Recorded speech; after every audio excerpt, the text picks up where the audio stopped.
This week on Romer Reacts. Romer's heart races once again with the song Adrenaline by Ateez. Mydei battles emotions and rips through enemies in the Mydei trailer. He's cool, he's sleek, he's... The narrator forgot what he was going to say because Baekhyun was so pretty and so hot. He has taken a break, he'll be back very soon, but this is Pineapple Slice by Baekhyun.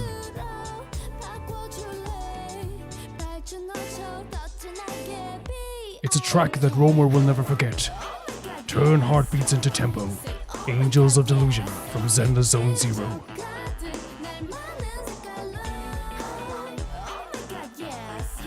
Illit has a message for all of us, and they deliver it in a very fierce way with the song Not Me. All this and more in Romer Reacts.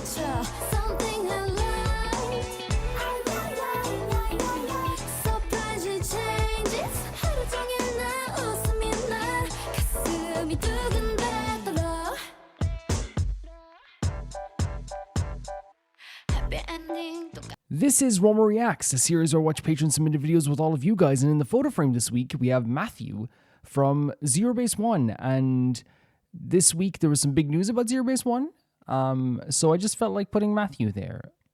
Our Matthew. The first video sent in by Lian, and it is more than meets the eye. Previously, Ratchet, Drift, and Pipes headed to Delphi. Pipes gets ahead of himself and busts through the door and gets in contact with the diseased corpses. We're doing so good reading already. First Aid meets the trio. Now Tailgate gets a history lesson. We learn more about the mysterious illness, and First Aid invents something that humans are quite familiar with. So an invention that we're already familiar with. Okay, so we're going from 1812 to 2325. Let's check this out.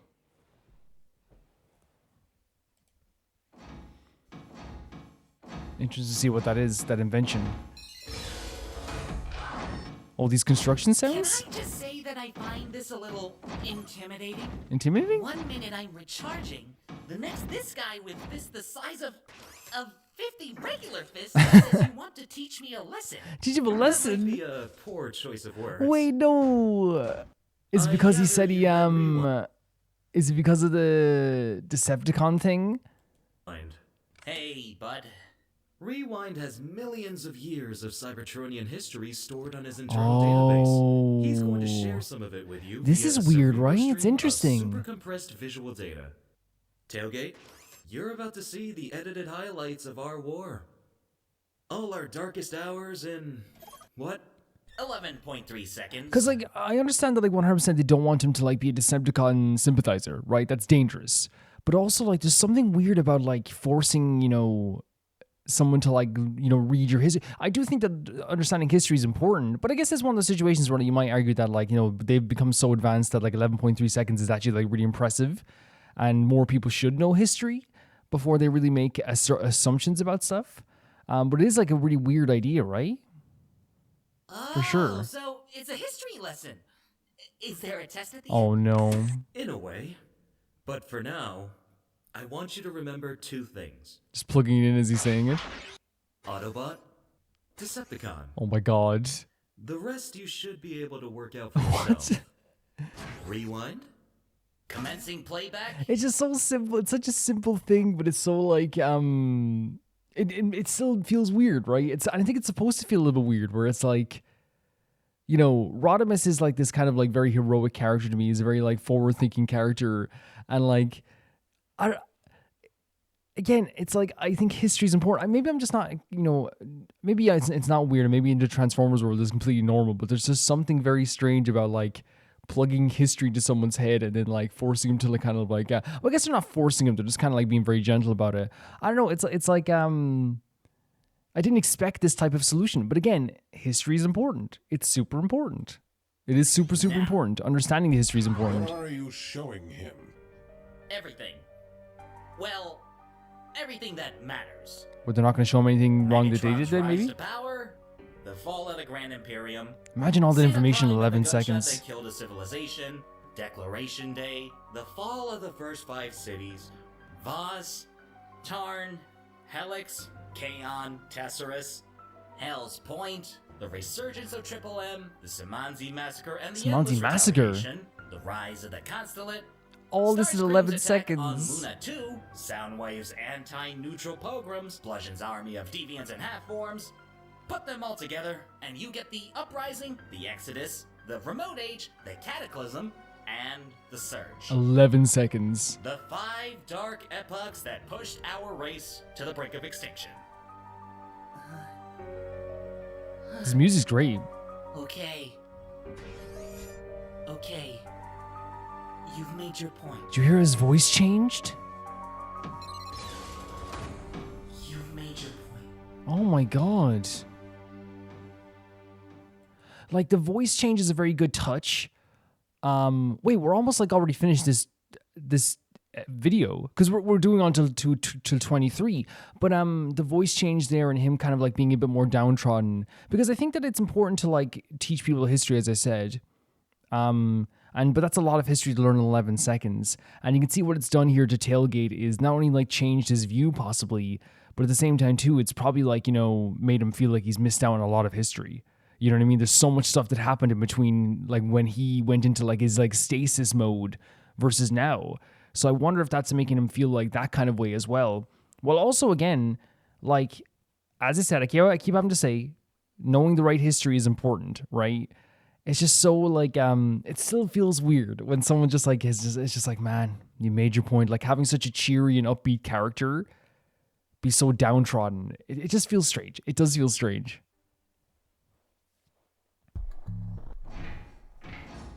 So, what happens when the infection actually takes hold?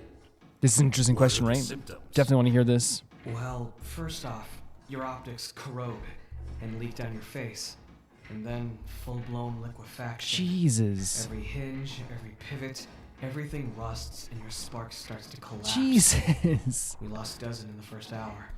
The security team, The miners, collapsing of your machinery is terrifying, right? The idea of like, you know, having to like feel everything maybe fall. Maybe, I know you might be like in a state where like you're not even thinking about that stuff, but like, holy hell. That says you have touched infected patients. How come you aren't displaying any symptoms?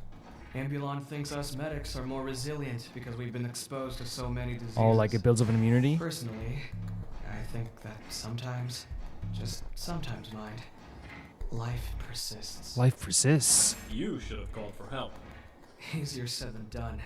All communications have been down since the Big Bang. The Big Bang. The Big Bang? 5 days ago, there was this noise, like an explosion. Loudest thing you've ever heard. Afterwards, people started getting sick. We think the DJD detonated some kind of dirty bomb. Jesus. We just can't work out where. And to be honest, So like, I'm not surprised they're committing like basically what you would call like a war crime at this stage. Like absolutely horrific stuff. Like, because especially in this case too, because like what we're seeing is the effects of like how this affects other people and not just who they're aiming for. Which again, who they're aiming for already is already like a really demonic thing what they're doing. But like it's gonna affect everybody, you know, in the vicinity. we've had other things on our minds. It's great artwork, but it looks so bad, doesn't it? It looks so horrible. It makes your skin crawl. I can't help noticing, Ambulon, that none of your older patients are showing signs of infection. They're not crying. So the older ones are not crying? For some reason, the long-term patients aren't affected. And this is everyone? Not quite. I'd heard he was still alive. I'd sort of hoped, for his own sake. I'd sort of hoped it wasn't true. Pharma calls it an eternal coma. We've tried everything to wake An him eternal up. coma. Except that's a teensy bit misleading, isn't it? How so? Here we go again. So he's heard this answer before. First day we've been doing this, yeah. Like, I don't know, this went from being like, there's already dark elements to Transformers, but I feel like this is one of those things where like, you know, it feels so sad to look at and it makes your skin crawl. And I think that's the intention with like how devastating this disease really is. And I think it also shows like a lack of care from, it's like there's one thing to be like, just like Decepticons. There's one thing to be like, someone who's, the bad guy. It's another thing to like, set off dirty bombs like this and create this kind of like situation for people that had nothing to do with your whole situation. 1,000 times. Been through what? I've developed a new method of spark resuscitation.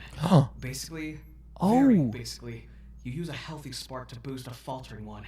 I call it. What are they called? Jumpstarting. Would they go clear? Elon says it's too risky, but you're here now. What What would that do to electronics though? I think it's high time I saw Pharma. Okay, fine, but I can do this. I'll use my own spark. It'll work. I'll use my own Trust me. spark. What do you say?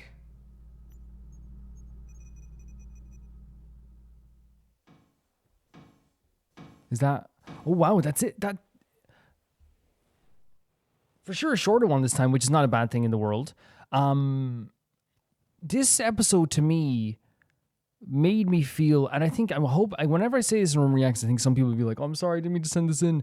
I think it's intentionally supposed to make you feel very icky. It's supposed to make you feel like this feels, you're seeing the essence of two things that make it feel kind of like wrong, but at the same time too, you're also like intrigued by what's happening. Rodimus with Tailgate deciding to change Tailgate's like whole mindset by implanting like so much history into his brain within 11 seconds. As I said, history is important. I think it's one of those things where like it actually like confuses me that history is even a choice subject. Because I remember when I had to choose, I chose history, but like there's people who just like go through their whole lives without actually learning about their past and learning about the situations that led their people to this place and learning about the bad things their people did, learning about the good things their people did. It's always like very like crazy to me that there is like there's people out there who aren't able even to like learn history because it's not taught to them. So in this case, it's not a bad thing that we're learning history. But one thing that is kind of like crazy is that it just feels like a little bit like invasive, but I guess like it's Transformers because so you could say this is like a normal thing, like transferring of data. It's almost like transferring files to a computer. But then you saw Tailgate's reaction afterwards. Tailgate seemed kind of despondent, seemed kind of like down about this. I would say like even like looking depressed, which again, like if you saw, thousands of years of millions of years probably of fighting and battles and death and suffering, you're probably going to feel very bad about it. Like if I implanted into your brain the history of, the history of, all of Britain's wars, the history of all of, Russia's warfare, all this stuff, it's going to mess with your mind. It's going to be so weird. But on top of it already being like such like a crazy thing to implant in someone's brain, I think also we have to understand that this is a person that missed out on so much history. That's why they were like, I'm a Decepticon sympathizer. What does that do to your brain when you just like, I think it's one thing to sit there and kind of be like, oh yeah, I missed out on so much stuff. But it'd be kind of like being in a coma for years and then waking up and being like, oh yeah, I missed out on so much stuff. And people can tell you missed out on Marmy's 6th birthday. You missed out on Jack's graduation. It's like, oh, that's F. That would feel so sad. But then imagine watching a 2-minute compilation of all the stuff that you missed. You'd probably bawl your eyes out. You'd probably feel absolutely terrible. And in this case, like Rodimus, I think is being forward thinking. He's trying to be preventative as quick as possible to try and stop anything from happening. But I do think it's one of those things where like it's very clearly it's invasive, but maybe a necessary invasion. Maybe you could say. Well, I'm sure you'll explain to me more, Lean, as well. But then we saw like on what's happening in Delphi with all the diseased bodies and all the stuff that's happening. They described like what kind of happens when you do get the disease, which is actually because I imagine it as like someone's skin falling off. I know it's a horrible thing to say, but that's what I imagine it as. So to look at it this way and be so. It's crazy how, as I always say, my mind has changed where now I sympathize so much with Transformers that I'm coming away from this kind of still feeling like this is so horrible to think about. It's such a horrific thing. And then seeing all the bodies laid out there, seeing that some are affected more than others, seeing what what this dirty bomb has done to them as well, and then showcasing like how little like some people care in this world, in the world of Transformers, and how devastating they are. Because again, this affects more people than just the people they were chasing. It does. So we have this like really, I think there's so much like real world reflections in Transformers of, criminals of war, and it's not even war at this point. It's just actually absolute decimation in some ways, and the morals surrounding, people, getting people on your side, and the morals surrounding, what am I looking for? The capturing of what you perceive to be criminals. And the thing is, it's like who, even though this affects everyone else, they do not give a damn. They do not give a damn whatsoever that it's going to affect everyone else as well, because it clearly has affected other people too. And it's an absolutely horrific disease. Yeah, this video I think was this part of the video was definitely us transitioning into probably the next part, which is probably, I'd say it's going to be the last part of this stage. So to me, like, it honestly is like a really good transitionary thing to kind of like make us like understand like two situations happening anyway. But my summary of like my feelings on this is that like I feel icky. But I think that's the intentional feeling, to feel kind of like, oh, that feels weird. Whether it be seeing all the bodies and seeing the effects of that dirty bomb, and seeing all the even the stuff with the defibrillator is like an interesting thing, because like you can see this like invention in his mind. You can see the forward thinking, trying to think of more situations that can get these people out of the situations is really, really cool. And then also seeing the stuff at Tailgate also showcase again the importance of history, but also at the same time too, Rodimus is willing to do what he can to prevent someone being a Decepticon sympathizer on the ship, which again, I know makes sense. It's just, I wonder if it is normal to feel weird about that, or if that's just like an everyday occurrence. Thank you so much for sending this in, Leon. This is really, really cool. Once again, I love the voice acting, love the artwork. It was very dark in terms of themes, but very, very cool stuff. Thank you for sending this in. The next video is sent in by Victoria, and they say it's the Mydei trailer time. This is Mydei trailer Wrath of Man. You guys have seen it by now, but I just finished the Mydei section. Well, like for now, I think, I don't know if he's going to come back or not, but he just left in my playthrough, so we have some time for Mydei now. So this is Mydei trailer Wrath of Man. Let's check it out.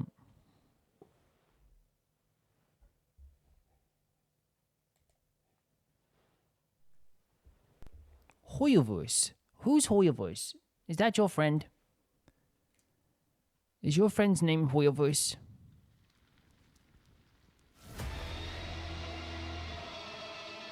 Wait, what was that? First of all, crazy start, but what was that? I didn't hear anything. Oh, it's the text here. Okay. Crazy stuff. Look at this start. This epic freaking music. Oh my god. Is this him getting the core flame? Oh my god, with the metal music as well. Visually insane, right? Visually horrifying. Because this is probably what he went through, right? I'm guessing to get the core flame. But also, like, what's so horrifying with this too is like, it's like Mydei like has, like, to us on the surface level, it's like that's metal as heck. That is metalcore to all hell. That is so cool, But when you really think about it, seeing a visual like this, horrifying. Like, horrifying. It's like a sea of blood and mist. Oh, an arrow went through his chest. Oh my god, he just brushed it off. Oh my god, he's so sick, isn't he? This music's so cool. It matches it so well. And the Ichor of the Gods, right? Oh my god.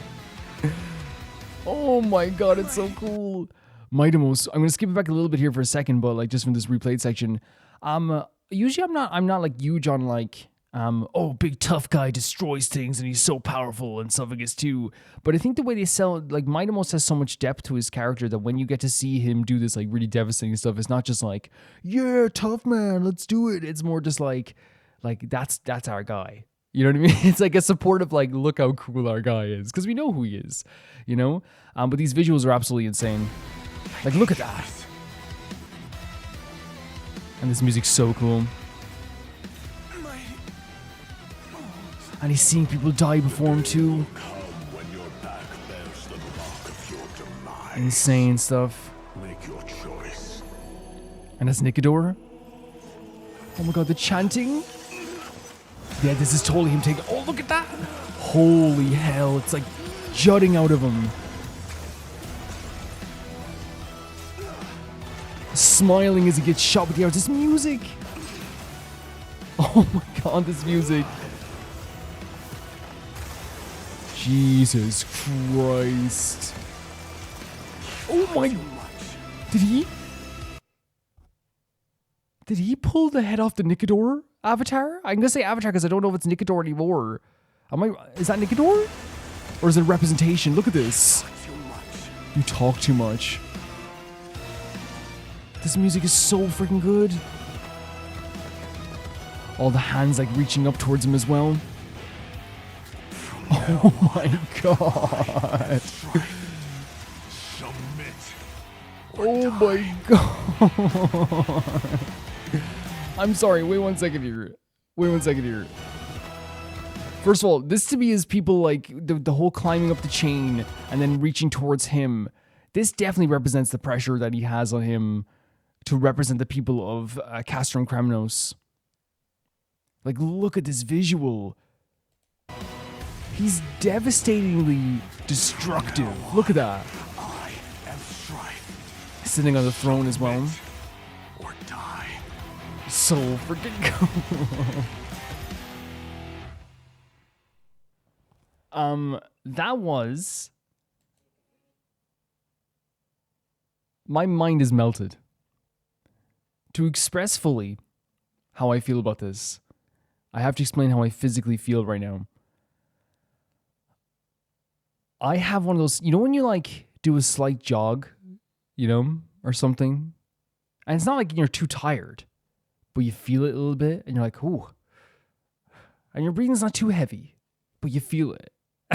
You know, I feel this after watching this. My head feels hot, my body feels hot. Like, again, as I said, I'm not usually a massive fan of just like destruction for destruction's case just to be cool, but the way this was composed was so well done. The music injecting this feeling of destruction, devastation, and power into you is so freaking amazing. Like, they picked a perfect soundtrack to Mydei, is like this devastating heavy metal music with some beautiful melodic feelings to it too. It's not just like, you know, it's not just chugging along. Just like a good metal song, it also has a beautiful melody to it. And it matched Mydei's path of getting the core flame and destroying these things in front of him so well in so many different ways. I think that, like, you know, one thing they also did really well with this, beyond just making the music match to us and beyond just making this feel so like energetic and destructive and so cool, is they really kind of like understood Mydei story, to me personally, from what my interpretation is, so well. Mydei isn't a character that does destruction for destruction's sake. He's not the type of character. Does he love fighting? Yeah. Does he love defeating things? 100%. But he loves more when it has a purpose, in my opinion. And in this case, the video definitely had a purpose. When he's ripping apart these creatures and ripping apart these bodies and ripping apart all these things in front of him, what's so cool about this is that he has this almost a smile on his face, but that's not him just being like, you know, this destruction-loving, one-dimensional character. You see around him, there's people of Castrum Kremnos dying around him. There's people reaching towards him. They're showing that amongst all of this destruction that he is trying to do here, to get this core flame, they are also trying to remind him of the horrors that he has in his mind, the fears he has in his mind, which is losing the people of Castrum Kremnos, which is seeing his people go walk down the path of destruction once again. This isn't a one-dimensional beatdown. This is an emotional turmoil mixed with a beatdown in this trailer. This is him destroying these creatures while also having to understand the horrors that await the people of Castrum Kremnos if he fails to obtain this core flame as well. It's actually like a really devastating trailer. Like, I think if you watched it with, if you watch this with sad music in the background, I think you would be crying in some way, right? Because again, the one fear that Mydei has is the people of Castrum Kremnos dying, more of them suffering. And that's why he's gone to fight the flame himself. Gone to fight the Black Tide himself with the core flame. But I loved also as well, like, if we talk about the emotions of this, but also like him ripping off the head of Nikador, him holding the head above everything on his throne, the people reaching towards him is such a great symbolic feeling of like how the pressure is totally on him, him climbing up the chain. And I think that to me, like that, like symbolizes the idea of like, you know, if he climbs to the top, he's going to make sure that like all the people at Castro and Kremlos are able to climb as well. The use of the destruction red rocks to me like can feel like an infection at first, but then he like obtains it and kind of like obtains the power of it and like overcomes it, and it becomes a part of him. And then it goes from being like, oh, it's jutting out of him, look at what's happening here, to being like, that's him, look what he's able to do here. Really, really cool stuff with that as well. Guys, this trailer was freaking awesome. This trailer was awesome. Thank you for sending us in. This was so cool. This is so cool. So cool. The next video is sent in by Minu, and they say it's only the right ending for Hina and Kotaro. We saw more Hina and Kotaro last week. Hina and Kotaro are interesting characters because they were characters that like have one of the healthiest like friendships I've ever seen in my life. And then it turned into like a very healthy, in my opinion, a very healthy idea of like a relationship. They care for each other. They took their time. It really is just like a very beautiful thing. Let's check this out. Let's check it out. Way too close to each other. They're getting married. Wedding surrounded by friends. Oh my god. I can't be. Oh, that's such a great line. This is great. It's so true as well, right?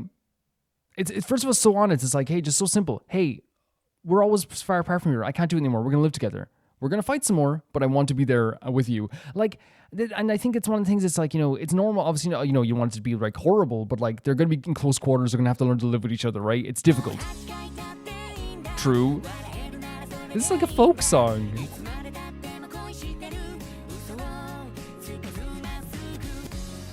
Being honest is important. Oh, they're all so cute.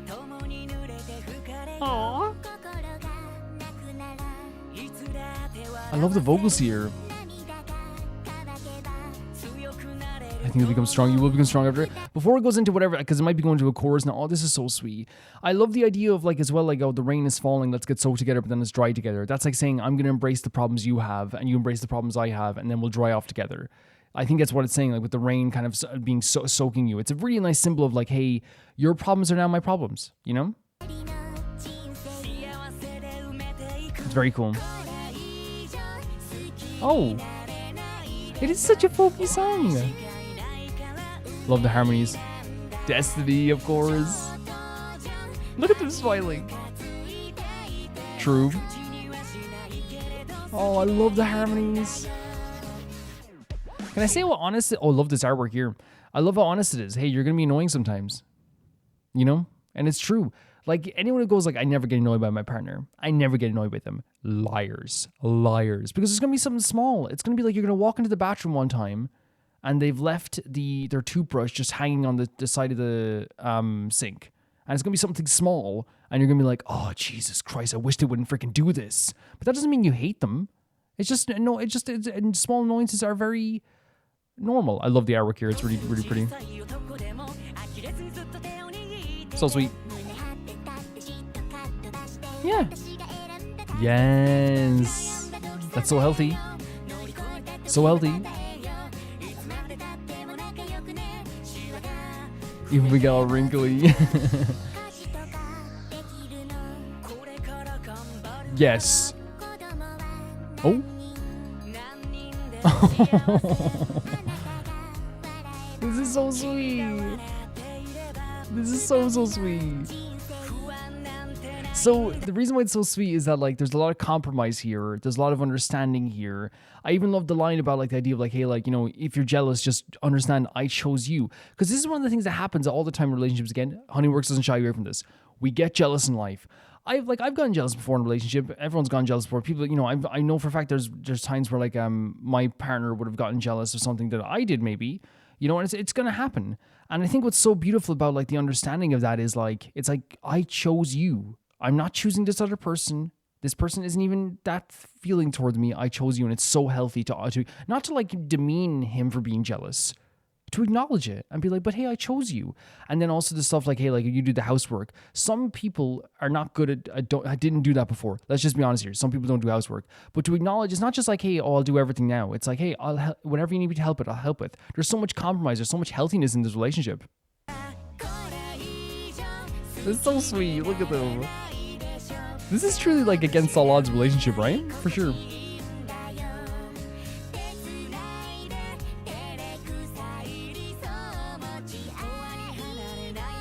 I love the little backup harmonies there. Oh yeah, this situation. That meeting. Ah! Yes. It was merely a prologue. Lovely stuff.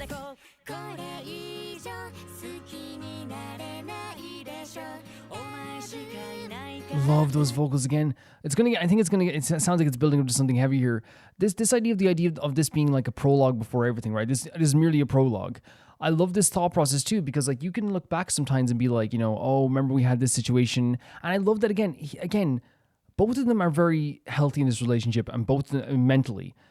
Not only just Kotaro, but Hina as well. Because I think that one of the things that's so amazing about this is if Kotaro was like a bad person, he would have been like so jealous to the point he would have stopped talking to Hina and they never would have gotten married. If you think of it that way. Because I know boys who in the past have done that, where it's like, oh, I can't be friends with her anymore, man. And I'm not blaming them entirely, because sometimes it can be very difficult. But he chose to stay by her side in the most honest and open way, not expecting anything. And eventually, like, it was like, oh yeah, like she does feel this way about me, you know what I mean? And that's a beautiful thing. And I love the saying it's calling a prologue, because then you can also like not only just the good stuff, but then you can also think of the times where like you did feel like jealous and you did feel upset, and be like, oh, that was just a start. That was just the start of our relationship. We're way different now, you know? Yeah, it's beautiful. It's healthy.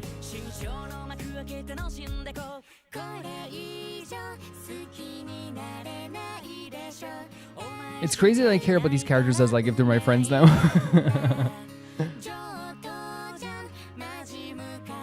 Yep.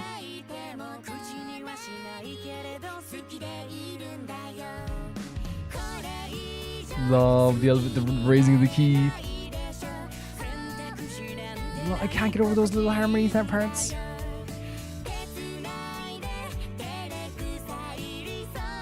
Charlie talking about her goals.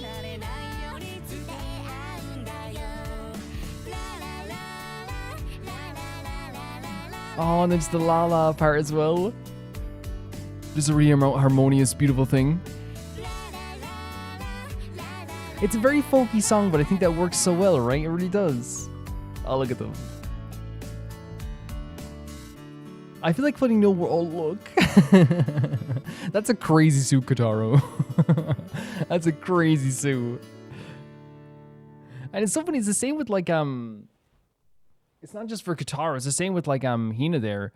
Like you, that dinner, I never get that about, you know, like poor, you know, wives usually wearing white. They usually have to like, which actually, you know, that also adds to it too. You know? The fact that like he's wearing white as well shows that he's also like there with her when it comes to the idea of like, hey, you get your outfit messy, I'm getting my outfit messy too. Yeah, 100%. This was awesome. This is so cool. I think what's so great about this relationship in particular, as I said, is like it's a very healthy relationship. I think it's such an important detail when it comes to talking about these characters, because there's like a thing with the portrayal of relationships sometimes that can be very heartbreaking. And I think the way that they did this was very emotional, without having a situation where like I raised my eyebrow at either character, because they were both in situations that was very, very tough, right? You know, Kotaro, as I said, was in a situation where he loved this girl and this girl liked someone else. Hina is, and people don't like to talk about this because they only like to see one side of the argument sometimes, but Hina was also in a tough situation having like her best friend like her, and she liked someone else too. That's a tough situation also. But what I loved about the kind of like resolution of this was we had a patience and a healthiness, and it's also ingrained itself into the relationship as well. it's made its way into the relationship to the point that I feel like it's an unbelievably healthy relationship. It's not gonna be perfect. No relationship is perfect, but it's unbelievably healthy. Like the idea of like it's okay to get embarrassed. We're gonna get annoyed by each other when we move into each other with each other. You know, when it rains, we're gonna be doing this together. After you cry, you'll become stronger. All this stuff too. You might be jealous, but don't worry. I chose you in the end. You know, which I think is a very important thing to say also. And it's like, hey, we'll still stay friends. We're gonna be. I'll help with the dishes. How many kids do you want? I'll compromise and do whatever you want to do in that sense too. But then also the chorus being like, hey, you can't love me any more than you love me now, right?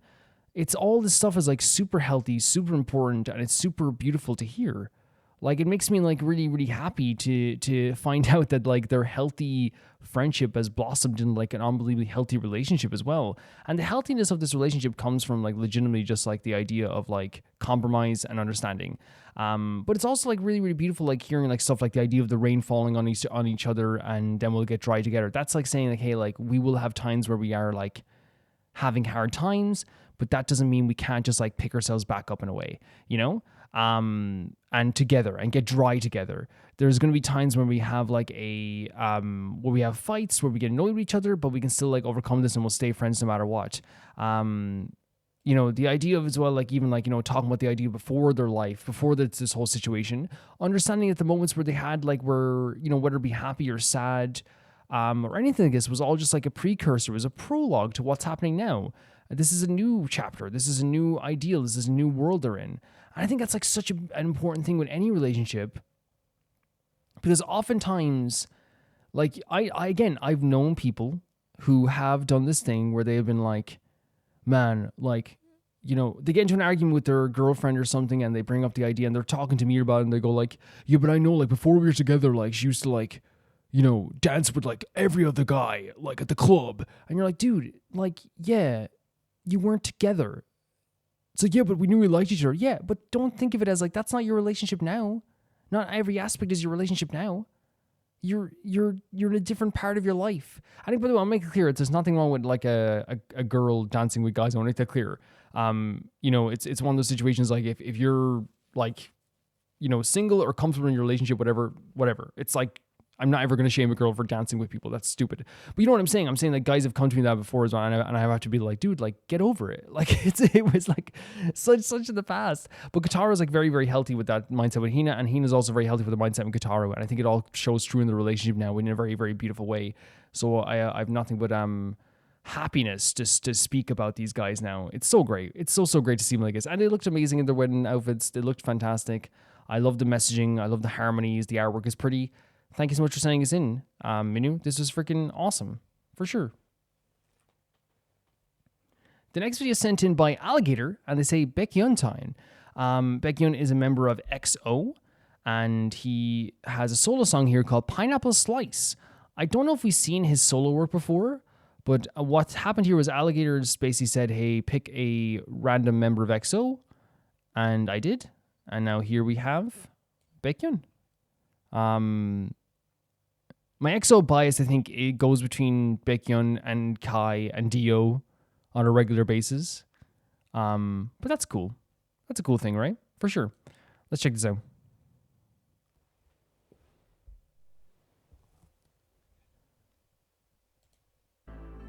Very interested to see what this is like. Tell me the tastes. You know the taste is real. Interesting start. Ooh. I'm sorry, but we just started? Whoa. Hold on. I was going to just compliment his music. But this outfit, this hair, this face, like all very, very, very pretty. But a really like interesting start to this because we had like this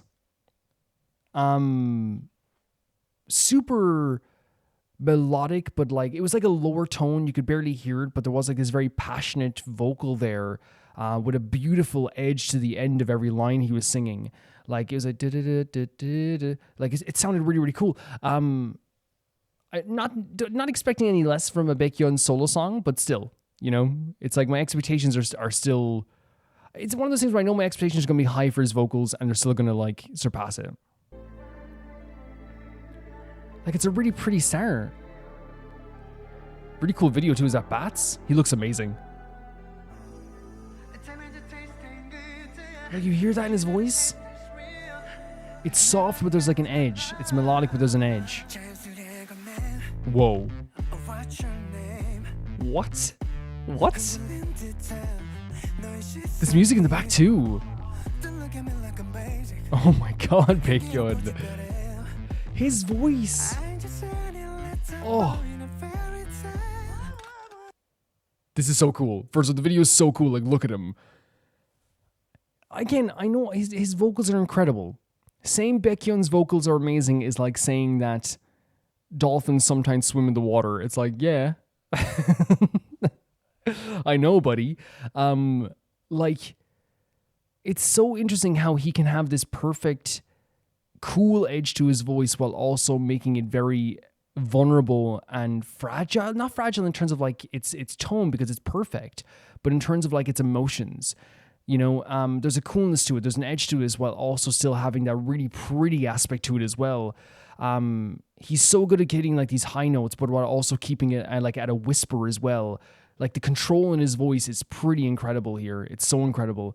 I'm already so impressed. Like, look at him.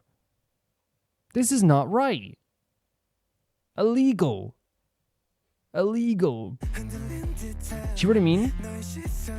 There's a softness, there's a vulnerability, but there's a coolness to it. There's an edge to it. This video is crazy. Gorgeous tone there.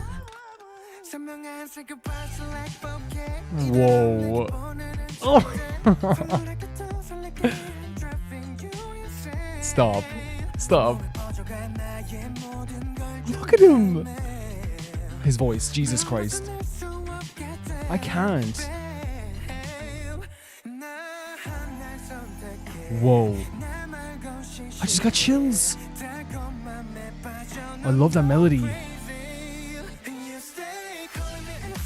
What? What? His tone is incredible. This video is incredible. I'm...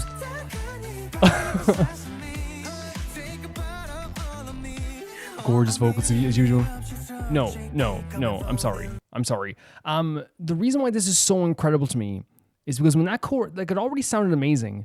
When that chorus hit, chills, just instant chills. And the beat in the background is so cool. There's like a grungy and a grittiness to the beat, but it like feels like that's what it's trying to go for. Because again, I think Baekhyun has such a sweet vocal. As I said, there's a mix with an edge to it, and having the music have like this kind of like really cool beat in the background really like has a grounding but very like contrasting feeling sometimes to the kind of like whispered sweet vocals. But then he follows the grunginess of the beat sometimes with that kind of like cool edge to his vocals sometimes too, you know? He's really good at doing that. I think that Baekhyun, and actually Alligator can vouch for this, I made a top 20 singers list in K-pop and he was on it because he's incredible. From what I've heard, he's incredible. But like the control in his voice, the different tones he's conveying here are so freaking gorgeous. It's impossible not to just fall in love with this. I think the messaging of the song is actually pretty sexy as well. It's like the idea of like, you know, just take one bite of me and you'll feel how sweet this is. You're not going to find a better love. You know what I mean? It's like, I'm not just a sweet, you know, what was it? I'm not just a sweet boy anymore. I'm not just a sweet fairy boy in a fairy tale anymore. Don't overlook me. You know, you can't overlook me. Like, it really feels like he's like trying to like, you know, sell himself in a way, but like in a way that's like working. You know what I mean? It's really gorgeous. I'm going to go right before the chorus here just because it's really beautiful. See what I mean? You won't be able to escape it. He's definitely like talking about how like, you know, once you're like with him, it's going to be different. You know? He's gorgeous. This is so pretty as well. Anyone else be boring? Everyone's going to be boring. I love the use of the water here too, by the way. Look at this. Like, this beat is so cool. His falsetto. Jesus Christ, is he taking applications? Is he taking applications? Gorgeous. He makes the subway look elegant. I love the hanging upside down. Do you think it's like to do with like a vampire?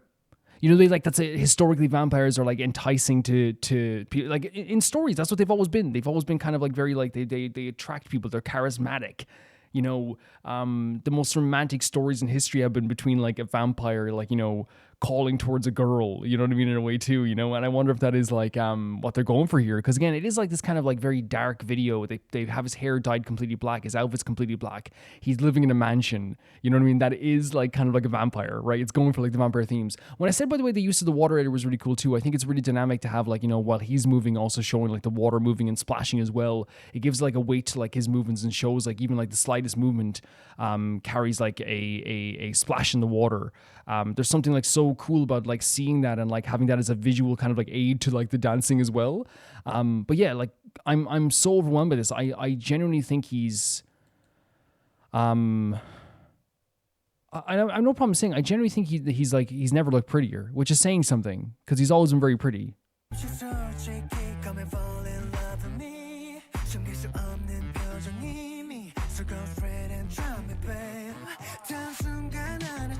So cool. The way he changes his tone so effortlessly is crazy. And his key. I love this part. Look at him. Gorgeous high notes as well. Stunning. This beat. It gives me chills for how well it works. Oh my god, the leather pants. I'm smiling ear to ear right now.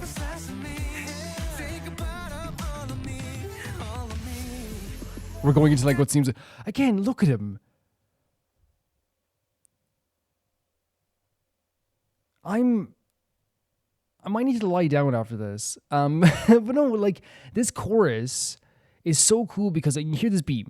The beat is so cool, but then you have his vocals that are so beautiful, so gorgeous. And here's the thing, as I know with Baekhyun, if you put him in an opera, if you put him in a stage play, he is like overpowering people with how amazing he's doing here. In this here, he's able to pull off this absolutely beautiful melodic, as I said, cool but soft tone, which makes this chorus feel so delicate, but it's like delicate, but that draws you in this kind of like, oh, that's really pretty and that's really cute. But there's also, as I said, like this kind of like sexiness to this. There's this like drawing power to it. It draws you in. And you can hear that in how he elevates his voice sometimes and transitions so well between like his deeper vocals, his higher vocals, and his whispered vocals that it's effortless. And you wouldn't even notice a change if you're listening to it. Like, because obviously I'm not saying like, oh, I notice a change, but I'm saying like I'm listening to this as like, you know, trying to like react to it. So there's a difference. But if I was listening to this normally, it's one of those things where it just feels so natural. There would be no hair out of place.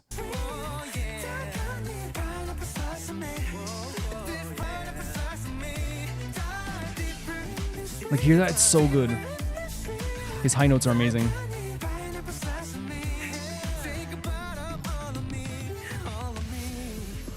Here we go. Stunning. Oh my god, forget everyone but me. Look at this. They're showing that chain. Oh my god. Oh my god. Oh my god. It's supernatural almost. Holy. Oh my god. That note. She's done. Me. Love this choreo. The moving of his shoulders, the moving of his legs, the moving of his body here. Whoa, I love this. Is this the ending? It is. Oh. Oh. Oh. To me, music is about emotions. It's about what you feel. You can have a song that like isn't this is a beautiful song, by the way. I'm not saying that, by the way. There's songs like, for example, I listened to like that this year that I have like, or last year, that weren't playlist videos, but you can understand the meaning and they make you feel something. This is one of those things where like my heart is pounding because it's like, I love a good love story. I love a good like, not even love story. I love a good like, what's the word I'm using here? I love watching a TV show when the chemistry between two characters is so palpable and so important. In this sense, he has like naturally made himself like such a enticing and like, let's just be honest, like sexy character in this video to the point that like it's like hard not to be drawn in. The last part of the song here, when I said the choreo and the beat in the background, it was like a little bit different from the rest of the song, and I love when artists do that. And look, this is the most replayed section, would you believe? Like the rolling of the shoulders, the rolling of the legs, the kind of like very natural movement. It almost feels like it's very casual, but at the same time too, like showing like these very like tangible, but natural rolling movements that look so freaking cool and fits the vibe of the song so much. Look at this. Great vocals. Like, look at what's happening here. Look, it's casual, but at the same time too, there's like such a direct movement here. Love this ending. Like the beat just does something to me with the melody, the vocals too. That vocal at the end too. Like I love when a song changes up its beat slightly for the end and like reuses a beat to like do a different part as well. It really like to me like puts a bow on the song, and in that case it does put a bow on this song where like this feeling of just like, okay, we're enticed, he has us, we're there. So it was vampires, by the way, which makes sense. If you're talking about the idea of a how do I say it? Of like an enticing person trying to entice this girl in, and the vocals they were using and the meaning of the lyrics. I think being a vampire for this is so freaking fantastic. Because it is, and especially with the idea of take a bite out of me, pineapple slice of me, that's 100% saying that like I have the sweetest taste in the world, and all you have to do is take one bite and you will understand. And pineapple is a very strong taste, by the way. It's a very strong taste, and I think there's not by accident that he chose pineapple, because it is like a very strong taste. And in this case, like that's what he's probably going for here. I absolutely think that everything that came together with this video was perfect. And song, I mean, all of it together, like all the whole production, the music, the vocals, the performance, the direction, the acting, the visuals, the look of Baekhyun. I think you couldn't do a better video if you tried, and couldn't do a better experience with the video if you tried. It so perfectly like encapsulates what this video, what this music is trying to embrace here with this song. Because to me, the meaning of the song is 100% like it's about like how once you like get to know me and once you get to like see me, you know, like, and there's so much like pretty lines in here, and like lines that make me shake a little bit, like your gaze shakes a bit, you know, like when you're looking at me, you know, there's that line there that's at the start, like I ain't a little boy in a fairy tale anymore. And I think what's so cool about that is like, it's like, hey, like you might have misunderstood me, I might be sweet on the outside, but like take that bite, I'm not what you think I am, you know? Saying, like, describing him like 4K, saying this like thing he's feeling is like spreading throughout your entire body, you know? You're going crazy. And then I think, you know, you're calling me extra sweet, all this stuff as well, because again, once you get a piece of Baekhyun in this sense, you're done. It's over. And I think, like, you know, I like love, as I said, I love watching TV shows, for example, where two people, you know, have so much chemistry that it's actually like makes your like blood boil. You know what I mean? I'm sorry for getting weird, but I don't think it's weird to like, it's just a natural thing. It's a natural thing for people to be attracted to each other. It's a natural thing for people to like to think like this, and not think like this in terms of like, you don't walk around going like, hey, when you take a bite of me, but like in terms of just like, you know, a relationship between two people where they are crazy attracted to each other. And you know what I mean? And they're crazy. Like, it's normal. It's a normal feeling. But like, I think that what they did so well here was that like it makes you feel like hotter the collar. You're watching this as if you're watching like a like drama or a love story, and you're like, are they gonna get together in the end? What's gonna happen here? Oh my god, they finally kissed. It really feels like that. And that's the kind of feeling it gives off this too. The vocals of Baekhyun are always incredible, so I think it goes without saying that his vocals are incredible.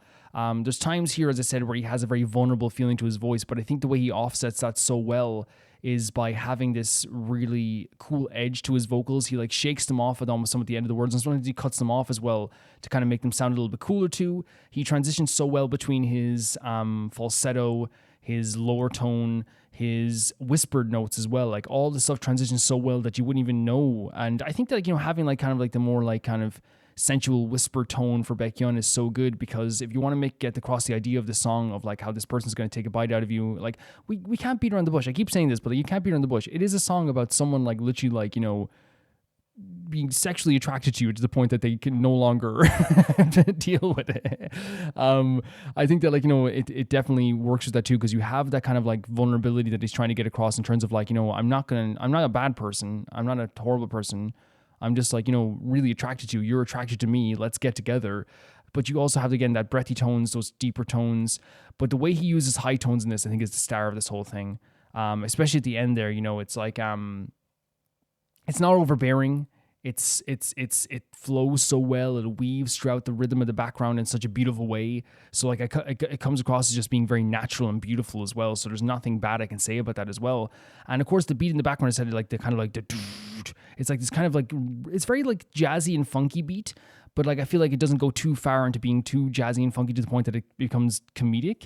It has just like a very cool and awesome vibe to it as well. As I said, the music video is also fantastic. I freaking adore his visuals. The all black is such a cool look for him. Him living in the mansion and kind of like, you know, wandering around. Even him brushing his teeth was like cute. Like it was really pretty. Like that's weird. You know what I mean? Like, you know, a person's pretty when like they're brushing your teeth and you're like, oh, that's a handsome toothbrusher there. But then like you have the moments where he's hanging upside down in the subway, like the moment where he bites the girl, like all this stuff like there's a reason why it's the most replayed section where he bites the girl. It's like yeah, like it's a really in a fantasy way, it's a really, really pretty section. You know, him dancing in the middle of the street.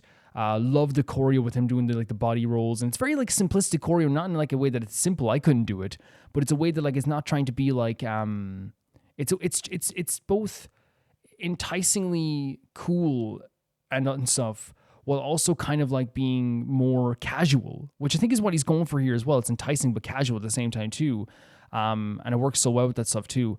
Yeah, he looked awesome in the cityscape as well. Love the showcase of the blood coursing through their veins, because actually what he was trying to express here was that type of feeling as well. You know, him sitting at the table even at the start looked awesome. You know, they played with the camera too, having the camera turn upside down at the start too, which kind of signified like he was kind of hanging upside down too as well. All this stuff is like really, really pretty, really, really cool. Baekhyun is fantastic. He's absolutely incredible. And I love he says, well, he said, search for a better love. I think it's such a great line. You know, yeah, go on. Try and find out, you know? Thank you for saying it's an alligator. This was absolutely breathtakingly awesome. The next video is sent in by Hypernova. Overwatch short, a great day. Character recap. Sombra, the talented agent who got cybernetic overhaul that let her hack things via nervous system. Reaper, the former Backwatch agent who Moira modified and ended up developing a cell-decaying ghost-like condition. New characters, Doomfist, Akande, the leader of the Talon who broke out of prison. Magua, a former raider from Samoa who was critically injured in a big explosion. He got emergency surgery, giving him 2 hearts on top of his already immense strength. He used to be a lot more serious, but has become a lot more fun, loving, and work hard, play hard. After the surgery, he joined Talon not too long ago. Okay, so we have Reaper, Blackwatch. I said Backwatch. They're watching people's back. Blackwatch agent who Moira defended and ended up developing cell-decaying ghost cell condition. Sombra, talented agent who got a cybernetic overhaul. Doomfist, leader of the Talon. Okay, we got this. I think we got it. Even if we don't got this, we'll try our best.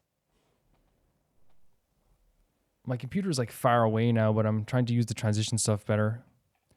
Let's go.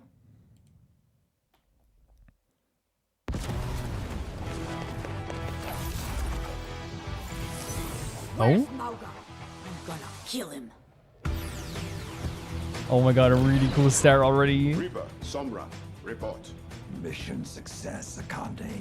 We achieved the objective. Yeah, me and Smokey I remember these power characters. relay data just like you wanted.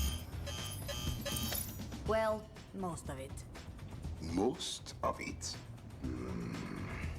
What I wanted was a clandestine operation. Clean, surgical, and precise. It's cool this is like fully 2D animated, right? A 300,000-ton null sector carrier in. Oh, so I guess obviously it's not good. But yeah, I love the 2D animation. I know 3D animation always looks good with these Overwatch trailers, but I actually love, I'm always going to be a big fan of like 2D classic animation, especially when it looks like a 90s cartoon of some kind, you know? For the daylight, I could see the explosion from space. Okay, so we ran into a few problems. I am listening. Tracking the target was easy. The ship This was is badly fun. damaged in Gothenburg. Never even made it back to base, which was better for us. All clear.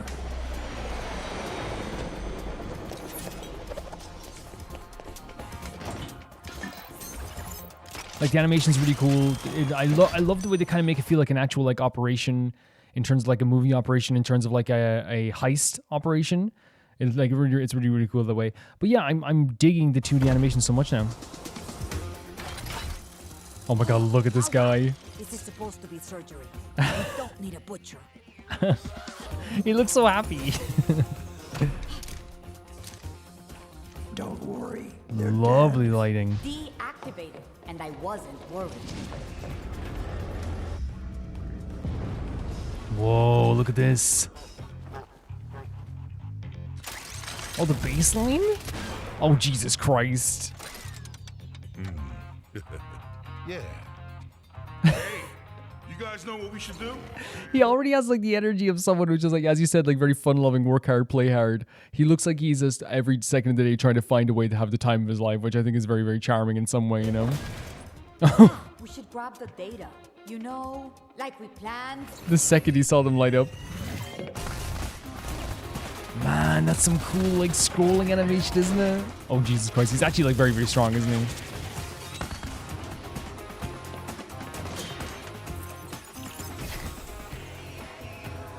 Love the lighting. There you are, Preciosa. Time to tell me all your secrets. Okay, access, data, power relay system. Hey, are we taking suggestions? Oh. Just hold the perimeter. It's so funny how like they're always like a little bit annoyed with them at all times. Yeah, whatever. Mauga. Oh. Did he point his gun at him? What is he doing? Not sticking around. How long? I love his voice. I wonder if he pointed his gun at him because he was kind of thinking like, if I just take this shot now, this will all be over. You know what I mean? If I just do this now, it'll be all over. Because they seem like a ragtag group in a sense that like, you know, while they might have loyalty to the mission, it doesn't seem like they're going to have like ultimate loyalty to each other all the time if they're going to like affect each other in a negative way, you know? At least that's my perception. Such a cool power, isn't it? Hey, Did he? Calavera Man. Wait.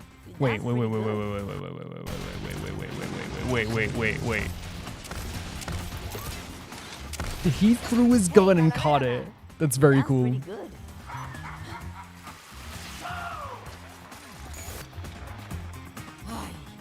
good. It's only funny because it's not me that's getting the problem solved, or a problem caused for myself. Stop. Very illuminating. But are you saying he's no longer loyal to us? Interesting question, isn't it? Have his loyalty. Mauga is a loose cannon, and I don't trust him. So that's their perception. I love the way they stopped there. Like, it's a really cool storytelling technique to have, like, you know, a pause in the story as the explosion's happening to kind of like still make sure we know this is a story being told and see what the insights they're giving to their commander is as well. You know, it's really cool. We're out of time. Sombra, we've got to go. I love his Not without voice. the data. I got this. Sombra. So you want to play, huh? Okay, let's play. Like, this is such a really cool way of doing hacking as well, right? In this way, like this type of stuff is like having all the danger around her, the fire, the explosions happening. Been fun. It adds drama to it for sure. Oh. Oh no. It was destroyed. Again, they're really good. That's a really good way of like adding like, we're going to skip it back a little bit, but there's a really good way of adding tension to this as well by it's like taking away someone's phone in a horror movie. It adds like a layer of like, what are they going to do now? Because again, it creates a problem and creates a conflict and creates a bit of tension and drama. It's so cool. Think it hasn't been You know, fun. taking away their avenue to escape instantly.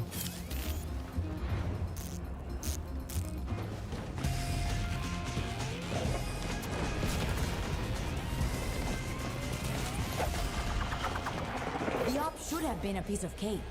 It wasn't. All because of him. The smile on his face as well when he's doing it.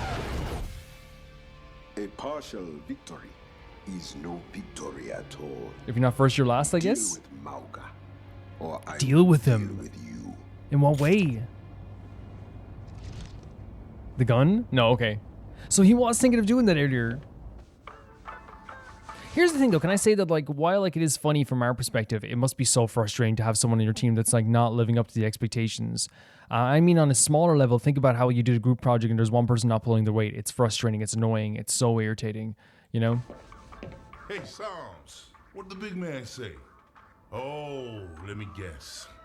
Handle it. Handle it? He doesn't mess around, does he? We did our job.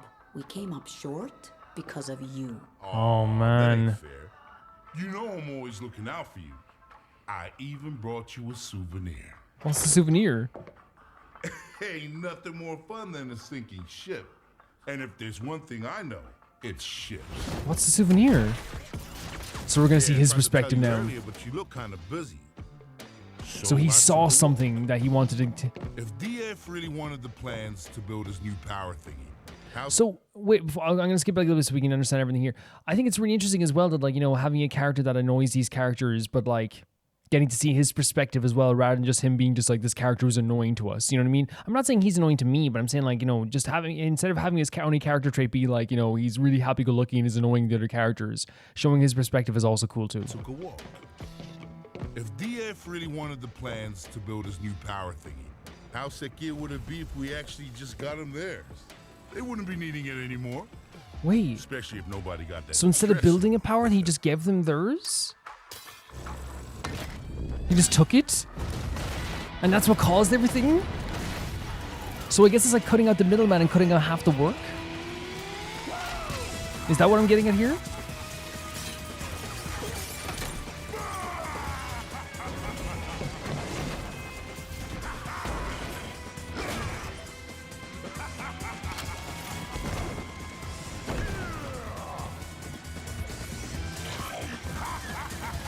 No ship, no record, no witnesses.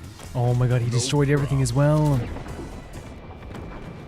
He may not be happy now, but you give Doomfist that, and he'll be all smile. Wow. Looks like you owe me one. Actually a great perspective change, But right? who's counting? Hey, this was fun. And now he's gonna Wanna leave. do it again sometime? Oh, he's great. You know That's a really where great to find sequence. me.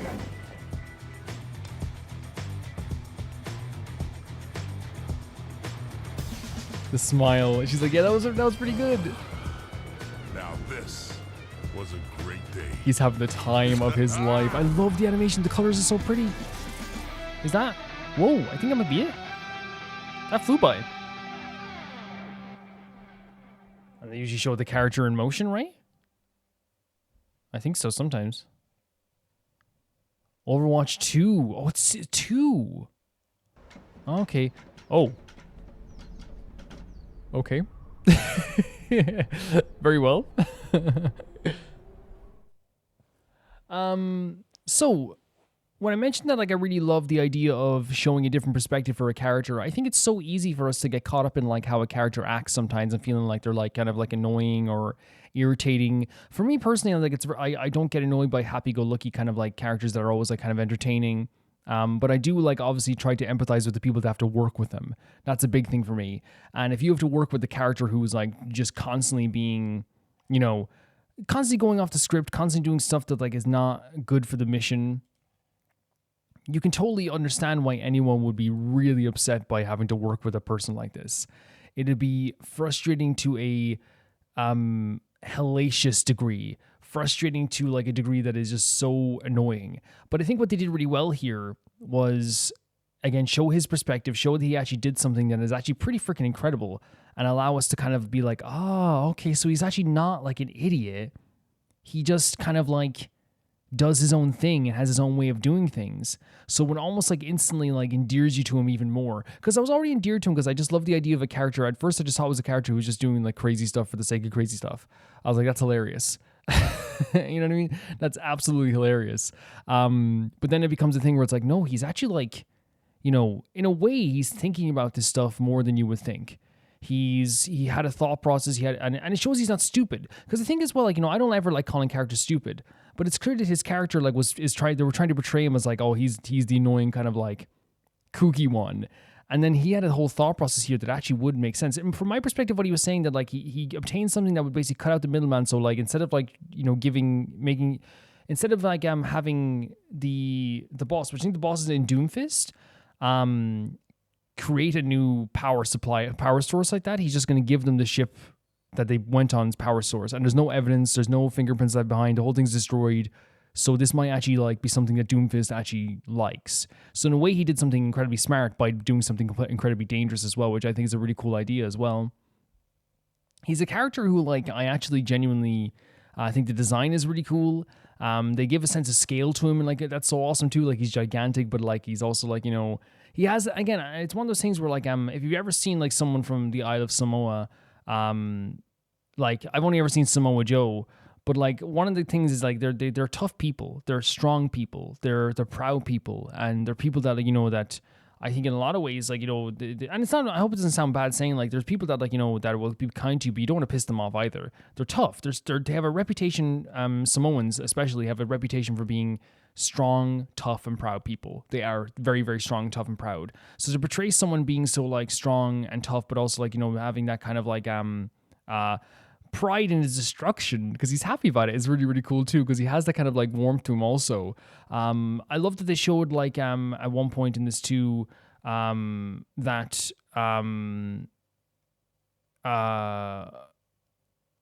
Reaper pointed the gun at him as well, because it showcases that like he was even thinking about one point, I should just end this now. I'm so sick of this guy, but then he obviously had better judgment there. And then when it comes to like Sombra as well, she was like thinking, I don't want to destroy this guy, but Jesus Christ, you let us down. So there's this whole feeling of like, he's hilarious, but I understand how they feel. And then you see his perspective and you're like, oh my God, he's actually like thinking on his toes. Like what a really great way of looking at it. Really loved how they portrayed him here in this. The animation's gorgeous too. I love the 2D animation. It felt like I was watching like a cartoon from my Saturday morning days, where, by the way, like I always say Saturday morning days, but like my Saturday morning days have just changed. Now Saturday morning is, you know, sitting on the couch watching a YouTube stream. You know, when before it was like watching cartoons. So I changed my perspective. It's like really beautiful to still have like a morning routine like that. But still like a really beautiful animation. I love the lighting, love the colors. It all looked fantastic. Really, really great stuff. But yeah, I thought this was a really great portrayal of that character. Some really cool designs here. Really cool stuff, Hypernova. Thank you for sending us in. The next video sent in by Alexer21. Hey Romer, figured I'd send you in some more Arknights. Endfield, this Romer reacts. To your answer to your question from last time, this game is almost completely unrelated to the original Arknights, except for a few references here and there. The best way to describe this one is Genshin's exploration mixed with Wuthering Waves. I haven't seen Wuthering Waves combat really that much, so I can't say, but yeah, it's mixed with Wuthering Waves combat. The factory systems and of Factorio and Satisfactory, I haven't seen that either, which makes it so damn addictive since I love all four of these games. I've heard of Factorio and I think I've seen videos on Factorio, but I haven't actually like really gotten into Factorio. But I know that like when I did some Arknight stuff, people were like, oh, I really want to see Calvin do this. So again, I have this idea. It's not just gonna be stuff, I guess, but like it's called the Gotcha Game Club or the Gotcha Book Club. I'm not saying what tier it would be, but basically what I would do is like play some extra. It's not in stone, but I would play some extra Gotcha games week by week, and then upload a full compilation for free after a month on YouTube, after it's on Patreon and YouTube memberships. But it would have to be like the tier would probably be like a little bit higher just because I'm putting in like then 10 hours extra videos a month, obviously. But it'd be like a big 10-hour compilation. But yeah, so we can definitely try something good if I do something like that as well. It might be fun. It won't be extremely high. I'm talking about like $5 or something. You know what I mean? Not that it's still not money to sneeze at. I hope it doesn't sound like that. But I'm saying that like, you know, it's one of those situations where if I, you know, if putting in an extra 10 hours, it's going to be quite a bit. But yeah, let's check this out. This is Arkfield's Endfield New Horizons trailer, The Mission. We're starting off with like a visually cool character. Love the hair. Subtitles on? You're trapped by a meaningless duty that was never yours. Meaningless duty that was never yours. To end in utter defeat. Endfield, there it is. There it is. We crossed the vast cosmos and arrived at this foreign home. However, The music is stunning. Absolutely stunning area. Magical, beautiful. There's a mistiness to it. Gorgeous. our dreams and plans fell into ruin with that same gate. The same gate, so all the plans and ruins fell into... Oh, Someone look at very this. important commissioned us with the Zeroth Directive. Your awakening, Love the music as here. well as the mission and plan I mentioned, are a part of it. So, who commissioned it? Who commissioned... You did. What? Look at this. The scale of this. Breathtaking. Oh my god, look at all these locations. But you've always been the leader of Endfield Industries. This music's gorgeous. You are the paragon and most important companion of Oh my god, the exploration looks fantastic. I have to play this. Guys, I have to play Ark. This is incredible. This is like everything I love in an RPG. and most important companion of Oh. every Endfielder. So this is the main character, it's called the Paragon. I planted this oak to secure the continuation. Ah, geez, look at of life. this. Sorry, I keep pausing, guys, but I'm sorry, I have to look at this. Insane Continuation visuals. of life and civilization. The seeds of justice and Oh benevolence. my god. yielded The visuals are nothing. so pretty. Stop. And I thought the administrator, guardian of the civilization band, would be someone with Seen some combat here. resolution. To revive our civilization, Or on a boat. you led Endfield and developed the proto-rig technology, as well as its ultimate evolution. Ah, Jesus. Protocol It never Automation stops. Core. Oh, that's so cool. You're the only one who knows the entirety of the Zeroth Directive. You would lead us as a true hero. So what I'm getting at this is that we went to sleep in some way, and then when we awakened, it was a plan that was set by us in the first place, and we know something about the Zeroth Directive as well. So our awakening was planned, and we are the ones that gave this directive in the first place, it Most seems. people fail to realize why you would always return to hibernation. You carry And we the were in future of hibernations. Terra and This combat's Talos like some too. great Yet character no one design. cares about your sacrifice. But I witnessed your disappointment and despair. After Whoa. so many years, so many awakenings, barely a few stayed true to you till the end. The music just stopped. The Endman is no longer the hero who saved us. I love all these character designs, by the way, but they're saying that some people through like multiple hibernations didn't stay loyal or something. Perhaps it is wrong to expect the savior to appear twice. Endman. Endman. Endman. This time, you are no longer alone. Oh, the music picks up again. This is a really cool trailer. My breath is taken away. You may have forgotten these faces, So we also forgot these faces. but they I'm- will remember. This is incredible. Their This music's so smiles awesome. are proof of your existence. Ah, stop it. Shall wait for you. All these characters. Wolfgard, Yvonne, Gilberta, Rossi, Japan. Awesome. Mifu, Zhang Fengui. You look awesome. Love an eye patch. With every power These characters are awesome. till total deliverance of Talos 2. For my character designs, I want them to be distinctive. I want them to be interesting. I want them to be colorful. I want them to be memorable. And I think this is where, and also to fit their personalities if you can, but I don't know their personalities, so I can't comment on that. But these are some really cool character designs here, honestly. Love the eye We patch. shall fight with every power united till total deliverance of Talos 2. Total deliverance. Look at these visuals still. Love the mask on the main character too. It's a great design choice. That unstoppable calamity. We must unite the past, present, and future. Oh, so there's some like time travel stuff? Life is fair. I only performed the despicable theft of lives from those I held dear for the cruel torture. This character design's so cool. Oh, it's like an absence of color in here almost. With this epic music in the background. Oh, the final lord I served. Come back to us. Come back to us. Before we go any further, I just want to get the first part again so we can get kind of a feel for what they said here.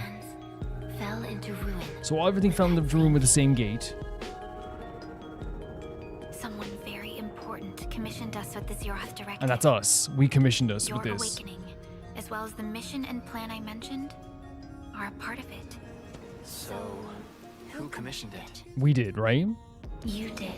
So am I right in saying, oh, I can't get over how cool this looks.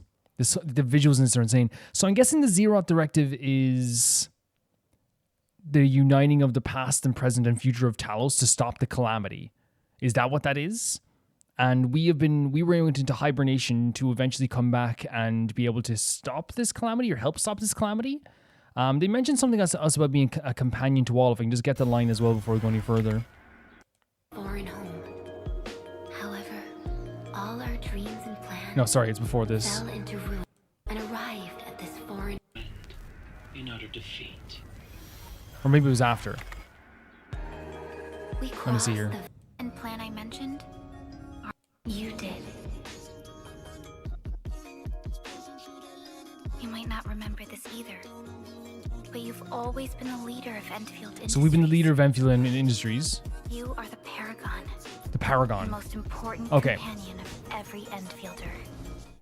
And so they call the people in this like Enfielders. Okay, so first of all, I can't get over how absolutely incredible the visuals are in this. I think they're absolutely stunning. I'm so incredibly amazed by how the scale is so incredible, how some of the areas look so magical and beautiful, how they really have set up this whole world to feel like I want to explore already. There's mechanics in there that I can clearly see, like the bringing up and tearing down of and bringing up and bringing down of bridges, the traversal through the forest there with some of the magical visuals there we saw there with the forest scene there too, like with all the moving vines. Even like, you know, there's like the walking around places where it's on that space station, seeing the places with the water wheel, running through like traps that look like they were like flames jutting out of the side of the world here. But I think that's like one thing I have to praise like ultimately like almost instantly is the visuals of this game are incredible. Like there is a absolutely stunning sense of scale and landscapes and gorgeous locations here. And I think that's important for any game that has like exploration, is like you want to explore a world. I want to see this world explored, and I think they did a really good job of that. Like to me, it's like one of the things that drew me to Xenoblade in the first place, for example, is you see the world and you're like, I want to be there. One of the things that drew me to Nier Replicant in the first place is you see the world and you want to be there. I think there's, you know, a game that doesn't sell its worlds in such an amazing way is something that you don't really want to be drawn into, I feel like. And sometimes it's nice to be shocked by how beautiful the world is too. Scarlet Nexus was that for me as well. But you can see it here, the gorgeous visuals. As I said, like how good they look just like in a grander scale, even as we're walking through them as like, you know, behind our back, you can see how cool these locations look, that space station, you know, the obstacles we faced, all these areas look so pretty. It's a really pretty trailer with some amazing character designs as well there. Obviously, like, I can get the name here as well of like what I think some of the character designs are cool. Wolfguard looks pretty freaking cool. Who's the one with the eye patch again? Dapan is freaking crazy, by the way. I think Dapan is a 10 out of 10 character design. Li Fang was amazing too. Fang Yi, and I think it was Tang Tang was the one with the eye patch. Yeah, it's Tang Tang. She's great. She's a really great character design. I mean, they're all great. I think the character design of the Paragon, our main character, is such a good idea. I love any character that has like, you know, because I think having the mask on allows them to have an identity. But at least like with this trailer, it also like lets you kind of like want to be like to put yourself in their shoes at the very least in some way as well, which is really cool. But yeah, I can't get over how cool the character designs look. The visuals are absolutely insane. Even the stuff at the end with the black and white world was like, awestruck I was by this. So awestruck by this. It looks so freaking cool with that character design at the end, which looked awesome too. Really great stuff. And the music in the background was so heavenly and ethereal that it really was like striking my heart and giving me chills, which is a good thing as well, because That's what like makes me again want to explore a world. Is like beautiful music, beautiful locations. I think the biggest crime an RPG can do is like to show you a world and then you don't want to explore it. And RPGs do that sometimes, where I look at the world and I'm like, that doesn't look appealing. I don't want to even go there. If you know it's a bad RPG if you see something in the distance and you go, look at that tower. That's so cool. And you go, and sorry, you know it's a bad RPG when you go like, look at that tower. It's like, but I don't want to go there. But if you know it's a good RPG when you go, look at that tower, it looks so cool. I'm going to go there. It looks so cool. I'm going to go there right now. I think it's honestly like a really cool thing. Yeah, there's like I'm skip back to a shot here just to show you what I mean by scale. What I mean by showing off your beautiful world. Look at this. Every frame I do, well, not that's a combat. The combat look really visceral and weighted as well, which looks awesome. This visual here, gorgeous, absolutely gorgeous. All these visuals here are so freaking awesome. Like every pause, there's like something absolutely crazy in some way. Well, not every pause, but yeah, there's some really, really cool visual stuff here. And then this visual at the end with this world here as well. I keep pausing at the wrong time. This here, insane looking stuff. And that's what the story I got from it is that we are a paragon that was put into hibernation to eventually come back and help the Zeroth. A plan come to fruition, which seems to be the uniting of the past, present, and future of Talos in order to stop some calamity that's happening. And our hibernation was called a sacrifice in some cases. It seems that the people that were loyal to us as a leader of this place also left at some points too. They didn't understand us going into hibernation, it seems, which does make sense. If you leave for a certain amount of time, people are probably going to not like stay around forever. But that's what it appears to me. It appears to me like that's what they're getting at here, is that we are this leader, but we have lost followers over the years, and we're trying to enact a plan, and we gave the directive to bring us out of hibernation so we can like enact this plan and try to unite the 3 time periods. Already, again, it's something I think you get more in depth if you actually play the game, which I wouldn't mind playing it. But as I said, it's one of those things, it would be adding a lot of extra stuff to the channel, so it would be one of the things where it probably would have to like be Patreon first in some way. Mostly just because like if I'm going to play this, I'd have to play it extra 10 hours a month. You know what I mean? And I'd be adding some extra stuff to it. But yeah, like I can't get over how cool this was. I can't get over how magical this was, how cool the visuals are, how awesome the music was, how cool the character designs were. I was blown away by this, honestly. Thank you for saying this in. This is really, really cool. And in terms of like playing this in the future, again, like when I explained at the start, but some people don't always listen to the intro, of course, because I have a timestamp for the start of the video. But the idea would be like, put it at like the mid-level Patreon level for like week by week for like a month, and then release a full 10-hour like compilation of something like this. I'm not saying it's gonna be this. It's gonna be. I'm gonna do a thing maybe called the Gotcha Book Club, and at the end of the whole month, I would release it publicly to YouTube, this full 10-hour compilation of everything. That's the way I would look at it. Again, I'm not saying that this is something I would do. I don't want to get people's hopes up, but if something people are interested in, please let me know, because it actually like seems like a really cool thing to try. But obviously, it would be adding extra time to like the workload. So while it would be fun, but yeah, great visuals, great music, really cool character designs, awesome locations, really cool stuff. The next video is sent in by Angel313, and this is another song by Illit, who I adore greatly. This is called Not Me. They recently just released this, by the way. I think it was released 6 days ago with just randomly, by the way. And it's one of those things where it's not like a comeback or anything. I think it's like a song that was already a part of their discography, for what I've heard. So really, it's just one of those things where they just dropped this and went like, yeah, here you go. Which I think is honestly very, very cool. Let's check this out. This is Not Me by Illit. Very excited for this. Not my name. Oh, wow. Oh, is that Mocha? Wait, these are the outfits they did for the photo shoot before, yeah. Oh my god. What? I'm a surprise? Look at these visuals.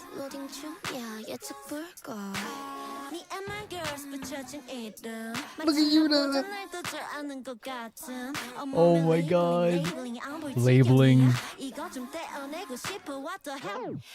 Oh my god. This is such a fierce start. I love the tone of the word, surprise. Like, I think it actually has like a really great tone to it. It seems like it is a song about how like Illit has been labeled. And the way Illit is like, because not me seems to be that same as, hey, that's not me, whatever you think I am. Because he even says like at some point, I'm still loading. Is that what the line was? I'm still loading from one he? This is a crazy visual. The outfits are crazy too. Still loading, unpredictable. So it's like, you can't predict me, right? really, really, really fierce and crazy and off the wall visuals starting off, right? The names to stick on, yeah. Look at his outfit here with the coffee.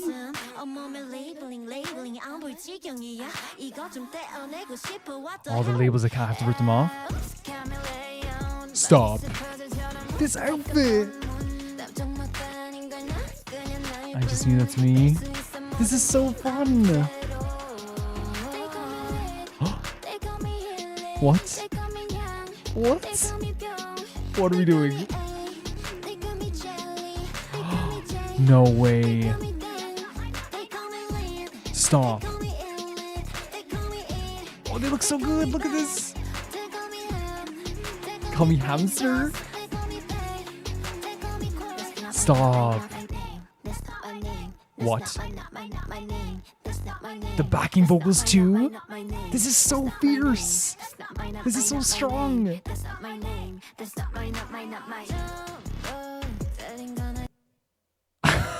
This is so strong. This is so fierce. This is so tough. Like, it really feels like it is a reaction in some way, in a very creative and honestly, like a very, very fun way as well of responding to like a lot of the time. Because let's be honest here, like I know it's like horrible to say right now, but like Illit were bullied like crazy online when they debuted. And a lot of the stuff that they said here does relate to that idea too, and we can go through it like a little bit maybe like in detail afterwards, but like it does sound like some of the stuff that people say about them, even like they call me kid, like they always talk about how Illit's a baby concept and not a magical girl concept. They talk about this all the time when people want to hate on them, and it's honestly like really, really like silly. It's very, very dumb, right? Of course, because again, they think that anything fantastical is just for children, right? All this stuff too, like, but it very much clearly is a song about people labeling them and them being someone different. And you can see that here as well, like even with like, you know, the outfit that Yuna has on here and all the different outfits the characters, not the characters, the members have on here, which I love Miju's outfit, by the way. I think the reason why they have all these different outfits that are different from each other's in a lot of ways is like to show like you can't just put one label on me. I'm not the person you think I am. I'm not just gonna be the person you always like think I am. I'm my own person. And I'm gonna go to like maybe where was the year this part when which was awesome. Again, poor Yuna tripping here. Talking about getting all the labels off her. I think this was that part. I'm gonna rip off all the labels because I can't even see because it's too. Because again, it can happen like that. People call you so many things that you start to believe that's you for a second. But no, it's like no, rip them off. And then, yeah, love this outfit. No answer set in stone. Yeah, it's just me. I'm just me. I can be anything I want. I love this part. And see the wink from Woody. Can I say that like they call me Illit, and I'm not sure if like I think they are called Illit. I think when people say Illit, that's like what I'm saying. Is they're even saying like, hey, people even call us something wrong as well. They call me kid. They call me jealous. Pop. I love Illit. Look at this. I love the visuals. Yuna looks fantastic. Princess. I love this. It's so fierce.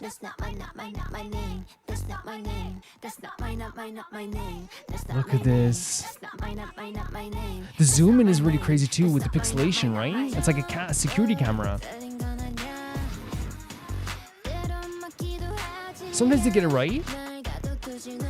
Love that. That sounds so good as well. Like the kind of like it's like they had this like very fierce section where they're doing kind of like hip hop section, like this really cool beat, this really cool rhythm, but they're also showing off their vocals here as well by having this like really, really pretty melodic, very flowy part as well, you know? And again, the messaging is like, hey, don't put a label on me. I'm not saying that you're wrong.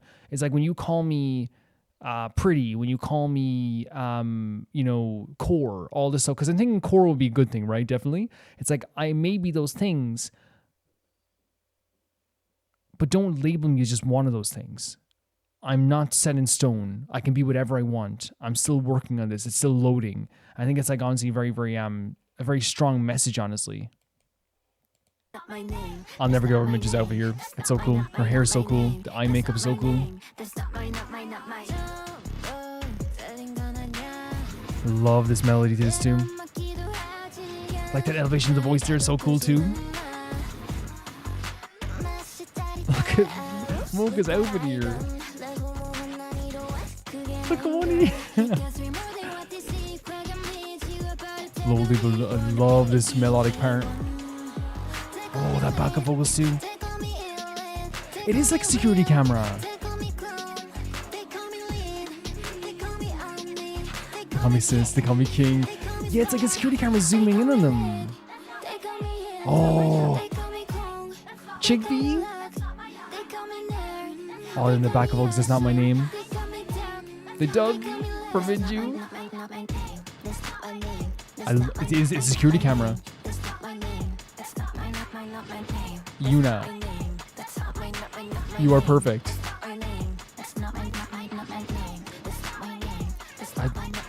This beat is so cool. Oh my god, look at one here as well. What does she call herself now? Oppa? The backing track here, using the kind of like more elevated, not my name. That part there is so cool in the background. It's like harmonizing a hip hop beat. It sounds so freaking cool. But yeah, the melodies here and the vocals here, this part, I love this outfit from 1E2. They're like, there's this mixture of like fierceness, adorableness, loveliness, and like Yuna and Minju's outfits are my favorites for sure. Like I don't know what it is, but like it just looks perfect. Not that these don't look great as well. I want to make it clear, like these are awesome outfits here. They're really, really cool. But like it's crazy how like, you know, they drift in between this like really dangerous and fierce hip hop beat that's definitely trying to get a message across, and then having these like really beautiful melodies in their vocals and beautiful flow in their vocals too.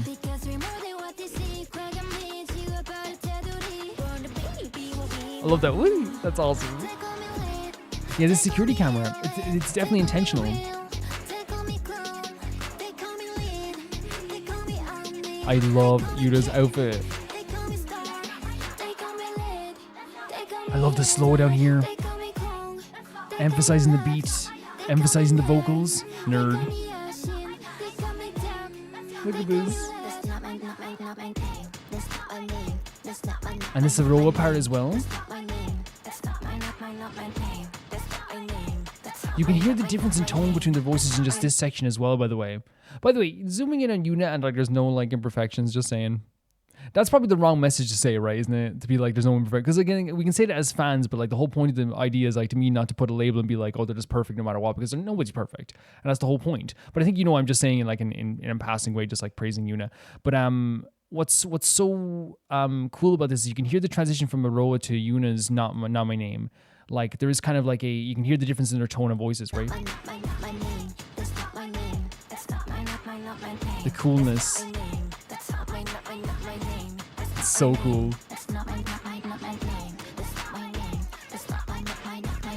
The zoom in is so interesting to me. Look at this.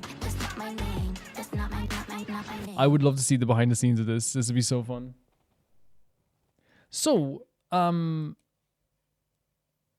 I didn't know what to expect from Not Me, but then again, with Illit, you never know what to expect from Illit because they have like such a wide variety of music at this stage with so many different things to offer when it comes to their stuff here. It's very clear that this was like from the photo shoot they were doing before, and I wonder if they just said like, hey, let's film this with our photo shoot outfit. But then there's different outfits from the photo shoot too.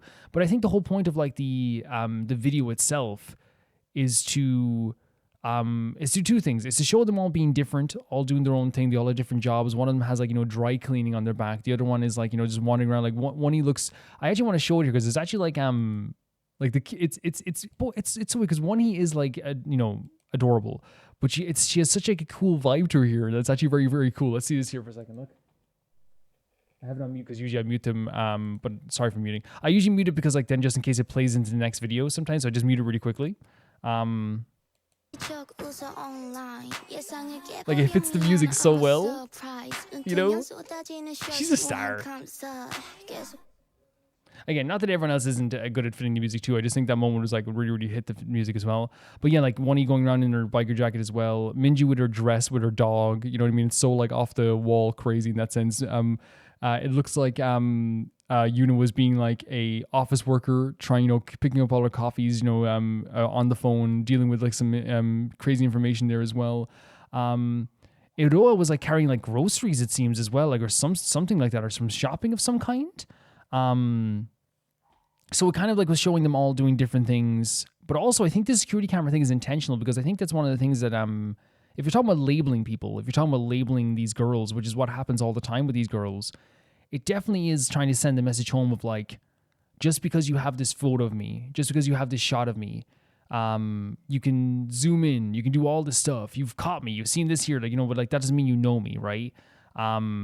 It's like, because it's at first I was like, oh, is this like, it looks like security footage, but then it was like 100% like a security footage idea of zooming in on them and stuff, I guess, too. And them showing that idea of security footage to me like is 100% like how like online a lot of people will share a picture of the gals, and I've seen it so many times, and will be like, this is who you stand, look at this, and they'll like zoom in on a pair, and I wonder if that's what they're trying to do here. They're like zoom in on a section, but it also showcases like, you know, even if like you're like Roa facing the camera as it's zooming in and saying not my name, you know, Yuna facing the camera, Mocha facing the camera as it's zooming in on her, to me is them saying like, yeah, zoom in, you don't know me, do it, let's see how far you get with this, do it. And I think that adds to the messaging of the song as well, where it's like, you can have a perception of me, you can have this shot, you can take that picture of me, you can zoom in on me, you still don't know me. And I love the lyrics in this saying as well. It's like I like talking about how it's like, you know, no answer set in stone, I'm loading still, I'm a chameleon, I don't even know where I'm gonna end up. There's so many labels on me that like I can't even see, which again can be very difficult for people like to have so many labels on you and then like have to like deal with that idea, because it means that eventually you might start believing those ideas, and that's not what you want from that ever. But that's definitely what they're trying to do here. They call me pup. The line they call me pup was interesting too. Like they call me kid, they call me pup, they call this stuff too. Because again, it seemed like some of them was like direct call outs, because it's like sometimes they call me kid, right? Is used in a demeaning way towards Islet. Pup in Ireland at the very least is someone who's disrespectful. It's a kid who's disrespectful. They might say you disrespectful pup. So I wonder if like it's the same thing with this as well, where they're trying to say that, you know, they call, you know, it's like, you know, they're saying they call me bad, but they're also saying they call me like goddess, they call me all this, and it's like I am some of that stuff, and I think that's an important message too. It's like I am some of the stuff that you call me. I am some of that stuff. It's not everything's wrong. Some of these things I actually am that, but the idea is that you can't put a label on me because I choose who I am. I haven't even decided where I'm going to be. I'm going to be somewhere else maybe in future. So you can't tell me who I am. I think that's why I think like, you know, it's kind of like the way Le Seraphim wrote Spaghetti. It fits them so perfectly, because the Seraphim also get a lot of bullying, and that song was literally about how people, no matter how much rude they are about them, they still come back and listen and stream all their songs, you know? And in this case, it's like, it's a perfect song for Islet, because Islet are acknowledging that, like, yes, they get a lot of hate online, but you haven't even seen half of where I'm going to be and what I'm going to be. I don't even know where I'm going to be, but I'll be wherever I want to be. And that's what all the lyrics are trying to come across here, and it's a really cool idea as well. Yeah, outfits are amazing, by the way. I love Minju's outfit the most, I think. I think it just has such like an interesting, like off-the-wall vibe. The dress with the boots, the cool blush out, but then the dog in the basket too. Because to me that is like, you know, it shows how like different, like, because they're trying to show how like I'm not just like this person you put me in a box in. It's like Yuna is like, you know, yes, she's getting these coffees, yes, she's on the phone, but she also has these planning things. It looks like architectural stuff. Yeah, Aurora is carrying groceries. She also has a bag of like what looks to be like trinkets of some kind as well. One, he just looks like she's causing havoc through the world, just hanging around the place. Mocha has like this dirt bike outfit on, but she also has like dry cleaning on, so she's also like doing work with this dirt bike outfit on. Like you can't box them in. You know, even Minju has this dress with a dog in the basket. You cannot box them in. I think that's what the whole message of the song is as well. As I said, like the actual like hip hop sections are so fierce and so fun. The part where like, you know, they call me da, da, da, da, da, like is really like pretty and melodic, but also I think it's an Islet staple to have like a cool section that also just sounds very pretty at the same time too. And in the not my name, it's not my name. It's so intentionally like in your face fierce, because the camera's zooming in on them. They're letting you know it's not my name. It's not drifting away from them. Minju's looking up at the security camera as it's zooming in on her. You know, like same with Mocha, and same with all these gals are doing this as well. it really does feel like they're trying to send a message with that tone and with the visuals in the video too. The first rap section was also really cool, like the da-da-da-da surprise. Like the way the tone goes there was so awesome too. And then it goes into the second verse, which actually has like more of like a beautiful flow and a melody to it, intentionally so. So it has like this really cool contrast to the first verse too. So like it goes from like a straight up beat with a cool hip hop section over it with some cool inflection to an actual beautiful flowing melody. And again, as I say, Illit is very good at doing that, where they'll take something that is just so cool, but make it really pretty as well, sometimes ethereal. But this was just really fierce, and it shows a fierce side of Illit as well, which like to me like shows like, and again, I haven't listened to all of Illit's songs. In fact, I do think Illit, out of every group, Illit and Luna are the ones I've heard the most out of all their songs. And I can say that the people who like try to box Illit in are very stupid, because it's like when Not Cute Anymore came out, both me and Angel both predicted what this was going to be, by the way. We both knew what it was going to be. We were like, this is going to be even before the song even like came out. It was like, oh, this is probably going to be a subversion of expectations of what you think it's going to be. I'm not cute anymore, but it's like someone still being cute. But it's very clear, like the people who are like, they should do a tough, fierce song. It's like, this is kind of it. Like this is what like other like this is in any other group you would call this tough and fierce. And it's just because you have like a little bit of a, I'm sorry for getting so preachy with Idol all the time, because I just like, I feel like a familial protection over them sometimes. But like, if it was any other group, you would be legitimately like, oh, this is such a fierce song. But because it's Illit, and again, you were falling into the remnants of this song. When Illit say like, oh, you call me a child, you call me a pup, you say I can only be boxed into one thing, they mean it, because you were falling into that. Because if you say they don't have any fierce songs and this song plays and it is a fierce and strong song, that means what they say about you is right. You are wrong about them. And I think it's honestly like a really great way of doing this, because it's like, it's almost meta. Like anyone who listens to their whole discography and says there's no like strong or fierce or cool song in there, it's like, yeah, that means you have fallen into perceiving them and you're using your perception of them to describe who they are. But yeah, really cool song. Love the feeling behind it. Love the actual messaging behind it. I adore Illit. Girls are all great here too, by the way. I usually compliment the girls all the time, so you guys know I do, but like to hear they sounded really cool. They had really great inflections. The more serious parts had like really cool aspects too. Like Aroa's like has such a cool voice. So to have her do the whole like not my name, like it's so cool. It's so cool. But they all have like really great vocals, so it's hard not to just like always be happy with how they sing. Thank you for sending this in. This was awesome. The next video is sent in by Geonave, and it's Where the Winds Meet launch trailer. We're launching Where the Winds Meet. This video came out in 2 months ago, so it only launched 2 months ago, which is pretty crazy. And that is the first comment is, by the way, hurry up and launch it. Hurry up and just launch it. Please. I'm begging.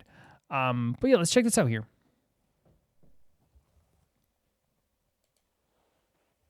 Violence and suggestive themes. I can't watch this. Suggestive themes. Really cool shot to start off. Cool reflections. In the sword. Man, this combat.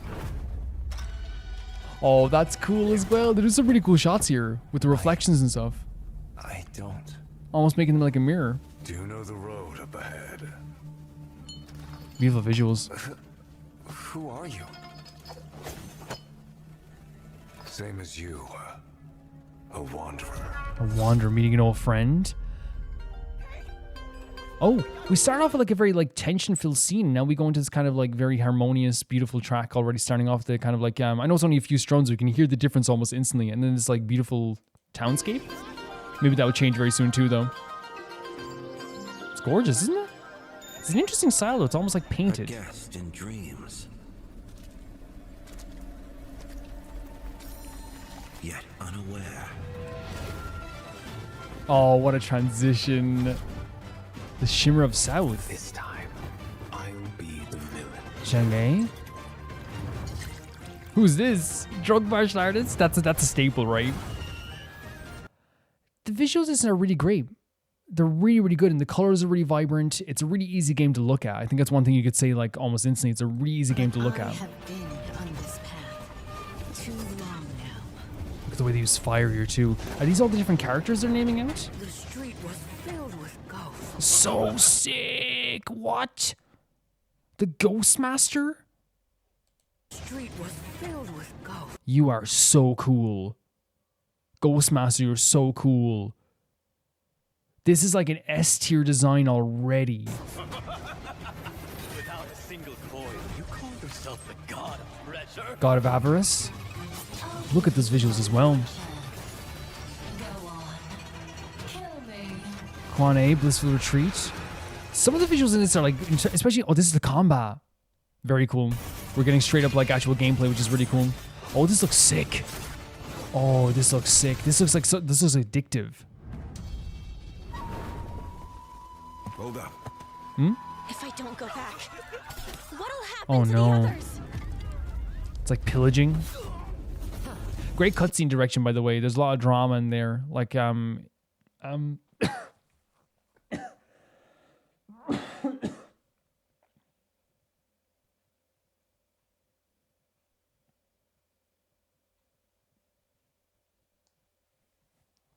not just in their facial expressions, but also like in the way the scenes are shot. There's some franticness to the pillaging scenes as well. Oh, they all look so cool.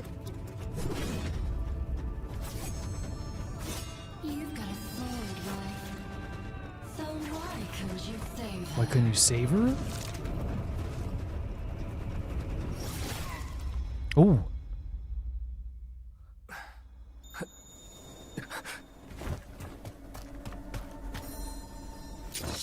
Instantly taking out the sword, by the way. This is what we saw last time, right? The lightning in the background. Are we gonna get any context to this? Very pretty. First of all, the visuals here are awesome. Look at the lighting here. Look, I paused right at the right time. The flowing winds showing like, you know, the wind blowing through the windows, the lightning outside adds such a drama to it. There's such a tension between these two here as well. Just sword length between them. Really cool. Yeah, this shot was in the last one. Of course, like, you know, it's like, you know, there's no context, right? But it looks really cool. Footage captured on PC, not images appear in the game. Of course, 100%. Like, I never... and I think like it's one of the things that people have to get in their head right now as well, because I know like people, it's okay to be disappointed if a game doesn't appear like it did in the trailer, but like whenever I watch a trailer and there's CG, it's I always think of it as an interpretation of the game rather than being the game, always. And that's not a bad thing. It's just the way things go, right? Sometimes. Free download. Oh, so maybe you play as two different characters, maybe? Because they have similar outfits, so I wonder if you choose. Possibly. Oh, it's a console exclusive, so it probably runs really well on the PlayStation, I'd say. Also available on PC, not available on our console until at least 6 months after release date. So what's so interesting about this is that this happens quite a bit, and people think it's useless, by the way. People think it's absolutely useless to do like a console exclusive for like 6 months, but like it's been proven to actually work.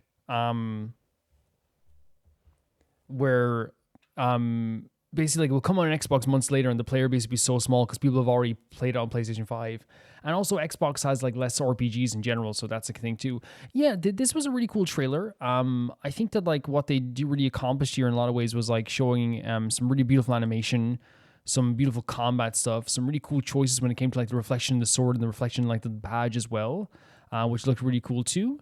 I loved the lighting in some places. The way they used darkness was so cool. The way they used fire looked so gorgeous at the same time also. There was like a mistiness to some scenes, which like made it feel very natural and normal as well. And there was also like some really great character designs amongst everything too. Like the way they showed the cityscape at the start, like it looked kind of like painted in a way. It was like a really interesting style. But then again, like I'm always looking for like really cool colors and really cool character designs mostly when it comes to this stuff as well. So, and a cool place to explore as well. But yeah, they were really good at like creating like just cutscene direction and stuff like this too, which I think is like something that's difficult to do in the trailer, but they really accomplished in a way that like created a fever pitch when it came to some scenes where you wanted to know what was going to happen next, and also like there's some really like great way of showing like even like the pillager throwing the fire into the building. Like, what a great shot of just like, from the below angle showing you the effects of everything, because it's like almost the fire like engulfing you as well. These subtle things that I think are so cool when a trailer does it, but like they really did a good job with this too. And also showing off the characters, the way they directed them too, like having them show so much personality in like a single shots even. Like you saw this stuff with there was the drunken martial artist who obviously had a lot of personality already. There was, I forget what was the character called again? I can get it up here. There was Moon Yuan who looked like she was like honestly pretty distraught emotionally, been attacked in some way. She looked distressed. And then there was the coolest character of all time, which is the Ghostmaster, who looked terrifying but had such a great design too. Like really, really sick designs here also. They showed a bit of gameplay too, and I said it was addictive because it really looks like there was like maybe some sort of parrying system. There looked like you have to really time your moves precisely. It looks like something that like you would spend hours on just perfecting, and that's a really cool idea to have. Because again, whenever I think of like great combat, I think of stuff like Sekido, and I think of stuff like that I really love. Playing as. There was also a line there too. It was like, you got a sword right, and it was like, why couldn't you save her? That's such an interesting question for any warrior, right? The idea of like, you have a weapon, so what stopped you from actually saving this person? And that probably plays on someone's mind, especially if you are a warrior of some kind, to be like, yeah, maybe why didn't I save her? Why wasn't I able to help this person? Because I think that like it's like a sword can be a symbol sometimes, but in this case, it could be a symbol of like a failure. It's like, I should have been able to do this, but I wasn't able to do this. So maybe that's what they're trying to go with in this sense here, but maybe I could be wrong as well. But I thought it was really, really well done, this whole trailer. They did a really good job of directing this. It looked really cool. The characters look cool. Yeah. Thank you for sending us in. This is really neat. The next video sent in by Golden Witch Beatrice. And let me get up the thing here. Let me see. Where is it? Here it is. I'm sending another Umineko non-spoiler review. Well, yes, but this one is voice clips from my beloved witch Beatrice being a goblin, so I have no choice but to share her greatness. A little fun crossover fact: Beatrice Battlers VA are also in Genshin. They voice Ningguang and Wriothesley. Very cool. Which I find hilarious, as Ningguang was my first main, and I started playing and had no idea they shared VAs, and I was an English-only player. So that's pretty cool to me, honestly, because I feel like that happens a lot of times with people. Like, you could be so into something, and then someone points something out, and you're like, oh yeah, that is that. Because voice actors are so talented that you never know, like, if that's them or whatever, you know what I mean? I think it's honestly, like, always really shows off their talent. Yeah. I always loved when I was a kid being like, this is the same guy. Like, when we were kids, we used to watch, I still watch King of the Hill, but I remember watching King of the Hill, and like one of those things that you love saying to your friends was like, do you know Boomhauer and Hank Hill have the same voice actor? And you're like, what? You know? Do you know that like Joseph and Luann have the same voice actor? It's always fun, and people get so stunned by it, and it's always a fun thing to say. But yeah, let's check this out. This is Umineko, the most beloved fantasy murder mystery visual novel. Let's check it out here.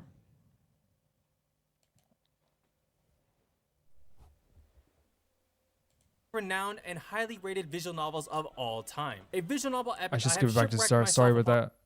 Because usually it auto plays, obviously, but I think you just said Umineko, but they deserve to have their videos played from the start. I'm going to talk to you about one of the most renowned and highly rated visual novels of all time. A visual novel epic I have shipwrecked myself upon, and the rabbit hole chess game I am attempting to dig myself out of in order to understand the legend of the Golden Witch. Today, let's talk about Umineko no Nakakura ni When the Seagulls Cry. Part 1, The Question Arc. Umineko is a roller coaster adventure of a story appearing as this classic inheritance murder mystery, love the art style, also always being like a fantasy thriller drama filled with killer sisters, demonic goat servants, and too many goddamn laughing witches. This is a mystery, but finding out the culprit seems to be the least concerning, as our two bickering newlyweds, Battler and Beatrice, are too busy yelling chess metaphors and logic puzzles at each other in a game. But isn't that kind of cool in a way? Oh my god, look at this. Isn't that kind of cool in a way that, like, you know, something that is so primary to the story becomes secondary once you're like, you know, it's like having, like, you know, the overarching story being like find your father, but it ends up being like, you know, all the stuff that in between that becomes the most important, right? Compared to typical murder mysteries, Umineko looks complicates awesome the here. nature of murder itself. Who done it, how done it, and why done it, just throw that out the window. What we need to know is if it was humanly possible in the first place. Oh. Umineko is sadistically deceiving. It wants to mess with you, toying with your mind and dragging you around like it's a child's toy. Put it like this. Cackling witch over here kills unfortunate human K in a locked room. How was the murder done? Beatrice says magic. Dumbass. So Battler says witches don't exist. So he has to prove it could be done without magic. Could be literally anything. Traps? Okay. Sure, why not? Accidents? Seem plausible. Actual bombs? Bombs, you say? But that's not possible? Well, f you, I don't have to explain. Devil's proof. It's these type of ridiculous engagements that make these logic puzzles intriguing and make you think outside So of it's like the idea that like you don't have to prove the evidence fully like you would in a courtroom. You just have to prove that it wasn't magical or that it could be possible that it could happen, which is interesting. box, given this strange goal. These are such absurd big brain arguments that really make you question everything, where death can't be trusted. And the only thing you can really trust are literal red text. It's all useless, I tell you. It's all useless. But So the cool. most exhilarating part is the bombastic personalities of Beatrice and Battler. Beatrice is one maniacal, evil, diabolical bastard of a witch, and I absolutely love her. She puts on such a I grandiose love show. that too because I think that you have the same feeling with that as well, Beatrice. I love the idea of like having a character that like you know is just diabolical, but you love them, right? I think it's so fun. Absolutely love her. She puts on such a grandiose show, completely owning that role as a sadistic troll, never missing a beat to tease and cackle at Battler's vain attempts. Even on her off days as a sensitive child, she's a very memorable personality. And that's what you want, right? Oh, great voice. Oh, the laugh.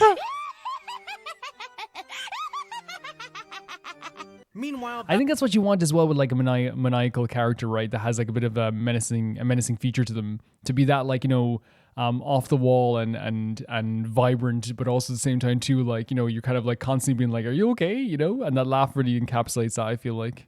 Battler, with his stubborn and undying willpower to prove Beatrice wrong, embodies so much underdog energy that the man refuses to go down. He's not alone in this fight either. We are also with him. The Battle of Wits not only challenges Battler directly, but Umineko also helps guide the reader to try to solve that's the puzzle cool. themselves. There's a sense of camaraderie between the reader and Battler that it becomes even more engaging when we see Battler learning from his past mistakes, That's and awesome. satisfying when we see him take Beatrice down from her haughty throne. Of course, Beatrice and Battler aren't the only ones in the spotlight. Characters get their time to shine, or rather, go out with a bang. Oh my god. Oh my god. What's fun is that the I do think that you have to have a strong cast of characters, especially since these games are like really long. And from what I've seen, they do have like some great designs at the very least. And we've seen some like interpretations of other characters and stories along the way. But like you need to have a strong cast, and I've heard like the cast is amazing in Umineko as well. So like there's no way you could doubt it really. Crazy stuff there. What's fun is that despite a majority of the adults in the Ushiromiya family being absolutely deplorable, hungry vultures ready to pounce on their dying father's inheritance, all of them have very intricate backstories, and some of them have emotionally unstable personalities. Oh, the way you said no that. surprise at all, this can be traced to how prestigious and distinguished the Ushiromiya family is. Yes, contrary to popular belief, sometimes being stinking rich isn't worth its weight in gold. Without exception, every one of them. More than anything else, wanted a lot of money right now. It's not just the adults too. All the characters have their own personal Great character insecurities design. that they're dealing with as well, to varying extreme degrees of unpleasantries. So when certain death stares right at them, it's exciting to watch as their true values and natures come out, making these confrontations even more chaotic, thrilling, and emotionally cathartic. And That's awesome, by the way, because I think that is like something that I love about any type of murder mystery or anything like that as well. It has to be done right, and it seems like, you know, from their explanation that definitely look at this location. It is done right. The idea that, like, you know, in the face of death, usually people like show their truest colors sometimes. But especially since, as he said here, they have so many different varied backgrounds that it would be so interesting to kind of like witness who they truly are in those moments. Because again, it's really easy for us when we're safe to kind of like create a persona or create like a shield around us. But when we are panicking or we are in a situation where like we're at our most vulnerable, it does change our perspective in real life. So it's interesting they're doing that here as well with this game. oh boy, is it a ride. Oh shit. Oh my god. Wait, are you implying that an imposter? Oh, no. Oh, no. Oh! This sounds so fun to play. Jessica's. Did she punch the man? Yo! Each episode These reactions? is jam-packed with suspense and action for being a simple murder mystery, and it better be for such a long, drawn-out, glorified chess match. Which brings me to Umineko's main drawback. There's no way around it, and it's one of the reasons why people are so hesitant to read Umineko. I think I know what I was gonna say. Umineko is long. This is exactly what I was gonna say. It's like, I know that these games are long. And it's the thing is, like, and you know this, Golden Witch, and everyone else knows this too watching this. Calvin would love these games. Calvin would be into these games. Calvin would be obsessed with these games. But it's about the time sink and getting into them. You know what I mean? 100%. With the way I do Let's Plays, it would definitely take like 3 years, I say, to play the full game. I think it would. I think it would take 3 years.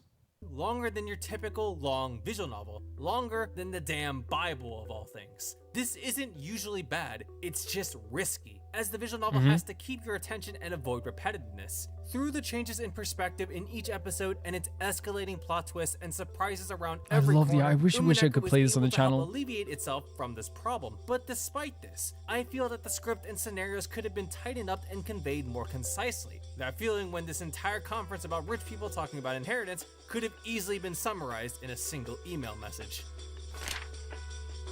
Now, the version of Umineko you can buy is the manga gamer version, but I heavily recommend downloading and installing the 07th mod for Umineko. The 07th mod includes the PS3 port of the visual novel, which includes new character sprites, new background art, and absolutely fantastic voice acting. It's pretty So can you get the PS3 version though? Because like for me, I have like a PlayStation 3. Well, I don't have one anymore. My PlayStation 3 broke.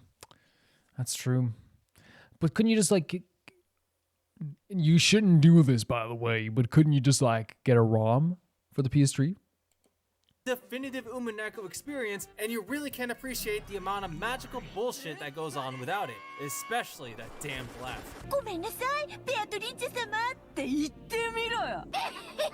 The laugh is crazy, isn't it?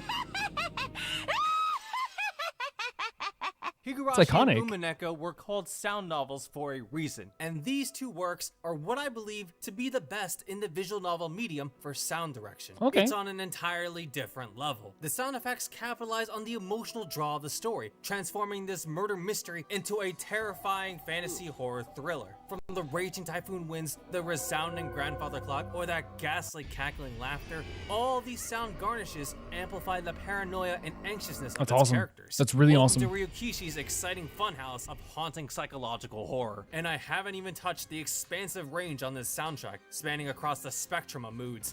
Well, see, I know that I've heard music from this game too. It's absolutely incredible. But like, yeah, the sound effects are so important. This stuff too, for sure. And like, I love the passion behind this person explaining this because it definitely does sell the game so well.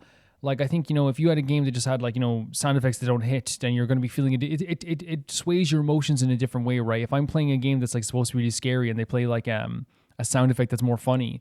I know it's so basic, but like some games don't get it right. They really don't. I guarantee you, there are multiple songs where you can recall specific key moments in the narrative. They're quite memorable. For a simple these character designs, man. visual novel, one wouldn't expect dubstep, trance, rave music. At this point, I'd expect anything from Umineko. These tracks are pure showstoppers, and I only explained just a fraction of the Umineko soundtrack and its massive amount of vibes. So good. Look at this, the blood everywhere. Yeah, the music's insane in this game. If I played this, it would have to be like Patreon only for a bit, right? It would have to be.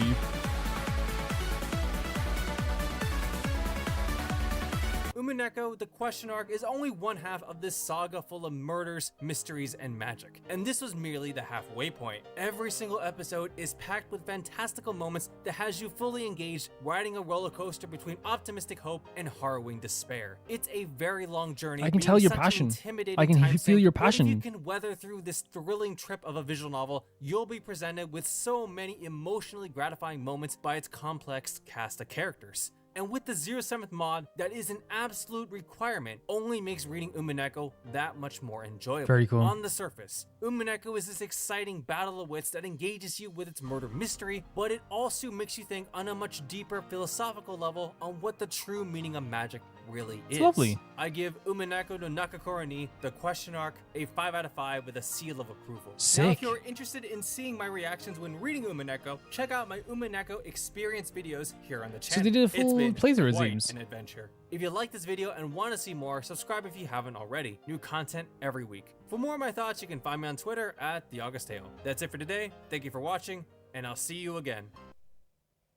So the reason why I find this to be so passionate, right? And I think there is a lot of passion here when you hear it in their voice, and you hear how how excitable they are, and how well, just the word is passion. You can feel the passion radiating off them. There is definitely like a feeling from this video that you can tell that they've been like captured by this game. They've been enamored by this game.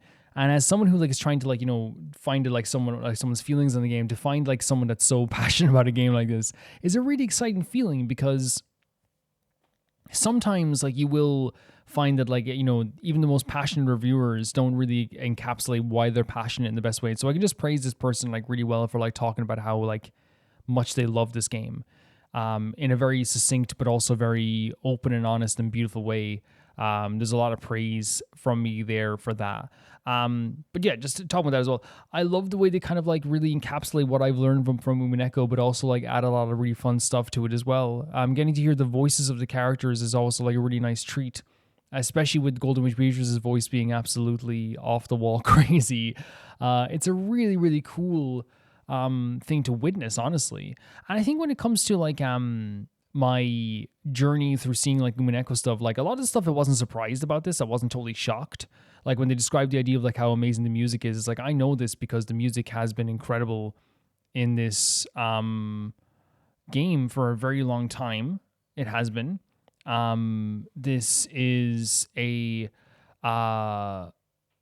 like it's one of those things whenever you hear a track, you're so at first you're surprised by how like the variety, but like there is such a variety and so much great emotional and heavy and strong and powerful tracks in these games that like it becomes less shocking over time of like how incredible these really can be. And I feel like that's what we get from this is like this truly from this game, I should say. It's a cacophony. It's a gathering of a lot of different tracks. And I love the way they said here, though, as I said, adding to that, the way they said that like you can recall parts of the game from parts of the track. That's a sign of a good soundtrack to me, because that's what I care about the most when I listen to a soundtrack in a game, is how it can make me feel and how it can connect me to the game. I always use Nier Replicant as an example when I go back in time and I listen to Nier Replicant soundtrack. It takes me to certain parts of the game. Same with Final Fantasy. Like that's what you want. You want a Final Fantasy X. It takes you back to certain parts of the game, and that's what you want to feel in that moment. And that's a great thing. It's also like an unbelievably highly rated game, as they expressed here too. It's a very long game, but then again, it's like one of those things where like that makes sense, I think. Where like it's funny because the recommended video on this is the House of Fata Morgana. I've heard this as well, but yeah, the length of the game can be a drawback for people with this game, and I think it's one of those situations that if I ever played this, it would have to be like I'd have to devote like 7 days a week sometimes to play it, because the way I play games is I have like three episodes of a game a week is usually the most we do of any series, so it would probably take like 2 years to get through this. Because again, you've talked about this before, Golden Witch Beatrice, the idea of the script and how big the script is. Like it's a massive script. It's a massive undertaking. It's bigger than the Bible, as this person said. So we would be here for a while getting through this game, which again isn't an absolutely terrible thing, but it's also one of those situations where like I'd have to like devote a lot of time to it. But again, I think if you love these games, and the whole point about saying it was long was not to say it was long, it's the fact that it's engaging, that the fact that they keep doing new things, the characters are so interesting that they want to draw you in, and that's a really important thing too. I love how they also express the relationship between Battler and us, but then also Battler and Golden Witch Beatrice, where like you're kind of witnessing like this kind of two gigantic personalities butting heads with each other. And it could be like a really interesting thing to watch, honestly. And that's what we get from, like, you know, even seeing this, like, you know, the power and the laugh from Golden Witch Beatrice, Battler, you know, having his passionate, you know, bite backs as well. There's so much here that really does feel, to me, so strong in that sense. In terms of their relationship with each other and their contest with each other too. They also mentioned that the idea of the actual game as well is not to like prove something wrong, it seems, but also to like find out if something is supernatural or that it can happen, which I think is another interesting perspective as well. To have this story be rather than have it be trying to prove something wrong and trying to prove something 100%, you're instead kind of like looking to see if it could even be possible in the first place and trying to denounce something that's impossible to kind of prove your point in that way, which again is another interesting idea that they have for this too. I honestly didn't know that was what the actual gameplay aspects were, but it does seem like it is about the mystery. It's about the danger of it. There seems to be so much drama because there's danger on every single corner. There's people pointing guns at you. There's people revealing their true selves when they have a gun pointed at them.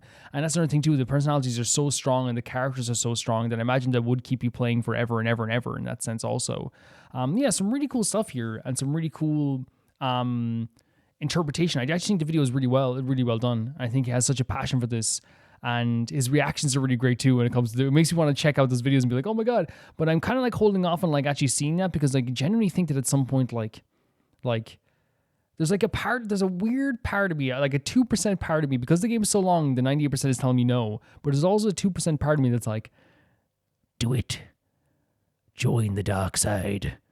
Play Umineko. You know, like it has that in me where it's like there's something there that like makes me like want to touch it and makes me want to go near it, but like it's not always going to be the case, I suppose. But yeah, it might come down to a thing where we do play it or we don't play it. I'm not sure, but we will see where it goes with that. Thank you for sending us in. There's just such an interesting interpretation, such an interesting walk through this story. Really, really cool stuff. Thank you. The next video sent in by Neko-san. I didn't even see the name, but I believe it would be Neko-san, right? If it's figure skating. It's time for another figure skating video. I love the program Kevin almost performed in Milan this week. Only found in French commentary though. Hope that's okay. It's totally okay. We'll feel it. You know what I mean? Usually with these things we have to put a black bar over them because they get copyrighted very easily. Which I'm not sure why. I think you know what it is, because it's the Olympics. Yeah. The Olympics tend to get, and again, don't shy away from that. I can copyright it 100%. I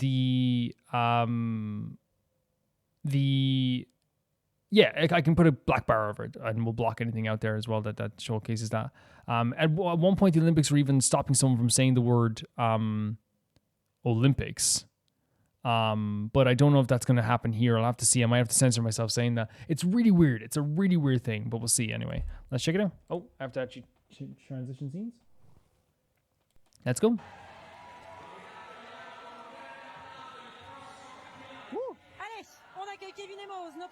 They're like always flying, aren't they? Like, look at this. The skill and the core strength. It is insane.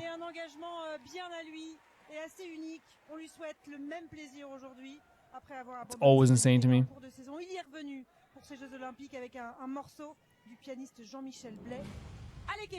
He almost like shifts into a different mode, right? Oh man. I'm always amazed by seeing this stuff, honestly. It's always really impactful and emotional. Again, it's like he's floating.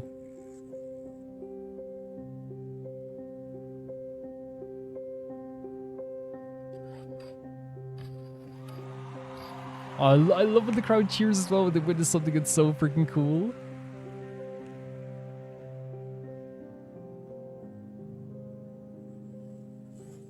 It's a very subtle song though, right? It's a weird feeling. Oh, they're showing the technical score in the corner as well, by the way. I love when the crowd cheers. Because I only know how like it makes me feel when I see it. Oh, look at that. So I don't always understand what's a good, you know. Look at that. This music's gorgeous. You can see this passion in there too.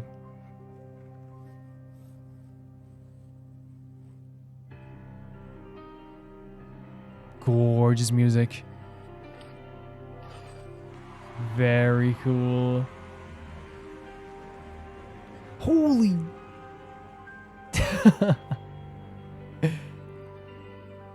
Absolutely insane. How? That's the question. No way. And here's the kind of dance aspect of it too. Gaga? That's sick. Let's go. I was not expecting Gaga to come out here as well. Sorry, I was so mesmerized there, but I was not expecting Lady Gaga to come out of this. But I guess, like, you know, I saw a pride flag in the background, so maybe you should have gotten a hint in some way, you know, about what was happening. This was freaking awesome. This was really, really, really cool. And I think that, like, with the with stuff like this, like, as I said, I don't understand all the technical aspects of it, but I do love having the crowd cheer along with it, because that means whenever he does something cool, I know it was cool, and it's just even beyond me thinking it was cool. I go, oh, that was cool, but then I also hear the cheers and I go, I know that was good then, you know? That's what feels really good. Holy hell. This is super powerful. No! This is so good. The music fits so well.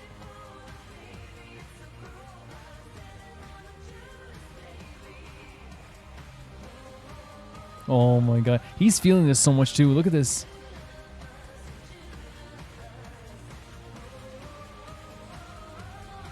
Jesus Christ, the stuff they can do. You see what I mean? It's like I know this is impressive. Like, look at this, Jesus Christ. But then when the crowd cheers, I go, oh yeah, that is impressive. You know what I mean? It's like, it's almost like someone. It's like having a friend beside me going, like, yeah, that was good. That was good. You know? Look at this.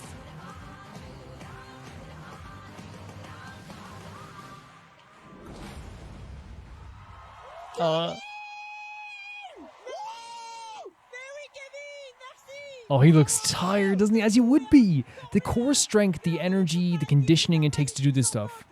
And you're doing it on unfamiliar ground. It's like dancing on sand sometimes, you know? It's like, how do you, like, of course it's going to take so much freaking effort. You know? Of course it will. It's like, you know, it's the same thing, running on sand, running through water, gliding on ice. This is not your usual space you are, you know? And then they cheer him from the crowd as well. I think them, oh my god, look at that. Ice skaters are so passionate, and the crowd is so passionate. There's so much love in this room, you know what I mean? I think it is just because it's such a beautiful sport. You know?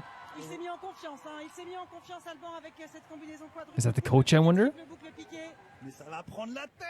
Possibly. Oh, they put on guards for their ice skates because, of course, it would damage the ground. Just really impressive, and you could tell his passion was so. That's so fun. Getting to see the different moves and the transitions, all like beat by beat. Okay, I'd be dead. Il a un engagement, évidemment, une musicalité inouïe, et c'est tout ce qu'il a réussi à mettre en place aujourd'hui, en plus d'une technique, en plus d'un programme sans faute, et bah bénéf. Ah non, génial, génial, mais quelle bonne idée de revenir à ce. Yeah, the passion's there, you can see in his face. But I do, as I said, I love the love from the crowd. The crowd always feels like they are in love with this stuff. They always feel like they're very passionate about the stuff. It never feels like it's like a misplaced passion. They're always like very supportive of these guys as well, you know, and these figure skaters. Oh là là, regardez-le là sur cette séquence de pas, il est à fond, et on est à fond avec lui. Ouais, une séquence de pas qui a pris Look at that. Le meilleur niveau, Look at le that. niveau 4, avec des Did he land on the tip of his skate? That's it. That's crazy. Des grades d'exécution positifs qui viennent ajouter. Oh, he's feeling it here, the emotions, you could tell. Par exemple, le triple axel, il vaut 8 points. Si on l'exécute bien, et ben on a des points bonus en plus. Yeah, he felt it. Il a 1,83 That's awesome. de grade d'exécution positif. Donc, ça lui vaut 9,83 ce triple axel. C'est pareil sur tous les éléments. Et ensuite, on rajoute à cette note technique, eh bien, la note artistique, les composants. Et là, He looks so happy too. Il est très haut, Kevin. C'est lui qui, pour l'instant, eh bien, a la meilleure note dans ses composantes artistiques. Mais c'est logique, c'est de loin le plus artiste. De loin. On le sentait bien. Hein, yeah, these look like the coaches as well. I'll know if the points are good if they cheer or are happy or their faces, right? Ça va monter.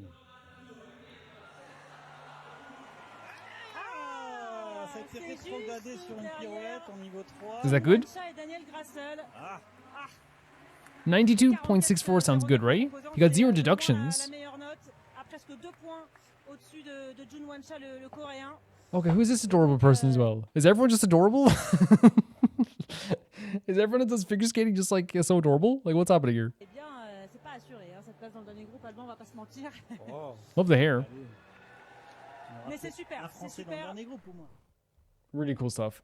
The thing is about figure skating stuff is that it's, to me, as I said, like, I'm not someone who knows this stuff.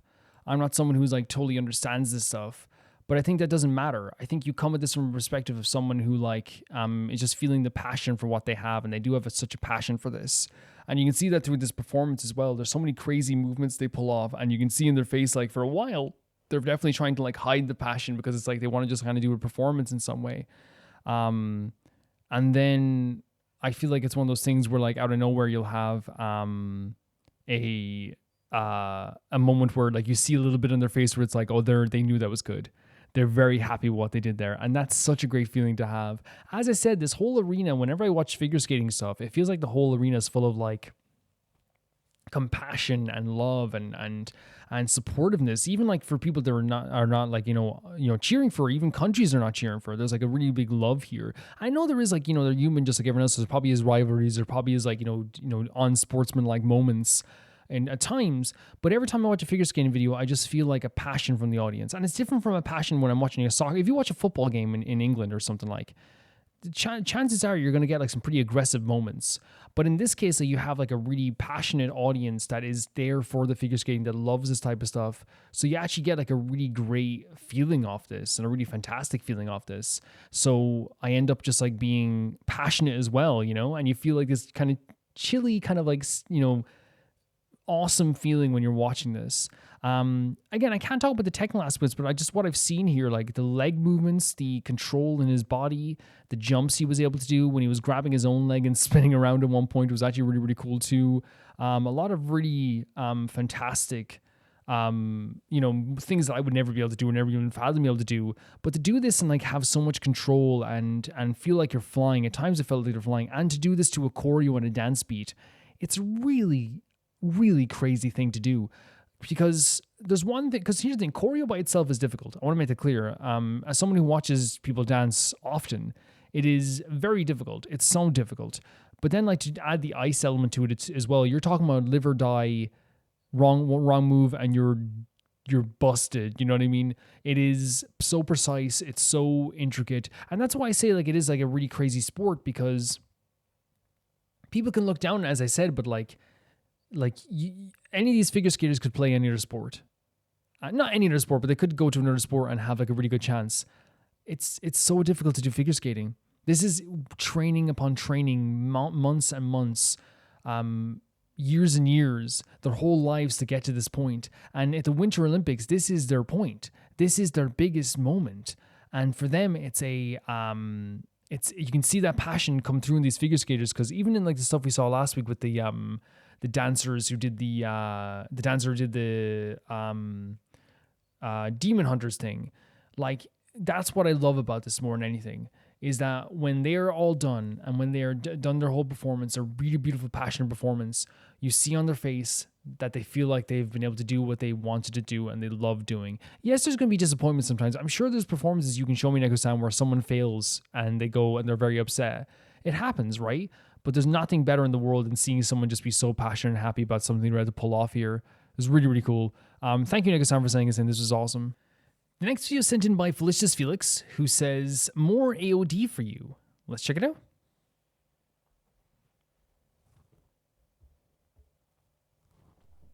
I pressed the wrong transitionary button. Let's go.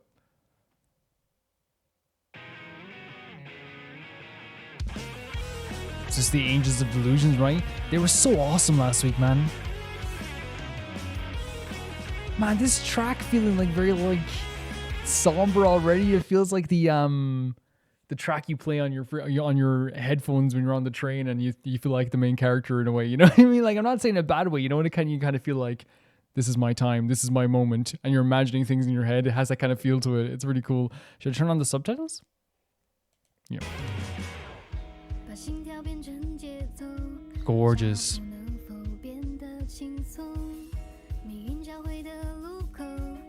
Fate's meeting at a crossroads. Look at the lighting here. Love the crunchiness of that. It feels almost dreamlike, doesn't it? Oh my god.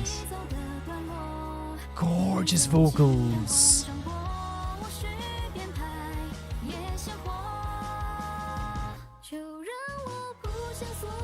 Oh my god. Holy hell, that's stunning.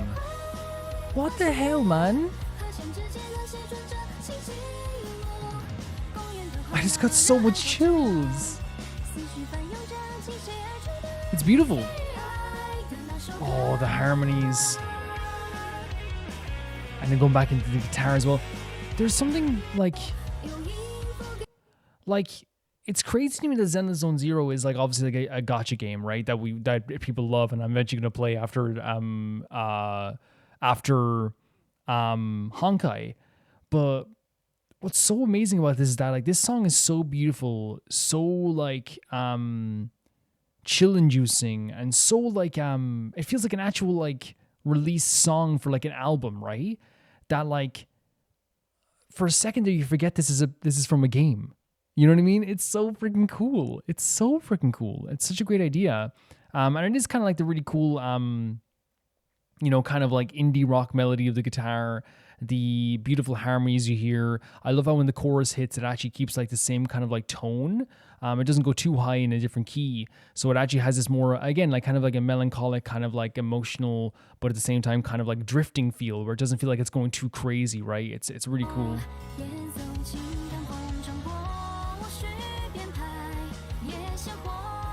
The harmonies are so gorgeous. See what I mean? It doesn't go too crazy. So it still lets you it makes you feel kind of like somber, right?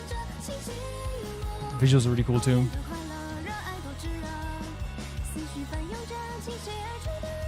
Nothing we can't beat. I love the harmonies. This is gorgeous. Yeah, the visuals are so cute. And it's actually great, like, I love the kind of pencil or pen style art drawing. It's really cool.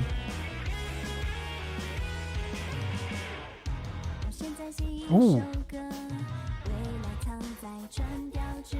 Oh my god, the harmonies are beautiful.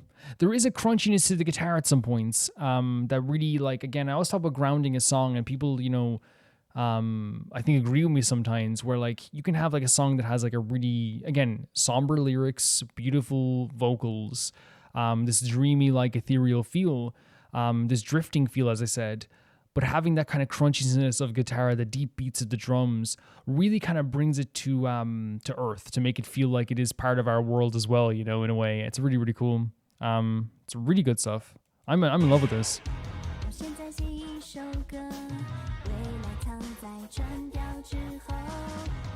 Future waiting for you. Tell them dreamers can't be tamed. Gorgeous vocals again. These visuals are so dreamlike.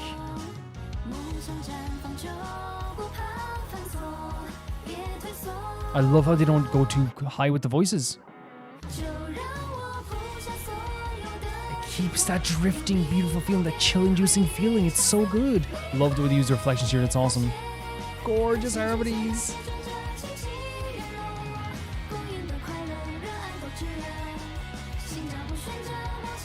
Love this section too. Yeah, it's so dreamlike, the video. Oh? Yeah, the when I say dreamlike, I mean like there's a lot of like very bright lights. Everything feels kind of like it's shifting in and out of different spaces. The way the art style is kind of drawn in a kind of like very kind of a loose style. Is a really beautiful style, but it also makes everything feel kind of like shaky in a way too. So everything feels like it's not exactly real. And I guess if you're talking about the idea of like following your dreams, I guess it fits that purpose as well. But the visuals are really cool. Love the way they use the reflections of the, you know, the street reflections that, you know, that they use for cars. Seeing them kind of like, you know, writing songs or whatever, like trying to come up with ideas and things too. Like seeing them even sleeping on the couch. Like there's lots of different things here earlier on in the video, not just this scene, like with the robot one. There's some really, really awesome stuff here. It's really cool.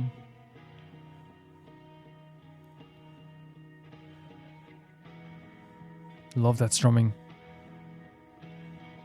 The reverb, the quiet echo-ness of it, you know, the echo of how quiet it is. Oh my god, man, what the hell? Jeez, this is like it's a real song. It's crazy. Oh, is she gonna get into it? Whoa. Jesus, what are you talking about? What are we doing here?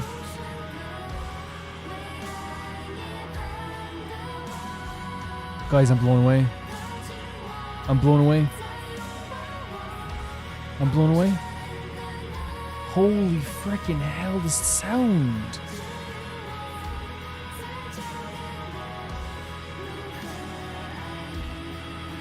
It's an incredible sound. That was overwhelming. And I say intentionally so. It was like such an amalgamation of all the different sounds from the song, the voices singing in harmony. It's this instantaneous feeling of like almost, you know what, the way to describe it, like feeling, you ever like had like a gust of wind, literally just like feel amazing. You know what I mean? Have you ever had like a hot summer day and it's so hot, then this really like big wind hits your face and it's like, oh my God. And like has this overwhelming feeling, but like at that moment you feel like you're in like heaven. I thought I was just brought to heaven. It was so beautiful. That's the type of moment in a song that when I was a teenager and me and my friends were all listening to the Deftones, we're all listening to like nu metal and like heavy metal, rock and roll, all this stuff, that we find this part of the song and we all sit there in quietness for hours afterwards. Not hours, you know what I mean? Like not literally, but you know what I mean? Really beautiful stuff. Gorgeous stuff. Overwhelmingly beautiful. Again, the dreaminess of the guitar as well. Oh. I want to just go back to that part if this is the end. This part here. It's such a powerful moment. And I use the word powerful because it is powerful. It hits you so hard. Listen to this.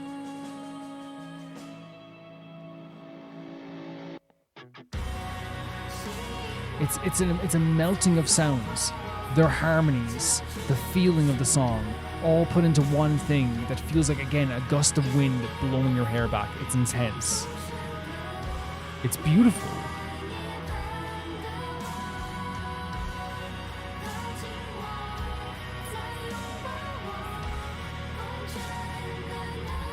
It's a scene about being together, about following your dreams, about like fighting hate with love. Make me hold and show me how to love it all again. That's beautiful. All the tears rolling in the face as well. This was gorgeous.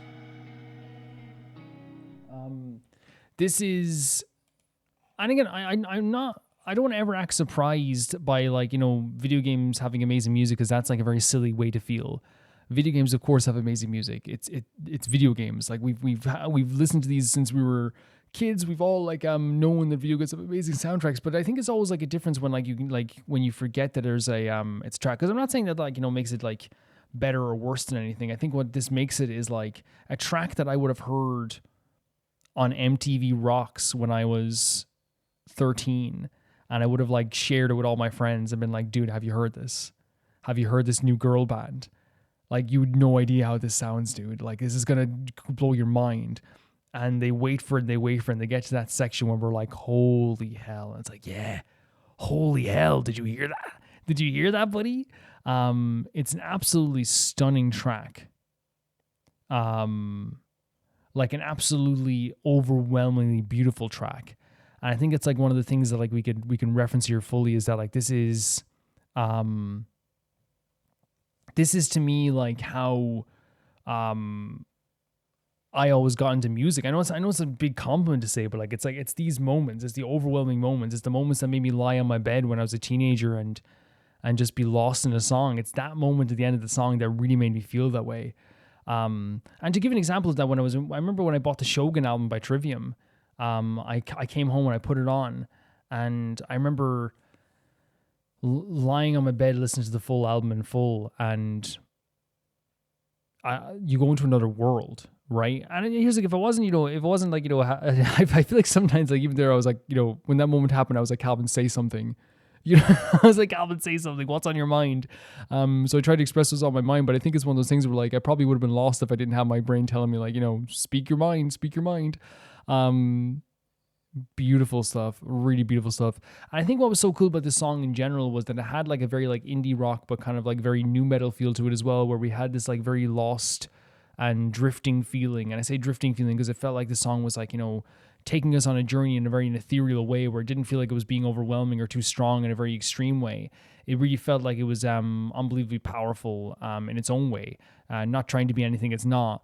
It was very raw and open, and didn't try to do something that was just for the sake of doing something. I think that's what's so impressive with this, because sometimes here's the thing, like, soundtracks can be amazing because they are very powerful and they are very over the top and extreme. You can make that work, but the way they did this here, they were very subtle and subdued about a lot of the aspects of this song.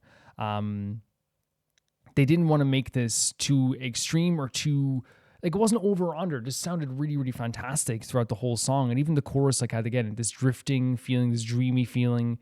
And the guitars were crunchy at times. The drum beats were deep, but they weren't too hard. That it made the song really, like, over the top for no reason. It all just sounded really amazing. And I was, like, really in love with the way all of this sounded.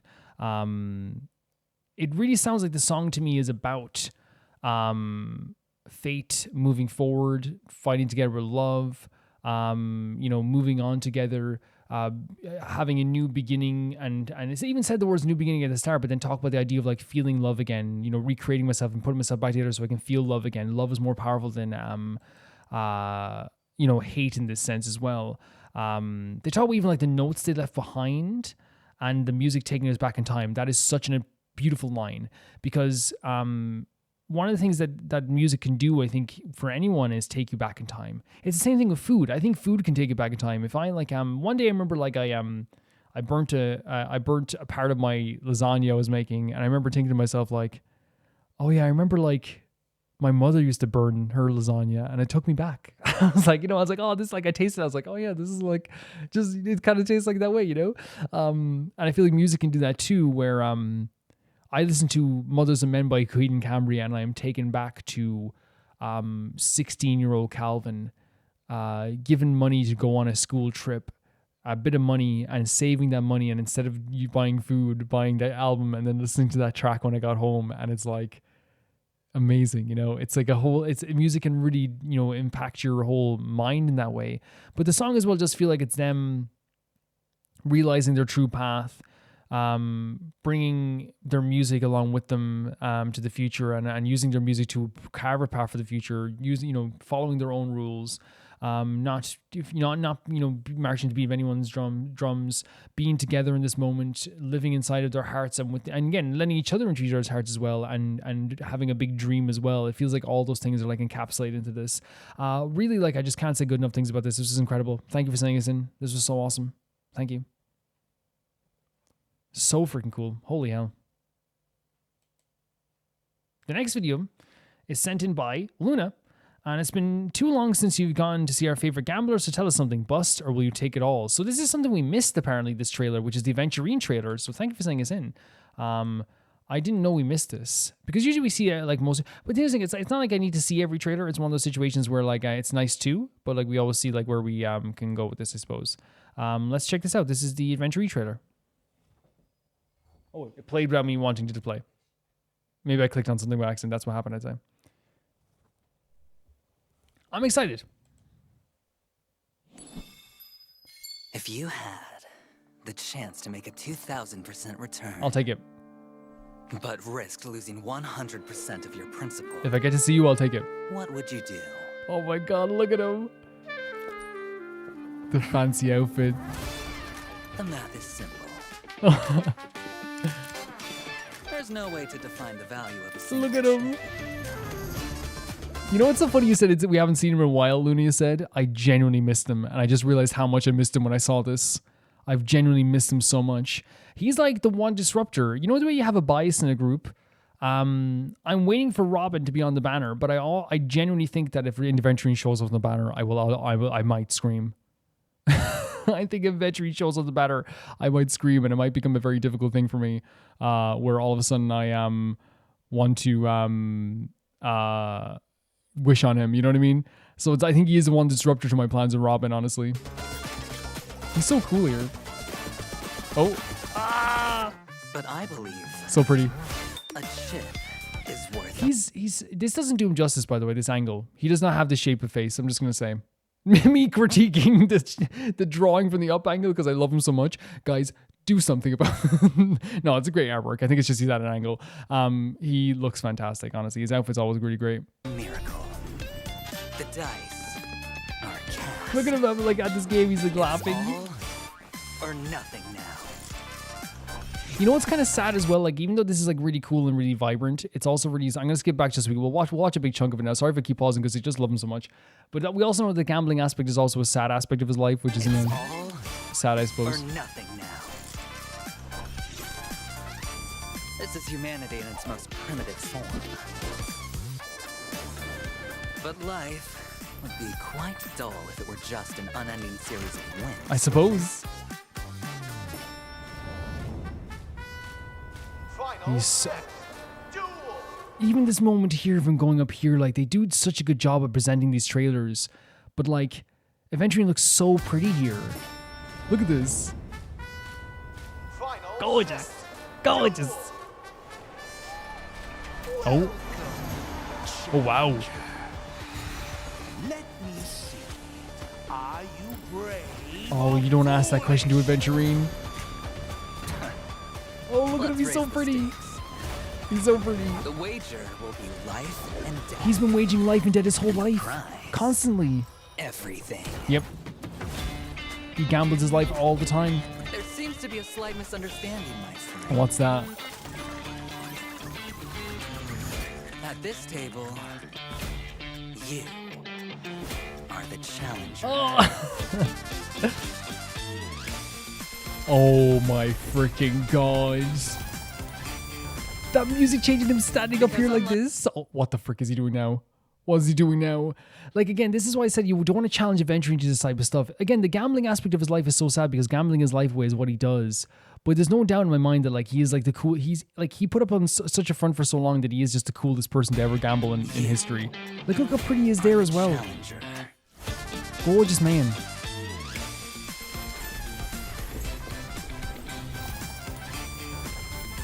Absolute gorgeous man. Like the house, the gambler. Look at this, he buried them. What they want. Flipping the coin off. Someone could die from that Aventurine, just saying. Huh?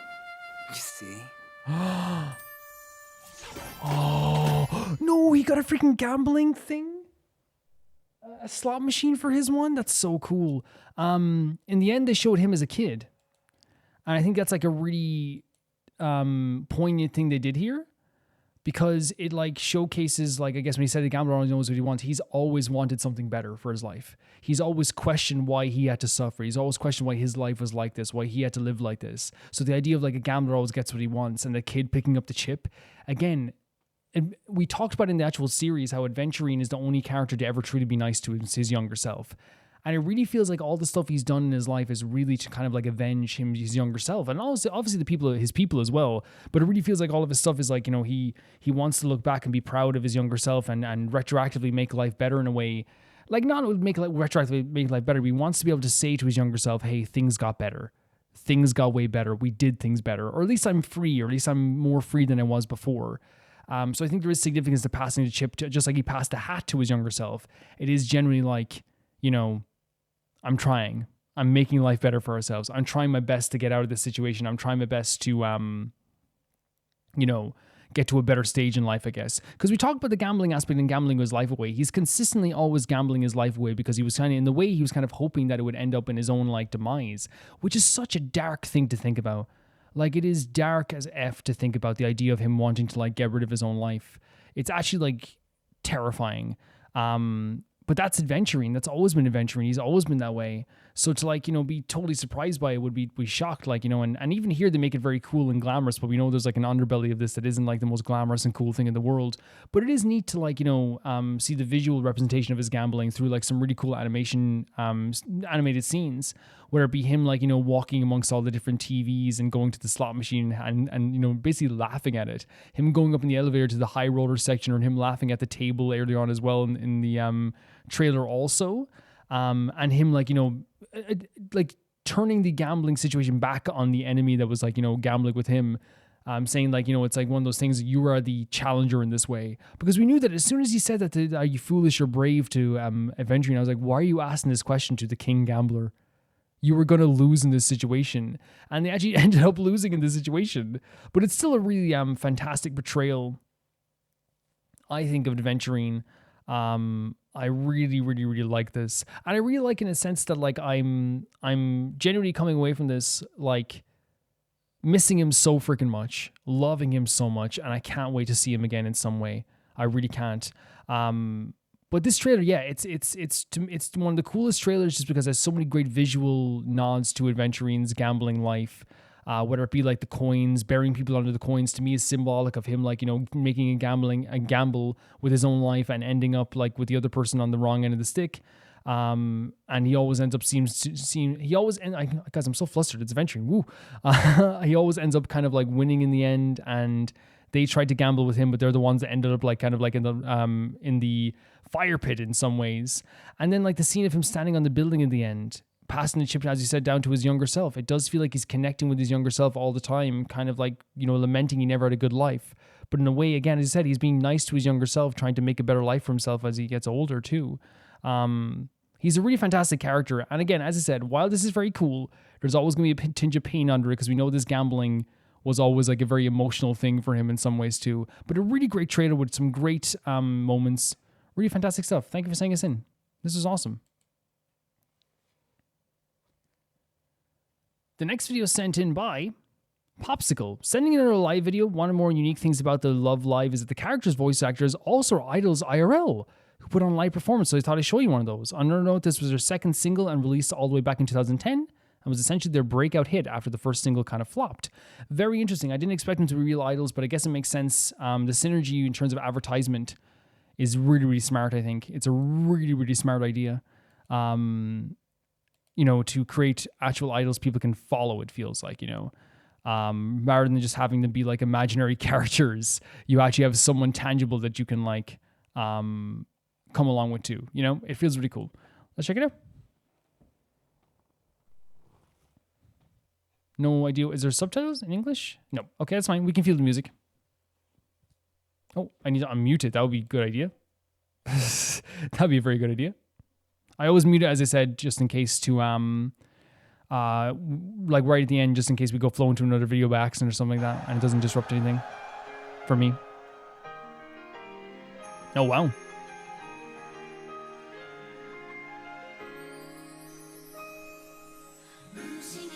With the video in the background is cool too. Okay. Again, getting to see them live is going to be a different experience too. It's a very like festive feeling to this song, right? Or maybe that's just me. Oh, there's a winterscape in the background. The outfits are crazy, aren't they? Very vibrant. The crowd's going nuts. That's so awesome.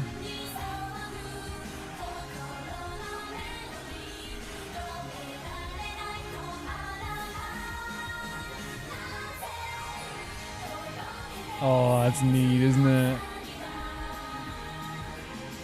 It's a great melody.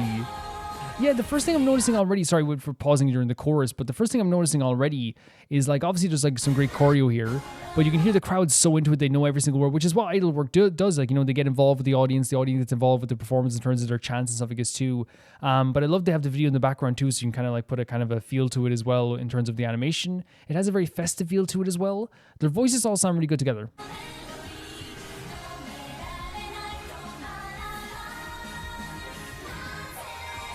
The outfits are really vibrant.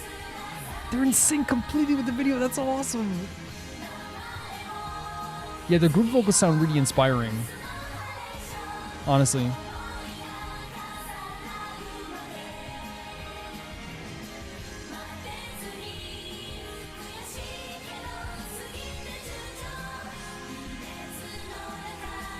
Yeah, it's you can tell the passion they have for this as well.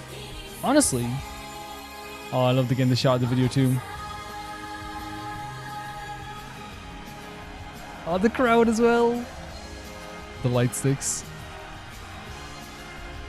That must fill you with a lot of adrenaline though to hear like because when I ever hear K-pop chants, because I'm into K-pop, when I hear a K-pop chant, like I can only imagine how that would make you feel so full of adrenaline and so happy and so in the moment in that time.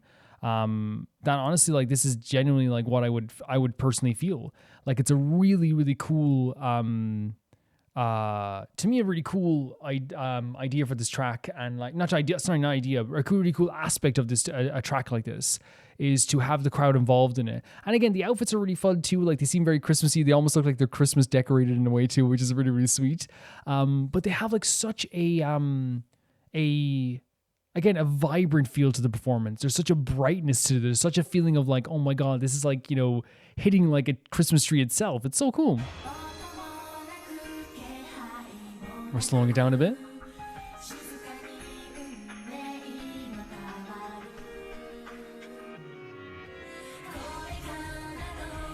We're getting a bit of a beat here as well with the guitars. Oh, the crowd again.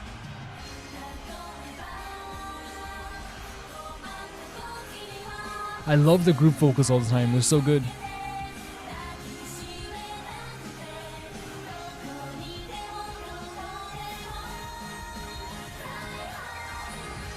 And then back into the chorus again. There's so much energy in this, right? There's so much energy. Again, being in sync with the view. Oh, in the snow. That's such a beautiful idea. That is such a beautiful idea as well. I love how they're in sync with the video in the back again. As I said, the crowd involvement was fantastic. The lower parts and the kind of slower parts of it were really cool touch as well. I actually found it to be this like a lot more subtle, which makes the more high octane part, I guess the more vibrant parts, I guess, like feel really even prettier, I feel like, you know? To me anyway.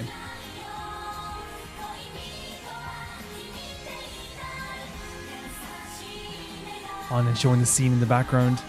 There's so much emotion in this too.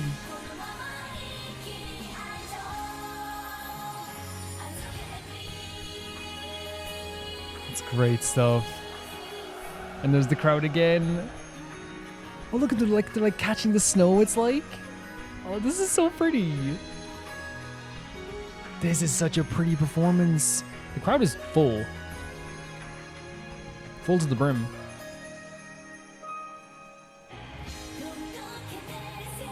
Oh, the passion. Oh, and the light sticks changing color as well.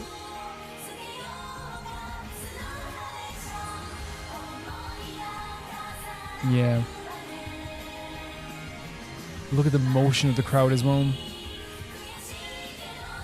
You could not feel the passion off the crowd though, right?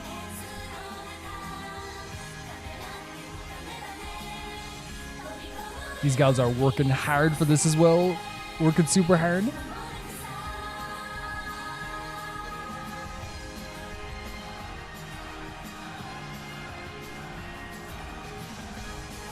Oh man. It's kind of like a big change of momentum, right? Let's just see it here for a second again. It's like a big change of momentum, like almost instantly, right? Like we're coming into the kind of faster parts here. But again, if you want to do a final stretch of a song, that's what you kind of do, right?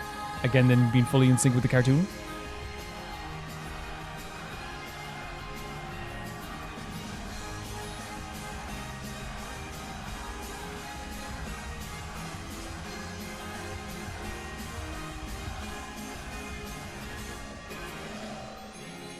Oh, the love hearts. This gal's like absolutely like adorable. I'm sorry. Like this one here on the right. She's absolutely adorable. Like her smile is infectious. Look at it. Infectious. Really cool stuff.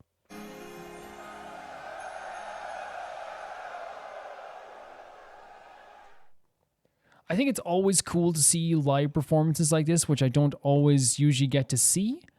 When it comes to performances like this in general. And I think that's like, you know, always like a, it's always nice to get to check it out, right? Because I think that like it's there's one thing to like see the artist like doing or hear the artist doing their like doing their regular stuff or their tracks when it comes to like their either their anime or their album. But to see them performing live is a different energy. You get to see how the crowd reacts to it, how they feel about it, what their passions are when coming into this as well. And that's always like a really cool thing to me. And we got to see that here with, these girls here being able to perform this on the stage. And again, I love the idea that it was so in sync with the anime in the background. I love that you could feel the energy from the crowd. I love that you could see that they were totally like into it as well. And like the outfits like seemed very festive. The songs seemed very festive as well. So all of it was like a really festive feeling to it. And it really like honestly had a, I don't know, what would you say, like an unbelievably passionate feel to it when it came to like the way that the girls were performing, because I feel like, it takes a lot to do a lot of this choreo stuff, but to do it in such sync and to have everything so right and to have everything feel so vibrant and lovely at the same time too, to get the tone of it so right as well is a big deal too. And I think the girls did a really fantastic job with this also. I love their group vocals. I think the group vocals all sounding together have this like a feeling of togetherness. Like it feels like they are like not only just singing at the same time, but it feels like they're all like combined in like a friendship almost. And that's probably like what they were going for with something like this too, which is like really, really neat. They are like, I think an embodiment of maybe like, what idols are, I think, which is kind of like this thing, which is this, to me, like artists first, obviously they are artists, but they obviously are like these artists who involve the crowd, feel the energy of the crowd. They do their performance in a very precise way sometimes. Sometimes you can have fun with it, but do it in a very precise way. You get to see that from the crowd. You see the energy they're giving off. You give them the energy back, and it's like this really kind of like cyclical kind of feeling when it comes to idol work. Now, it's changed as time has gone on because you have like Japanese pop stars and Korean pop stars and all this stuff too, and idols getting more like into kind of like doing more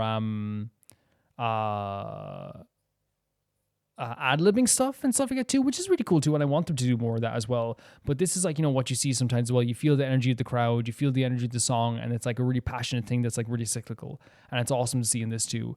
They actually have like a really cool thing here as well, where sometimes they'll pan out and you'll see like the shot of the anime itself, and sometimes it's so in sync to the point that like the girl was singing at one point and doing a high note, and you could see one of the girls on the screen had her mouth wide open singing a note as well. They would pan out and you could see the girls doing like a dance, and like the girls on the stage were doing like the dance completely in sync as well. At the end they also had like these really pretty dance movements where it was like they were catching snow, catching like whatever it was, or like trying to like maybe react to stuff around them, and then they did Love Her at the end too. The choreo isn't like something extreme or crazy, but it's not meant to be, I don't think, in this sense. It's supposed to be kind of like this very vibrant and fun moving thing with so much personality in it, and they really had that come across here in this performance.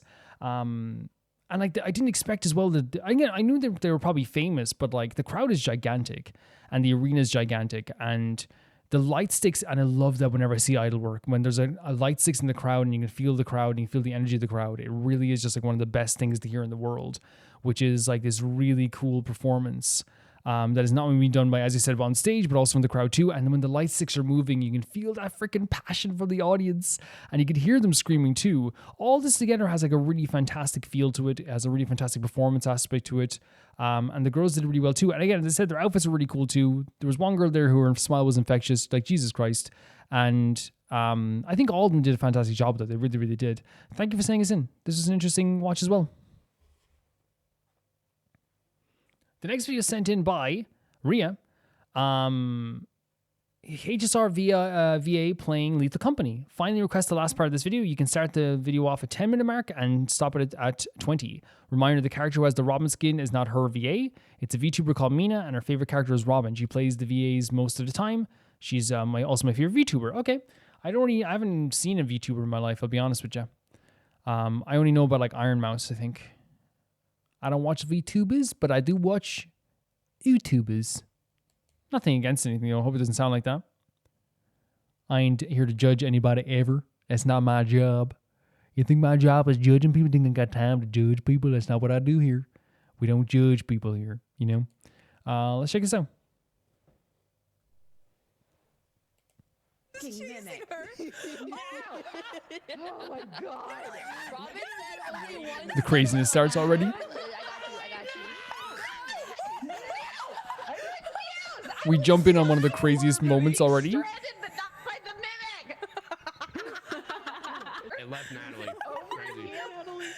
Hearing my laugh is terrifying in this context. Dude, hearing your laugh through the mimic is terrifying. Yeah, that was so funny. Yeah, that Serval X Robin collab is never You love hearing this laughter in these streams though, like and everyone just having like a dark perfect blue kind of situation. and I get stalked. It's I fear he's coming. I actually haven't seen Perfect Blue. Allegra has emerged. Oh, should we? I want to drop it and then go back. Should we? I mean, there's a. Oh. What? It's this way. No, it's not. Lead the way, Allegra.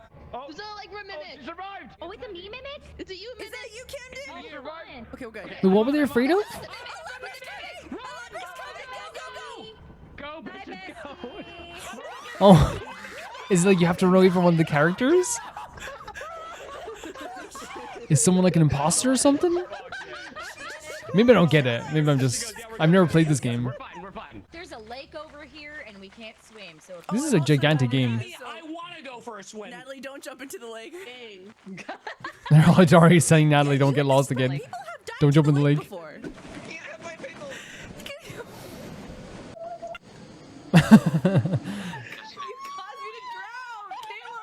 Could she save the pickles?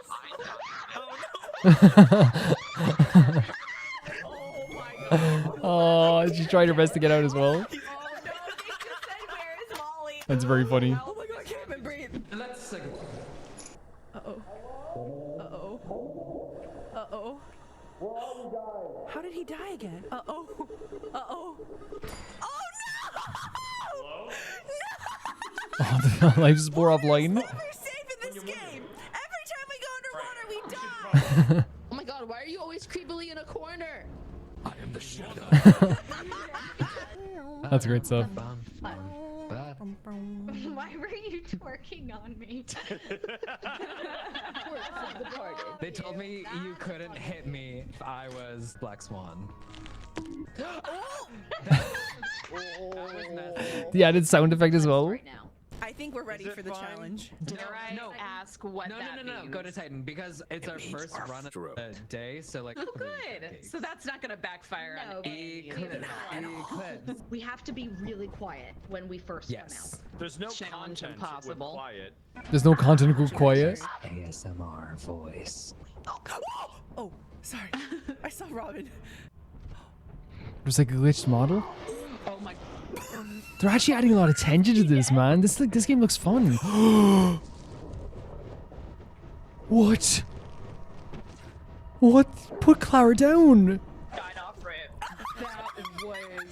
What the hell? It's terrifying.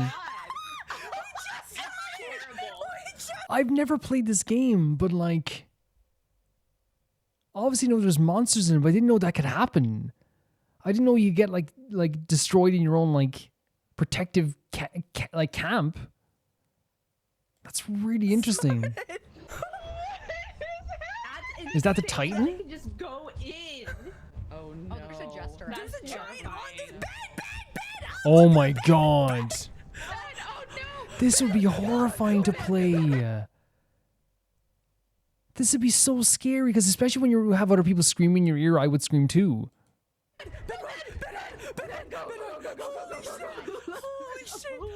Clara dead on the ground is a horrible sight. I'm sorry. Like I know it's actually just like a model in the game, but like I'm sorry, I can't. Accurate, but Camden's turn. Will he make it? Oh, Camden. Oh, Camden. What's that monster? Is that the? Oh, is that the Titan? Oh, Camden. Oh, they made it. Camden made it. What a gamer. Go. Y'all need to go. Y'all need to go. Oh my god, it's clipping through the fucking door. That it's so. I know the models are kind of like. They're not very detailed, but they're still. The monsters are still scary. So good. I do love Vine Boots. Wait, is that you? Are you real? Yeah. I love how she locked me in here with you.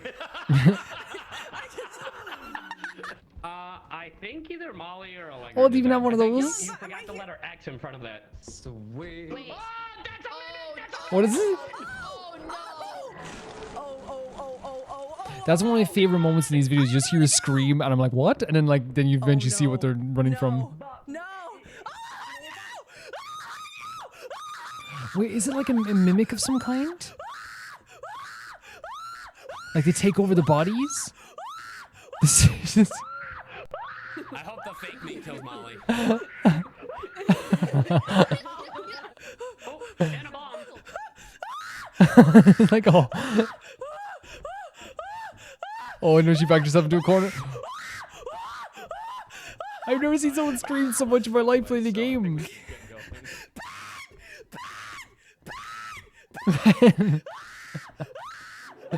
Oh my god, so it does seem like someone like is a killer?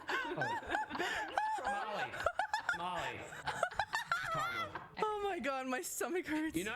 Hi. Hello. What the hell? That's also terrifying. Drive the ship. You good? I need to watch people play this. I actually think I know John Wolf plays it. I might watch him play it. I'm alive. You're good. You're good. You're fine. I know that we found items, but oh. The echo in here as well is really cool. Why is Emily laughing like I'm that? not responding. Hello? Why does she keep laughing like that? It's actually kind of creepy in a way. Emily? Emily? That's not Emily. That's not Emily. So they are like mimics of your model? That's That's what I'm getting at. That's an actual terrifying thing to add to the game. That's really scary. Pick a door and go! Pick a door! Right here. Jesus Christ. No, That's just an ultimately scary idea. Molly. Oh no. Molly. Oh no. Molly.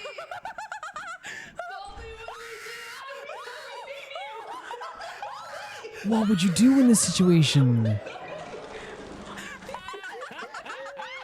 It's fun hearing their laughter though. That's what makes it really fun. Because it's one of those situations where like it's not going to be like it's going to be scary because you're with people as well, because like the energy is very scary there too.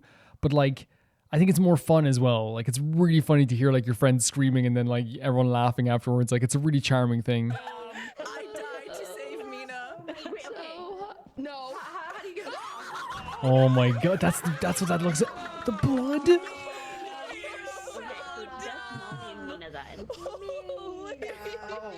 Camden, where are you? This side. Oh god, oh god, oh god, oh god. Oh, the spiders. I've definitely seen those before.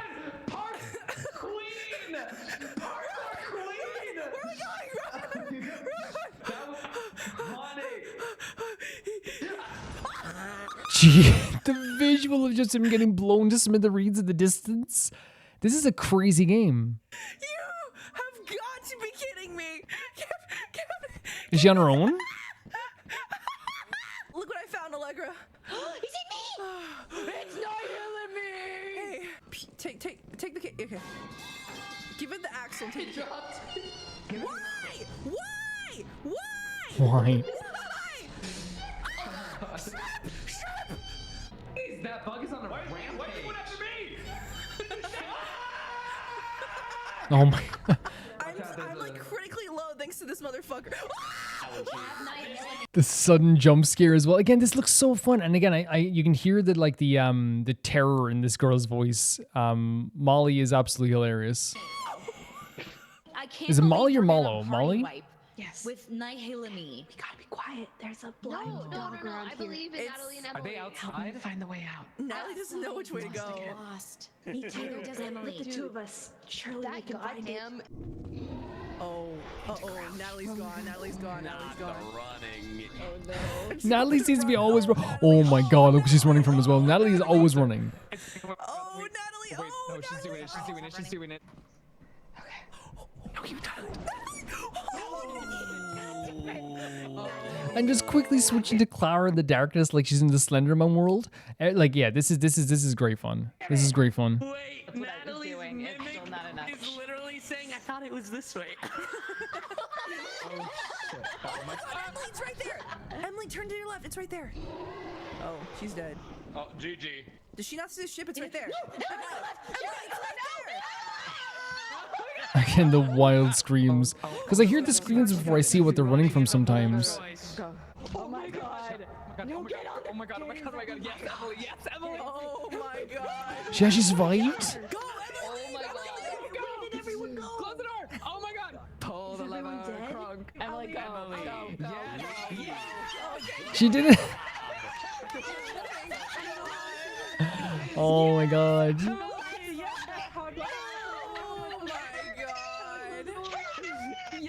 They're all, that's a great moment too. What the crap? With everyone cheering for her after she won. What is happening?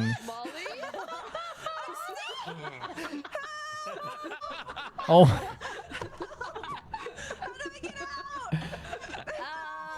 And unfortunately, that is where we're going to have to stop this episode of this. For anyone who's watching this and going like, wait, why did he stop it there? Everyone knows this in Roam Reacts as well before they send in, but it is a 10-minute limit. Because if honestly 10 minutes is already like a lot. It's already a lot for a series that has like so much. Because I remember like recently I was watching someone else do a react show and they're like 1 minute 30-second limit. It's a clip show. So this is already a lot. So like I'm not saying I won't lower it down at some point, but like it just makes sense. It just makes sense so I can make sure I get through everything. Yeah, this is one of those things where like when it comes to Lethal Company that, as I said, I never actually played Lethal Company. I never actually got into it. So I never really like got a chance to play it or be a part of it. So I only was like watching from the sidelines. So getting to see this here now is actually like a really nice thing because it's like it's a whole different world of horror that I'm not used to. I've seen like some stuff, like I've seen like clips from like John Wolfe when he was playing and stuff like that too, but I feel like that's so different from actually getting to actually play it, right? Actually playing it is a whole different situation. And in this case, like, you know, or I guess like even like seeing a full stream of it is a whole different situation. And what I love about this is that there's so many moments here that are perfect just for like friends playing together. So many moments of horror and scary situations. That means you can actually have like a whole host of fun with your friends. And the random moments are what makes it like really beautiful. It's like the fact that like on random times during this whole thing, you're going to have a, you know, someone gets stuck in the wall. Someone gets scared of something they just seen randomly. Something like really spooky that you know, jumps up and tries to eat them at some point as well. Like all that stuff is like really, really fun and really, really cool to like see. And I feel like it's one of those things that like you know, watching it would be amazing too, not just playing it. And I'm watching this here, and obviously just some stuff I don't know what's happening. That's going to happen sometimes. But I still feel like even though I don't know exactly what's happening, I still get to have like a really great time watching it. Like there's still a feeling of like, this is so much fun and this is such a great time. Even if it's like, you know, I don't know exactly what's going on. But I think one of my favorite moments is like hearing the screams of somebody and then not even knowing what's chasing them. I think having a friend like, you know, Molly there to like scream their lungs out is actually like a really fun thing to have. You want someone to be really afraid of games. You want that one person in your friend group to be like really terrified of something, because that makes it more fun. It makes it a more fun experience having someone, you know, go a bit wild while you're playing, have like a bit of a scary time while you're playing, and actually have like a like make those moments even funnier. Because what happens is they'll start screaming and then everyone starts laughing. And that's what you want in this type of stuff. That's the fun that you have in this type of stuff. Rather than having like a situation where like it gets awkward or something like that. It's like never awkward because everyone's having like such a freaking blast with this. And that's what we get from this. We get like everyone having like an unbelievably great time. There's like really funny moments here, like, you know, again, as I said, monsters ripping apart the other characters, running away from like, you know, what seem to be kind of mimic characters as well. Little creatures like scuttling on the ground, they'll make someone start screaming their lungs out. There's also really great inspiring moments as we saw there too, as we saw characters like running, or people, you know, trying to run to complete the game and try to save themselves, and everyone cheering for them in the end. And those are the type of moments that you love as well about these type of games. It's not just the moments of like, oh my god, this is terrifying, but also like, this is so fun and I'm glad I got to play this with you guys. To me, that's like a really charming and lovely aspect of playing online games. Because one of my favorite things I remember playing about, I played Friday the 13th with friends for a bit, and when you're on the team fighting against Jason and everyone's dead and you're the last person there and you're able to like somehow succeed, it is a moment of beauty. Your friends are cheering, you're like, everyone's going crazy. It's a really fun moment, and I feel like those moments are captured so well here in this video as well. Not just that, but then again, there's also the really funny moments. They're being very silly. They're having a lot of fun together. They're dying together. It is a really charming game with like a lot of really fun stuff like involved in it. Again, I don't understand every aspect of it, but like I think from what I do get, it is like a really fun idea at the very least. But yeah, like to summarize all my feelings on it, on that, it's just like a really fun game. It's probably really fun to watch these things live when everyone's like having a really great time. The moments that you have in here that they're captured here, whether it be, as I said, people running away, jumping into the water and drowning, people like dying randomly. Like all these moments are moments that the fans will remember forever as well. You know, when you're watching this, you get really enamored with it and you're like, oh my God, I'll never forget that moment that happened with this character or this person or this person. And that's why I love moments in general. Like I love watching like a streamer. Like I watched like one of my favorite streamers, and recently something like a glitch happened in the game where like this character kept following around the whole world, and it became a meme within the community. That's so fun. That's the type of stuff that's so fun. Thank you for sending us in, Ria. The next video is sent to my Candace Shield, who sends in P1 Harmony Doom to Doom. Released in July 2022 as the first song in their Harmony trilogy, which includes Back Down and Jump. You've also heard all of their Disharmony title tracks, Siren, Scared, and Do It Like This. So congratulations on completing your early P1 track tour. Happy reacting. I love P1 Harmony, so thank you for sending this in first of all, and thank you for mentioning that. I guess I've completed the first trek, I guess, but I really do enjoy P1 Harmony a lot. I think they're fantastic. Honestly, like, I have grown attached to them. I see their clips all the time now on YouTube Shorts or on Twitter, and I see their pictures. They're awesome. They really are awesome. So this is Doom to Doom. Let's check it out. Let's go. Subtitles on. That'll help. What are we doing here? Oh. Oh? Wait, what? What? What? What are we starting off with? That's Theo? I was like, who's the guy in the red hair? It looks so different from Theo at the time. That's so interesting. And Ithaque jumping in right away here too. So there's like this kind of like Olympic thing going on.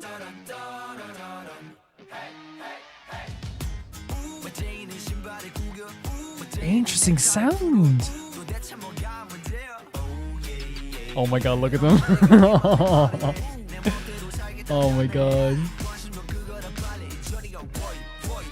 Look like they're having a great time. Gorgeous voice as always. It's like the torch ceremony. Now it looks like Theo, by the way. Now you see him moving around, it's like that's Theo. I think it's just the red hair like threw me off for a second, but it definitely is Theo. You even see him moving around here too. It's an interesting start because it's a much more funkier start than I thought I was expecting. It has like a really interesting rhythm and beat to it. But it's very fun. It's very charming as usual. I think P1 Harmony a lot of charm, but like it's very different from what I'm used to hearing from P1 Harmony, I think. But of course, Ithaque has such a natural way of doing things as well that it actually comes across being very cool here as well. It seems like they're going for a theme of like, you know, sports and stuff, I guess, as well. This is a great image, isn't it?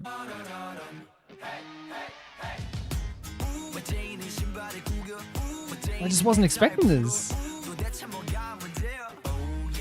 I love that. It's so awesome. I'm going my way. See what I mean? That's Theo. You know Theo now. Tell him. His voice is so beautiful. Gorgeous voice. Speaking of gorgeous voices, look at this shot here. Oh. Whoa. Get it, Kyo. I was not expecting this beat. This is so unexpected. The guy with the guitar. This is so charming. What? And of course, going into like one of my favorite rappers in all of K-pop. The reason what I want to make clear when I say charming, because sometimes I feel like words like charming and cute and all this stuff too can diminish what I'm trying to say. Because I think sometimes people see those as words that are kind of like, oh, you look very charming. Oh, you look cute. You know, that's never what I mean. To me, like P1 Harmony's charm is a radiating feeling of all-encompassing like personalities and actions they take that all come across as just being very charming. When I say charming, I mean they constantly have a feeling of like you're drawn to them. There's never an aspect about them that really feels like out of place. It always just feels very like easy to get into. Like there's this radiating charm. It's so clear here as well. I just wasn't expecting the change into the chorus because obviously like the actual song itself is really great, right? It's a really cool beat. There's a really cool rhythm to it. But there's so many unexpected parts. And I think it's just because I'm so used to like some of the other tracks, whether it be kind of like, more dangerous in your face stuff or like super, super like beautiful kind of, love songs or songs about love in general. So to have this song, which clearly seems to me to be about going your own way, going to the beat of your own drum, have so many interesting takes on like on these different beats. I just wasn't expecting it. And honestly, that's good to have a group that can do like multiple things. And then I suppose like when Pretty Boy, that song that they released in, I think it's recently, right? Last year. That also had like a very interesting beat that like now looking back, it's like, oh, that's kind of different from the other stuff, which again, is what you want. They can do Stupid Brain. They can do, this song. They can do, what was the name of the song we listened to 2 weeks ago that was really, really, really, really pretty? Love Again. Isn't that the name of the song? Whenever I type in to listen to it again, I always type in Love Again and it comes up. So that's what it's Fall in Love Again, right? Really, really pretty song. They're really good at like melding their own style into every single song. Whether it be injecting hip hop into it, Jiyoung's amazing voice, all these guys doing a really with their talent all like ingrained through the songs, while also doing something like slightly different each time. It's really cool. It's a really cool thing. And again, we'll go back to the start of this chorus here. I love this part here with Theo moving backwards. It's just the drop is so unexpected but really cool. Like it makes you feel something, right? It makes your heart beat. They're doing it their way as well. Like there's a melody to it as well. It's not just a beat. It's really pretty at the same time too. Like this feels inspirational, this part. You know? It feels like you could fall into the ends of the earth in this moment. Love that over the guitar as well. And again, sorry for I'm not interrupting John Sub on purpose. He is my favorite. I would put him in my top 5 favorite hip hop artists in K-pop. But I love the video having like imagery of like kind of like sports, but through like very natural things. So it's like again taking your own path. I'm not going to take the path of like the big money contract or the big sports event. I'm doing my own thing in my own time. So now let's finally hear John Sub's rap, which I know it's going to be so freaking fantastic as it always is. Look at Soul here. Let's go. His rhythm is fantastic. He's always... There's no one that sounds like him in K-pop. There's no one that sounds like him in K-pop. You can't relate his voice to anybody. And he was even younger here, right, than he is now. And he's still so young. But like... Here he's like, by the great look here for just do it like this, by the way, it kind of feels like a reference. But like it's as I always say about John Sub, and you hear this here too, he's so good at like making an instrument out of his voice. He has this rhythm where he will stop his voice at some points and like create like different like beats just with his own voice while he still sings something as well. As I always say as well, he's cool. He has a cute voice, he's a cool voice, and he has a sweet voice, and mixed together, it's Young Sub. It's so unique, man. I always love Young Sub sections. I always do. Always obsessed. Look at them. That's a really gorgeous part too. Young's one of my favorite singers in the whole world. And there we go again. Like their beautiful voices on top of this really like deep heart, thumping rhythm. It's really cool. Oh, look at them. This guy with the guitar still. Oh, this part of the song. Oh my god, Soul. This part is so like feels inspirational, feels upbeat. This video is great. Oh my god, collecting the coins. No, please don't, Young. Or do. Everyone needs a hobby. So we're going into what seems like a bridge here as well. Yeah, the video is fantastic. I love the them having fun with this. But then their videos are always fantastic. They always know how to like direct whoever does the direction for those videos is always really great as well. But you can see they're having fun, and that means the more inspirational part after because the chorus has like a really cool beat, but it has their beautiful melody and their voices over it, which makes it really enjoyable to watch. But that to me is like why this is so good. Is that it has like a beautiful contrast, a grounding quality with the beat, while also a harp thumping quality with the beat, while also having a really kind of airy and gorgeous, soulful feel to their humming over too. And then it goes into more of an inspirational part, which again, they are very inspirational in their lyrics sometimes too, because this song is definitely about like marching to the beat of your own drum, do your own thing, going your own way, not worrying about anyone else as well. And yeah, like that part of the song feels inspirational. It's really, really nice to hear. You can write whatever you want. The drop me at the beat there is really cool. Yeah. Oh, ripping off the stuff. Oh, his voice. The final chorus, that's awesome. That's a great idea. Again, that beat with their voices. It works so well.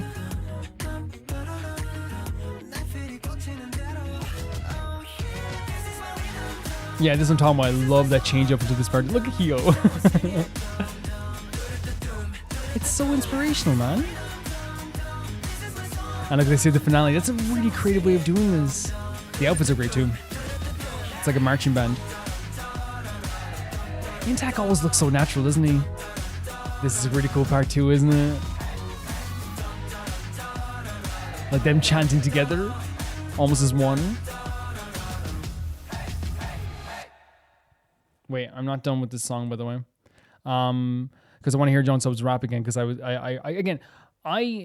me, like I made a list recently of my 5 favorite rap hip hop artists in K-pop, and he's there, Suga's there, Soyeon's there, of Idol, Jaehyun is there as well. Like I actually could get the list out because I know I just like probably didn't list someone there who deserves to be on that list as well, because there's some really talented people who I feel like sometimes even get like overlooked sometimes. Chanyeol, that's who else I put in as well, of EXO. And I feel like it's one of those things where like I have no problem saying that like Yeonsub has captivated me with his the way he does his rap vocals. It's crazy that at such a young age he was able to find such a personality and find such a style. And it's probably because he's been performing since he was a kid, right? That's probably his too. But all in all, like before we get into anything else, like the song is so interesting to me because a beat like that during the chorus, and I talked about the beat in the chorus, could be completely boring. It could be just hearing the dun dun dun dun dun dun dun dun dun, or it could be the end of a song, a quiet end of a song. But they turned it into something much more because again, they have such soulful vocals, they have such beautiful vocals. I put I made I don't know if I'd share if you guys want to see that, but I made a top 20 favorite vocalists in K-pop. Jiyeon, not top 20, it wasn't ranked, but it was just my 20 favorite vocalists. Jiyeon and Theo were there. Not that the other guys aren't great singers as well, I want to make that clear, but like I had to make a 20 list. But I think they both like just bring because I think everyone brings something to the group, right? Everyone has their own thing. I think that like Kiho is like a backbone of the group in terms of his vocals. I think Theo is really good at like setting like emotions in the group that are like, a bridge to the next part of the part which like almost like glues together the song sometimes. Jiyeon is just really fantastic at like delivering these really soulful lyrics as well. Ithaque, has such a dangerous and straightforward and in-your-face style of rapping. I think Soul is like this weirdly like all-rounder performer that is like almost a sleeper as well, if you think of it, because I think that like every time I see Soul, he's either doing something cool, he's doing something perfectly, or he's doing something amazing. He really is like this all-rounder that you can rely on in any situation in these songs to really do something cool. And I think he's honestly the best dancer. Maybe I'm wrong. Maybe you guys might disagree. And then of course Yeonsub has like his place as like being not only just like the the youngest one, but also like he has like such a cool and sweet flow with that really contrast Ithaque's flow. They all have a really big place in this group. Like they're all amazing. But yeah, I want to listen to Jeongsub's rap again just because I really feel like he's just so unique. He's so unique in the stuff he does, guys. And I hope no one ever sees this as me being like, oh, I'm only listening to John Subs rap. We've gone back and listened to other parts of these songs before, but just for this particular one, there's a rhythmic part here I want to talk about.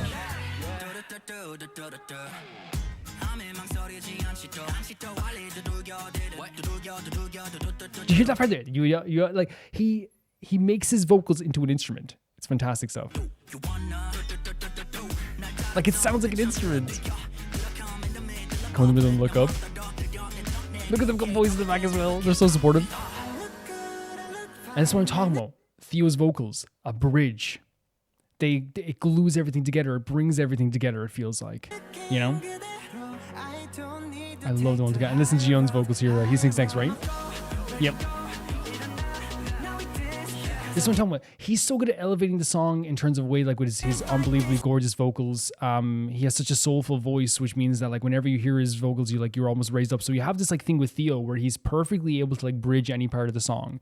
He's the bridge maker. He's so good at this stuff as well because his vocals are so beautiful and so have so much gorgeous tone to them. And then it comes into Jion, who I think also is like has this like very like not belting, but has a very like powerful, soulful voice. So like is able to like elevate a part like this as well. And together it sounds so amazing. Like Theo after Jion singing, and as I said, like I could go on forever talking about how amazing everybody is. Like they are so fantastic, you know. And when I say backbone singer about Kyo, by the way, it's the same thing I say about Minju in Illit. It's that I can think you could pick up Kehoe, even though he's perfect for this group, and I wouldn't take him out of any group, by the way. I just think that he's the backbone of the group in the sense that, like, you know, no matter what, he's always going to be there, like, as a pillar. And I feel like you could take Kehoe and put him in another group, and any group, and he is going to be, like, a star player. He is, like, a support beam. He's so good at the stuff he does, honestly. Look at Ithaque, man. Ithaque's so cool. The choreo as well, which I didn't get to talk about too as well. It's like so free flowing and so like it almost like is like the choreo is dancing them instead of they're dancing the choreo. I could be here forever talking about this, guys, but I can't, obviously. To me, this is just an experience. I'm coming away from this as if I ate like 12 sugar cookies and I have a high from a sugar high. Not because it's so sweet, but because it was so enjoyable just watching this amazing music video and getting to experience what these guys were able to do with this. This was a track that I feel like you put on at any time when you're feeling down. Right? Does that make sense? I can put on this track when I'm feeling down, and not only do I get to watch an amazing music video, but I get to see like the guys like at their best and at their strongest, whether it be Intact's rap at the start all the way to the ending parts with everyone like, you know, belting out their vocals and singing in such an amazing way. It really does feel like it's a really feel good track that is also self-confident in a lot of ways, because the lyrics to me like definitely talk about the idea of, you know, doing it my way, you know, not following what everyone else wants you to do as well, you know. I think even like at one point Intact talks about like, you know, is in Intact style, by the way, asking like, why do you talk too much? What's your problem? Why are you like on my back, basically? He's always like that. His lyrics are so good in that way as well, where he's always like talking back to people like that. And it's so fun in that way. He's even like saying mind your own business at one point too, which again, it's Intact. That's Intact's type of track. Intact is the type of person who raps in a way that sounds like he's almost trying to fight you. You know what I mean? But he does it in such a beautiful way, in such a very melodic way that you don't ever notice it that much. You have like, you know, even like Theo, you know, talking about the idea of like, you know, getting up and dance, and you know, again, the song itself is about going your own way, not listening to like all the trends, I guess, as well. I'm going to sing it. This is my music. This is how I play it. Yeonsub was talking about like not hesitating at times too, you know, jumping in and like, you know, at the right time, and we're not going to be able to stop this either, you know. The actual vocals saying like, I look good, I look fine, you know, make up your mind, ready to go. It really feels like they're trying to say like, hey, like, you know, like, I'm grand, I'm fine with who I am. So let's just get going. Let's just get doing this, you know? I think they even said at one point about not being able to fight the feeling, and now this is the rhythm. That is them again saying, I am, you know, me. This is what I'm made to do. I can feel this in my heart. I have to do this. And they're just fighting to be themselves. They just want to be themselves. They just want to do their own thing. And that's a really fantastic thing also. And I think that's what the lyrics meant. I've talked about at length about how amazing the vocals are, but I can just say it again, like, P1 Harmony here's the thing. It's one of those things. If P1 Harmony tomorrow got 100 million views on their videos, and they became like the top 10 K-pop artists in the world, I would still turn around to you and say they're underrated, because I really feel like they are so talented and so full of so much energy, and it's so beautiful. But it's like one of those situations where like I wish that more people would see it. I'm not saying, by the way, I want to say this too, because I want to make it clear. I saw a clip recently of someone calling P1 Harmony underrated, and I think one of the members was actually kind of upset because he's like, dude, we're doing amazing, because they are doing amazing. I want to make it clear, but I'm saying even if they got even bigger, I would still call them underrated. Not because they're not successful. They are successful, but more just because I feel like they feel like a 10-year veteran group with their performances, their talent, how amazing they are. And you can even hear with these vocals, the beautiful melodies over the beat in the chorus. Jiyeon, as I said, I've praised, I think I'm like a broken record talking about like all their amazing vocals throughout this song, and their hip hop vocals, their personality they put in all these songs as well is always amazing. Always. So it's one of those things where like when I say they're underrated, I'm not insulting them saying they're not successful. They are a successful K-pop group. But I also think that if they got like 400 million views on their videos, if they got, they were performing at Mama, in the final performance of the day, and they won all the awards at Mama, I would still call them underrated, because I just really think that they are like an ultra talented, over the top talented group. They're so fantastic in that sense. And that's not insulting other groups, by the way, because it's one of the things where I call other groups underrated as well. But I'm here talking about P1 Harmony right now, and they move me in such a way. They really, really do. In such a fantastic way. The video is also fantastic too. I love the kind of visuals of like doing their own kind of Olympics type of thing, where they were like kind of doing a garbage, not in like a bad way, but they were like doing like, shopping cart races and throwing a javelin of a stop sign. And then also at the same time doing stuff like hitting a grenade with a golf club. But also you got to see them doing like some great choreo, as you said too. It's very loose, very freeing, very fun, which is probably the reason for it, which also has like a very simplistic aspect to it too. But I think the reason for that is so they can actually have like the message getting across too, that they're doing their own thing. They're having their own fun. They're doing their own thing, and they're not listening to anybody else. And that comes across so well in this stuff too. Yeah, really fantastic stuff. Loved it. Love P1 Harmony. The thing is, like I said, like my favorite groups in the world, right? And I've only started really listening to P1 Harmony compared to other groups. But my 4 favorite groups in the world are Illit, Artemis, BTS, Zero Base One, right? Now, it would be Luna if they were still around, you know what I mean? But they're like here in spirit. But what's so funny? Oh, sorry, it's Idol. It's not in order. Artemis, BTS, Illit, and Zero Base One. But it's one of those situations where like I don't think I can really rank them properly anymore, because I think it's a 6. I think it's 6 all unranked, because P1 Harmony is really worming their way into that in an amazing way. And it was almost an instant connection with these guys. They're fantastic. And I think like, groups like AndTeam are getting there too, 100%. It's 100%. But I think it's like one of those things where and maybe you guys feel this too, having a top 5 is getting more difficult. It's getting so hard because I see groups like this and they're incredible. But thank you so much for saying this in. This was really, really awesome. Thank you.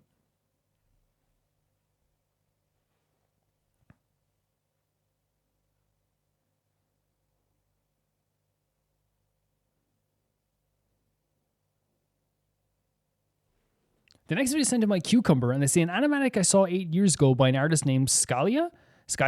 The characters are made by them too, but this video always sticks in me because it was so interesting. Hope you enjoy. So the video is called Shut Eye as an animatic. Let's check this out here. I don't know what this is, being honest with you. I never heard of it. Let's check it out. Got a better bed, better for your head, better heads need shut eye. Interesting. So, there's a town with no return. It's a very country western feel to the song. You should have got a better bed, better for your head, better heads need shut eye. The artwork's pretty great. The vocals are very interesting. I wonder, there's no subtitles, but like they have a very like soulful kind of like it's almost like everyone's around a campfire type feel to it, right? For sure. Promise it to me, promise me I'll see. You made a mistake coming here, traveler. How's that? This town's been cursed by the devil herself. No superstitions here, mate. Believe thou you will, a train passes by town tomorrow. If it doesn't stop, you want to keep your soul, you better catch it. So or you'll be stuck here forever. So he's saying like you got to leave here.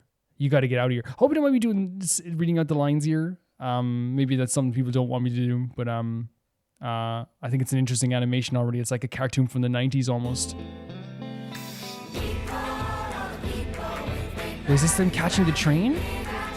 This chanting as well. It does feel like everyone's like in a party, like in a country western movie singing this.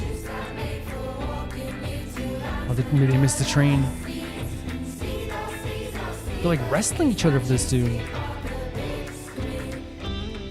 And kicking him off, so he might be trapped here forever. That's pretty rough. The music's beautiful. The music's very folky. As I said, it's like a party setting. It's actually really, really nice. Oh, Jesus, man. I love the way they draw the background drop too. It's sinister, right? The lighting here is fantastic.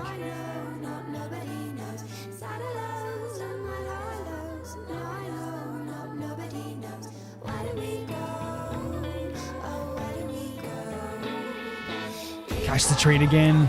It's almost like she was trying. This character was trying to stop them from reaching the train, right? This chanting is really powerful. It's a really powerful section.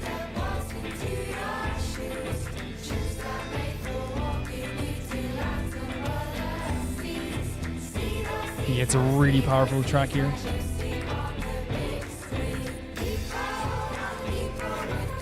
Oh, they had like something really wrong with them, right?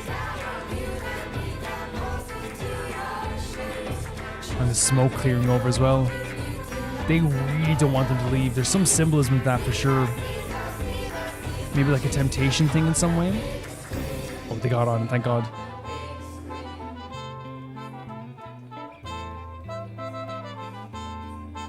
What the hell?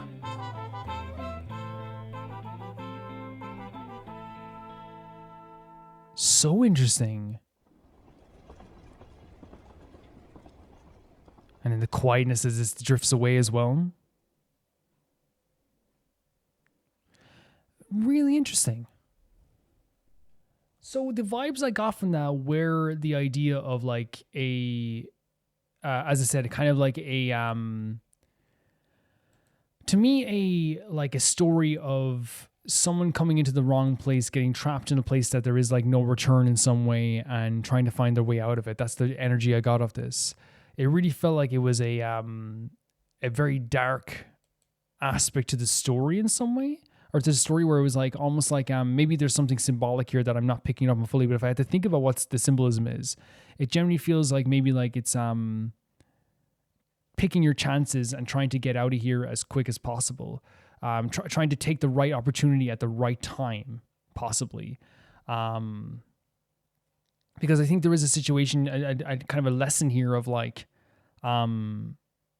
if you don't take the right opportunity at the right time, you could end up doomed in some way. And maybe that's what they're trying to say here. Because there's also a feeling of like, temptation to kind of bring you down and maybe not, to make you not want to leave, to maybe make you even trapped here as well. And that's kind of like a part of the energy I get from this, is like a feeling of like temptation. Maybe there's like a devil kind of feeling to the character that was trying to keep him there. But it is all like apparent to me, like right in front of us, like how kind of scary that feeling is. It's a very like, nerve-wracking feeling, but that's definitely what I get somehow from this.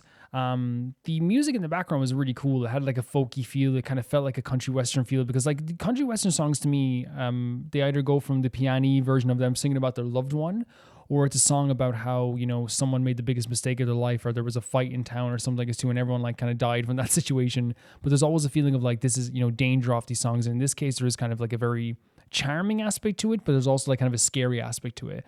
Because to me, like, music can mean different things in different ways. If you hear this song at a county fair, it's beautiful. You hear this song late at night when you're walking home, kind of scary. And I think that's what's so cool. Like I always talk about how a C chord is the saddest chord in the world, or it is the happiest chord in the world, depending on the situation and the way you're using it. And so when you hear something like this, where it's a track that is kind of folky and it's like really beautiful and it's really awesome, in any other context, it could be something else. And that's true for anything in the world. It's true for jokes. It could be funny one day and not funny the next day. It can really feel that way. And in here, like, there was a sense of danger. There was a sense of, like, the music really ramped up this idea of, like, this being a kind of a country western story that we had to follow. It was really, really well done in that sense. I do love the horror elements, of course. The horror elements were really, really kind of spooky, too. The artwork is really cool. It felt like a 90s cartoon from what I would watch as I was a kid. And I actually really loved the setting as well. It really felt like there was a instant feeling of like unwelcomeness and a feeling of like, you know, lost from feelings from this place. It feels like whoever's here probably maybe symbolically is here forever. And I really feel like that is something you could say about like a town that everyone feels lost in, a town that everyone feels like they're trapped in. A place for lost souls, a place that if you stay here, you're going to feel lost forever. And that's probably what they were trying to portray here as well. But yeah, I love the visuals of this. I thought the actual track was like really melancholic, but at the same time too, kind of scary at times. The artwork is actually really, really good. The setting is really, really great. The whole symbolism with the train actually had a lot of tension in it.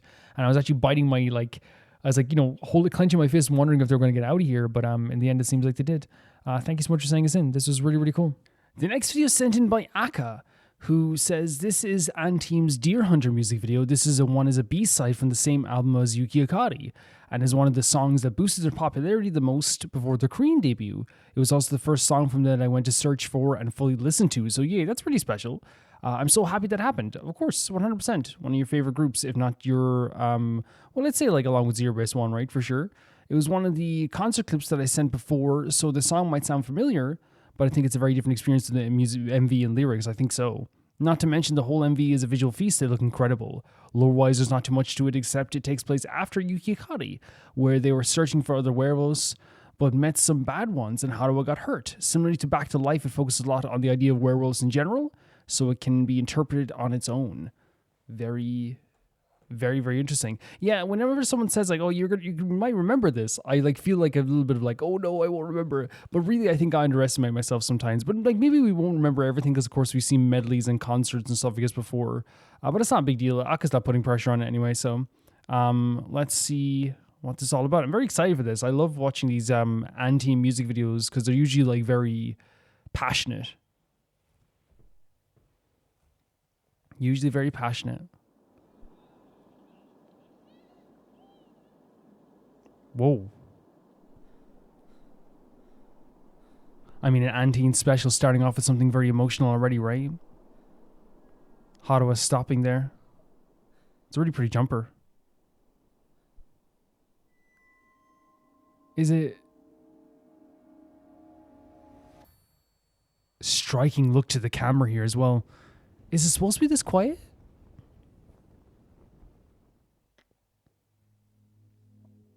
Is it? Oh. Oh.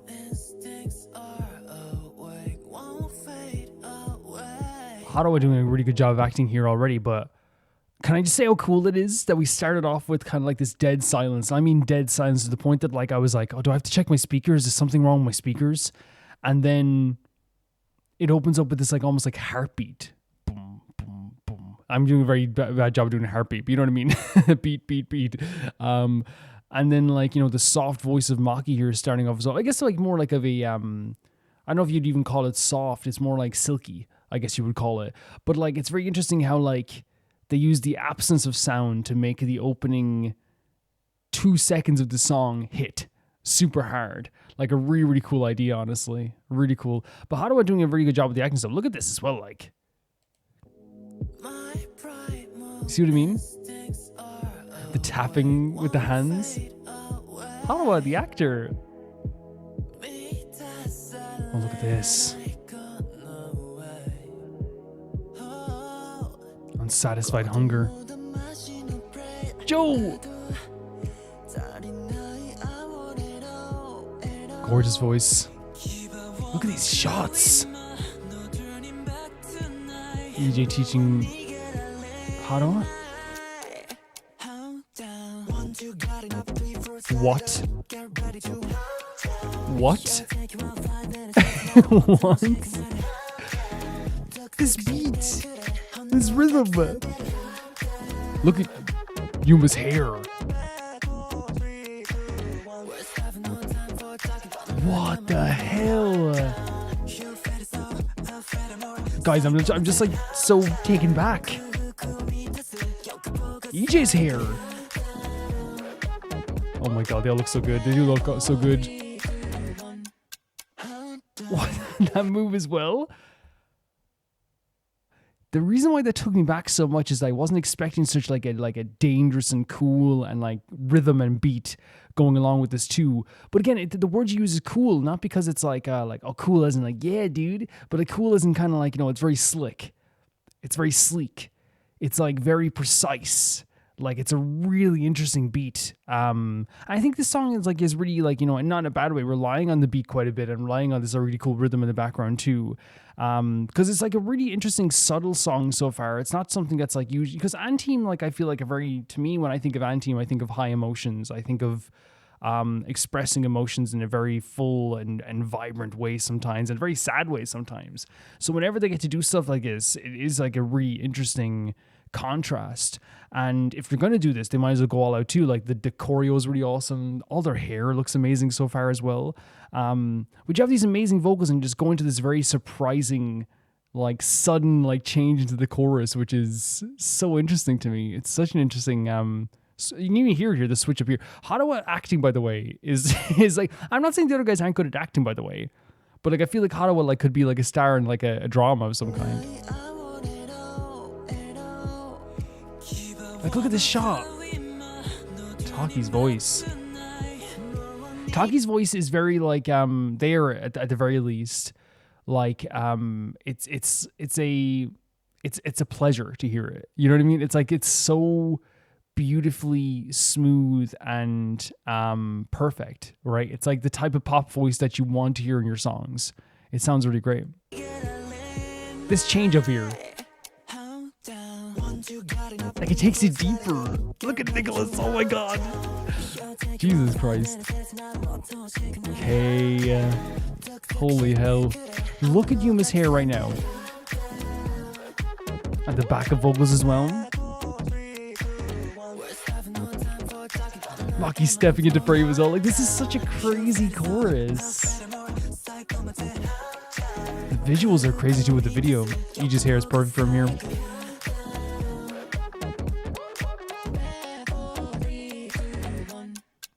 Love that move. What? I thought it... What? What? I thought it was over. I think this is part of the chorus too? Or at least like a post-chorus?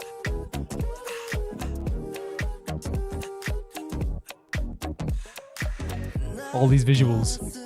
You know what's crazy about that? It really gives... Oh, look at this visual with the moon as well.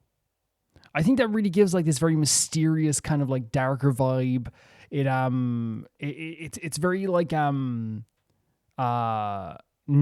level horror of like, you know, it's camp, but it's also scary at the same time too. It's like instantly iconic. There's something about it that's just like so like intentionally mysterious, right? So intentionally like it's like if you put 2 parts evil into like you know, 3 parts serving and 1 part like pretty, and you get this like little track. Does that make sense? Maybe I'm sounding weird by saying that, but like you mix it all together and you get this like really, really cool post-chorus that I wasn't expecting whatsoever. The visuals in here are insane, by the way. They're just absolutely insane. They're absolutely insane. Like Yuma's hair is incredible. Nicholas always looks incredible, of course. Like I think Nicholas gives a different vibe to every track. I think every member does this too, and I think that's a sign of really strong personalities amongst them, at least in their performances. Because when Nicholas comes on the screen, the song becomes like a super cool like sexy song. You know what I mean?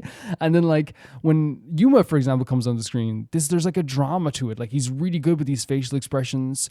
He looks like he is like fitting the part here of this like very like mysterious dark vibes as well.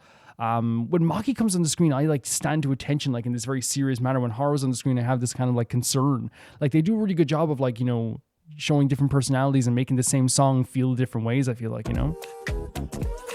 Sign of a good group. But I said since the start they're the best at expressing emotion in the business. Oh, this choreo. Look at these outfits. Scent of a deer. Resisting your urge. This hair.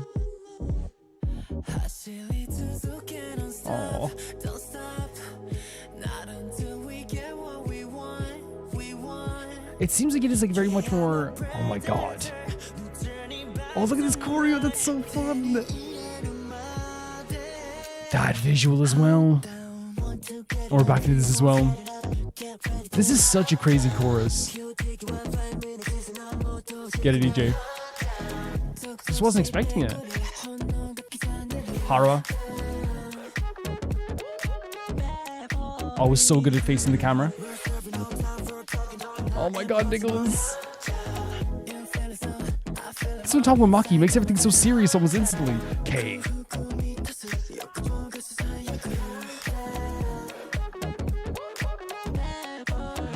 What the hell?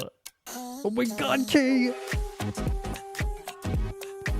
They were like, we need a K visual feast for a bit here, guys. Here you go. They said we knew the fans would be upset. We didn't do it. They're so good at this choreo. Lighting here as well. Whatever's... Oh, I was gonna say whatever's going into here might be the end of the song. That's a crazy way of ending the song. That's a crazy way of ending a song. Because it's not bad. But like it's really interesting to me. Like if again, there's gonna be more parts of this. Clearly, there's like another 30 seconds left, so it's probably a bit of story as well. But I think that like what's so interesting about like ending the beat there is something I think AndTeam has done this before, and I feel like they like doing this. I feel like they like leaving you at the end of the song not with like a fade out or with something that's like to make you feel like everything's like okay afterwards. I think they like to leave you sitting with the emotions. I think they like to do that. I don't think it's like something that's just I pick up on. I think everyone who's an AndTeam fan probably picks up on this, is the idea that like they're like the best at expressing emotions in the business in terms of their facial expressions, and whoever writes their music knows that they have a very emotional story. So I'm not surprised that they want fans to kind of sit here afterwards going, whoa. There's no fade away. There's no like, hey, everything's okay in the end. It's like legitimately just like hey, sit with it. You know what I mean? Sit with what we just expressed to you, Let's see more of this now as well. Oh? Maybe just logos? That'd be surprising. It is just logos. I forgot that nowadays in K-pop they have like a... Oh no, there's something. Because I was like, in K-pop they don't have that much logos, do they? Because like that's like a lot of logos. Look at this like little main star. You know what I mean? He could be in his own TV show. Oh my god. This looks better than a recent TV show I saw. This looks better with these visuals. Yeah, this is a really interesting song here. Because I think that like the... It's shorter than you think, right? Because it starts off here at like the 30-second mark and then ends at the 3:30 mark. So like legitimately, it's actually like it's a much shorter song than you think. But I think it's trying to like I think it's a sprint rather than a marathon. It's meant to like raise your heart rate a little bit. It's meant to like give you this kind of like jolt of electricity and then leave you with that feeling. I feel like that's why it is a little bit shorter than you'd expect it to be. But yeah, this chorus transition is fantastic. First of all, like I think that like as I said before, this is amazing. But Hara's a great actor. You can see his facial expressions are fantastic. Look at this transition from just to the point that I think my speakers are broken.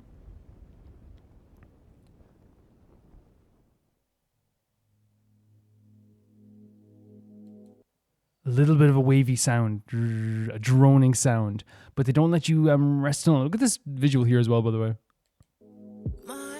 Instantly. Such a great contrast. Great vocals by Maki as well, isn't it? Like, so as you said, so like he has such like a serious tone to him, but he's very sleek and very silky at the same time too. It's really cool stuff. And then the transition into the chorus. This is very cute though, him throwing the ball. Like they're using the fingers and the hands. Look at Nicholas. It's insane.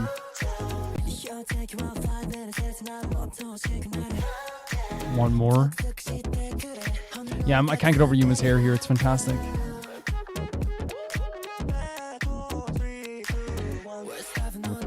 This scene is great too. Again, Maki brings such a seriousness to his performances. He really does.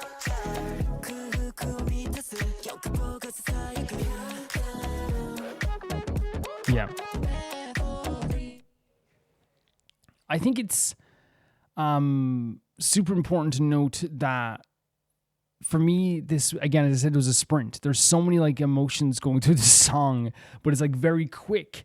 It's very like, I'm not saying it's a bad thing, by the way. I'm not saying the song is too short. I'm saying that like there is a feeling of just like you can't catch your breath during the song. And I think that's intentionally for why they're trying to do the song in this way. There's really a feeling of like I don't know, like how you would say it, like kind of like a heart beating nervousness through parts of the song, and then there's also like this really amazing kind of like release during the chorus, and then this really mysterious kind of like eerie vibe that leaves you in the post-chorus. The verse feels like it's like, okay, what's wrong with the boys? Why is their primal urges are awake? What's happening? And then like it gets into this crazy beat, and then this very mysterious vibe after the post-chorus as well. I think they pulled it off really well, as always. They're always really fantastic at what they do here in AndTeam. As I said, Harawa doing an absolutely fantastic job with the acting part of this, but they all do a really good job with their face expressions and acting and stuff, I guess, in these videos too. I think they always like get the idea that they have to like express a really fantastic way of expressing emotions, I should say.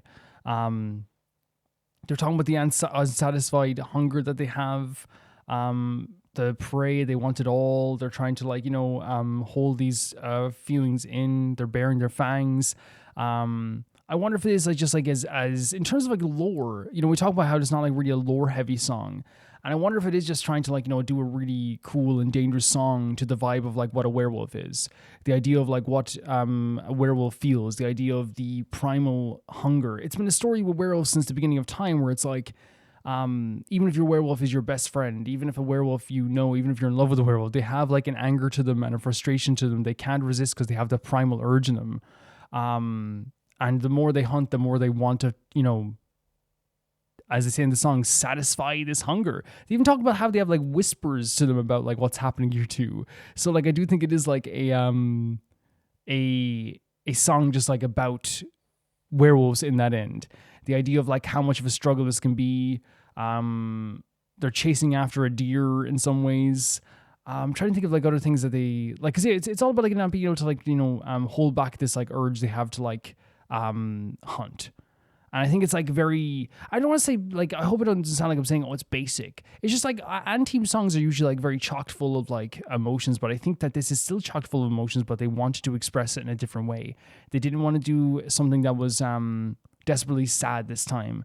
They didn't want to do it in a way that was like uplifting. This song is literally just about the urges that they have as werewolves on a day-to-day and what they have to like do to satiate that hunger in some ways. And if you're going to do a song like that, I think doing the choreo they did, I think doing the beat they did, doing the very striking and intense heartbeat feeling that the beat gave to the song as well, I think it's a perfect thing to do there. I think it's perfect because you're not looking to make people go like, oh, or go, oh, or oh, that's sweet. You're making people go, whoa. Like, whoa, like what are we doing here? And they did that really, really perfectly here too. I adore everyone's performance here. There was a vocal performance from Taki in the middle there that like was perfect. Like he's such a very like perfect pop star voice, which I always say like there's always like, at least one person in the group that like was made to be like, and that's never, again, I always have to say it too, because I know Akka will know it's not an insult, but like anyone passing by, it's not an insult for me to go like, oh yeah, you're a perfect pop star vocalist and then this person's this. I think everyone has like their different roles to play. And as we said in this video, everyone, when they showed up on the screen, did a different, or changed the tone of the songs ever so slightly. As I said, Maki made it felt more serious. Yuma is like, to me, has this very like mysterious, kind of matches the very kind of like eeriness of the vibe. I'm not saying he's eerie, but he matches that kind of vibe. Nicholas made it like more like hot in a way, you know what I mean? Kay has this very like mystical and like magical vibe whenever he looks off because he has these really beautiful striking eyes as well. Joe always gives off like this very like proud, I guess, not proud, but maybe like he stands tall, right? So I feel like that makes it feel different too. Like I could go through everyone here, but like I'd probably be here forever. Some really cool choreo beats parts as well. I love when they were like moving their hands together and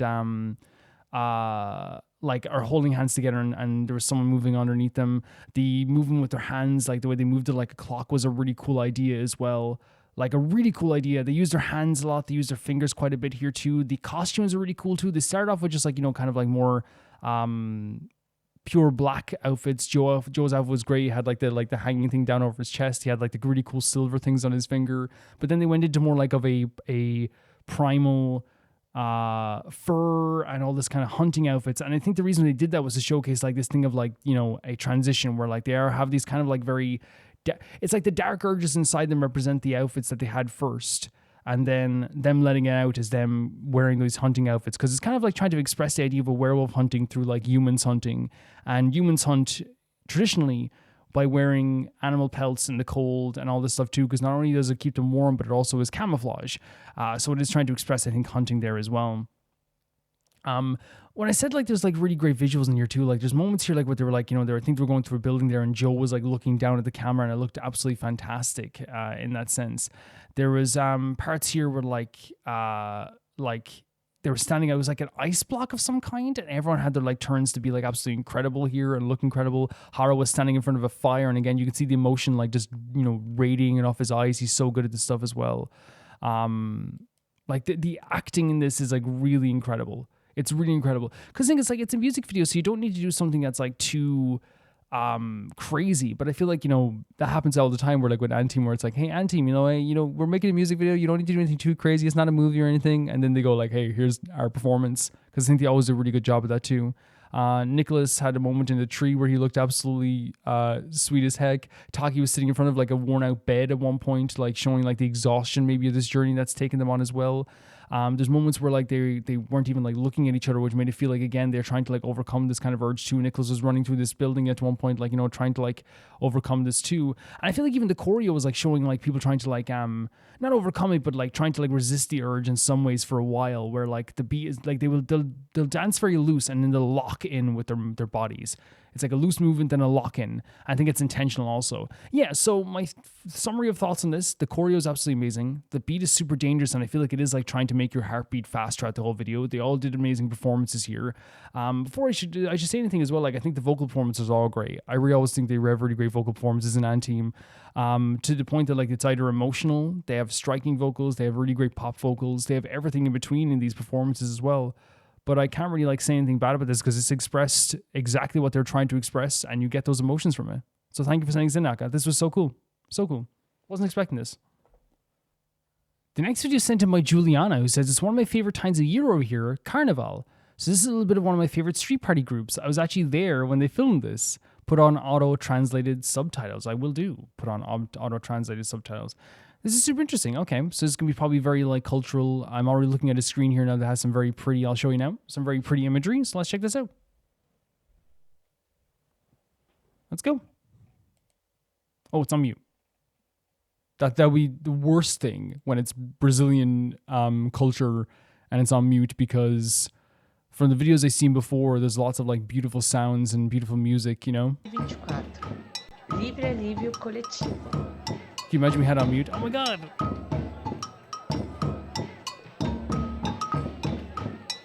Already some interesting sounds, right? Oh, they're getting dolled up like crazy here. A lot of sparkles, a lot of color.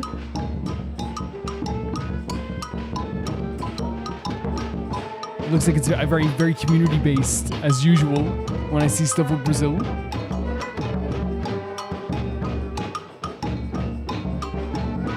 People already having like a really good time, you know?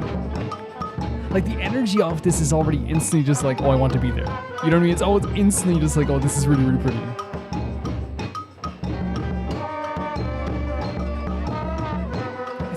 It's so vibrant already. And the drums are really nice though. Really, really nice.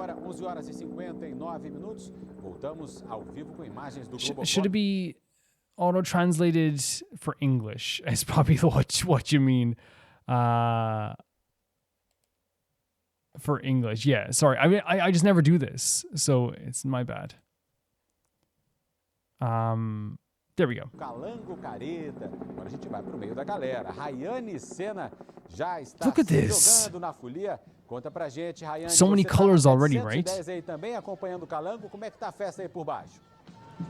Bora TV, bora G1.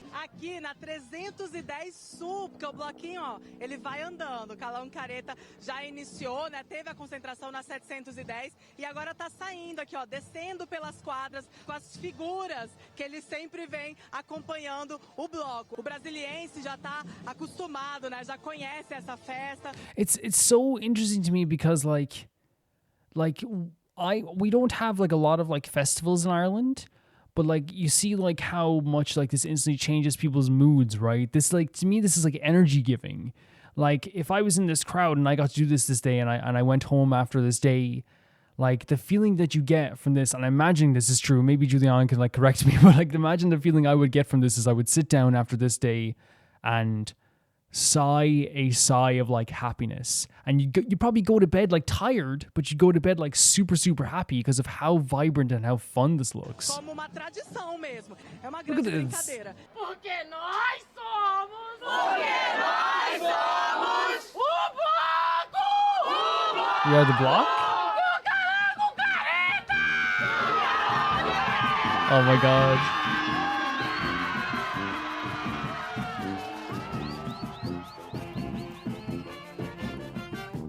Again, so communal, so happy. Look at the costumes. The two costumes kiss. That's adorable.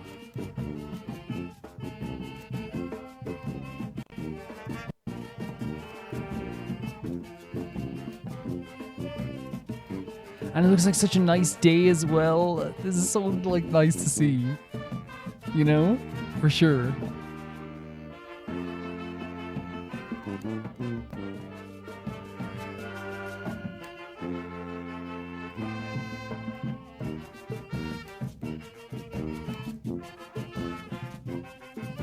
Which is really like I wouldn't call it party music, but I guess it's kind of like very, again, energizing music. Like the music is very like probably again very traditional, but it's this music that just makes you want to move. It's this music even if you don't like this type of music, it makes you kind of like feel kind of like the energy of it as well. There's an excitement to it. It feels like. Look at the crowds as well.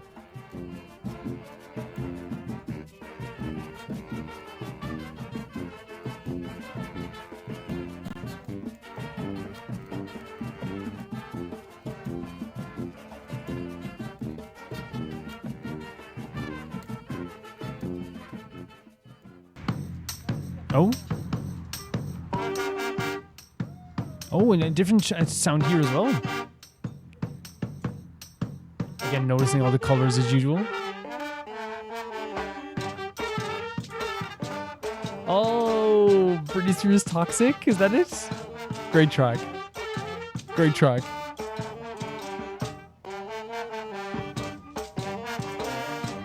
It's legitimately one of the top 50 songs of all time. It's so good. And it's great to do this on these type of intros too. It's also one of my favorite things to like, because again, like I feel like, you know, Toxic translates so well, and it's a good sign. Not to get sidetracked about Toxic here, but it actually transitions so well to every instrument. I'm not even joking. Toxic in a heavy metal band sounds incredible. Toxic on these instruments sounds incredible. You play Toxic slowly on a piano, incredible. Like it's just a perfect song they chose here, honestly.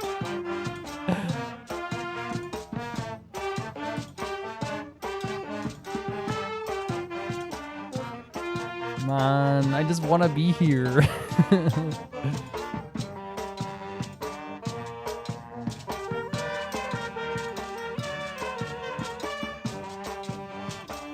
It's just so gorgeous.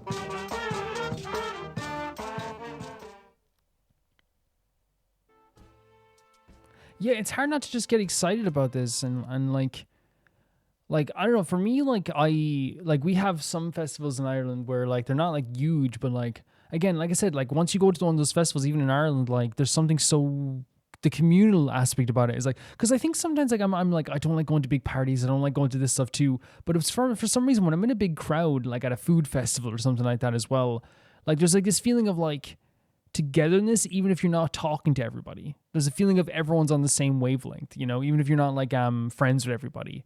It's like one of the few times in the world that you can truly feel like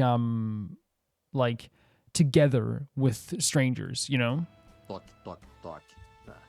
Vamos acordar, porra. Hoje é dia de calango, hoje o pau vai torar. Já passa o café na purpurina, gargareja um checkmate, escorrega pra dentro da sua fantasia. Balança o rabinho, que hoje também tem calanguinho. Hoje é dia de loucura, cortar a cidade, fazer um rolezão. Madness coming through the Carnaval city? Não é baladinha só não. Carnaval é compromisso, pé no chão, auto-organização coletiva, sacou?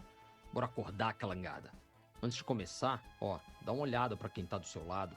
Cada deu seus pulos, fez seus So it's also corres, like organizing for some message as well, I Carnaval é guess. isso, é coletivo, complexo, político. Bora pro calango, porra. Hoje é cedo, Political. utiliza. Bora brilhar. Hoje é dia de tirar as pessoas dos blocos de concreto, trazer elas para os blocos feitos That's really de cool. pessoas.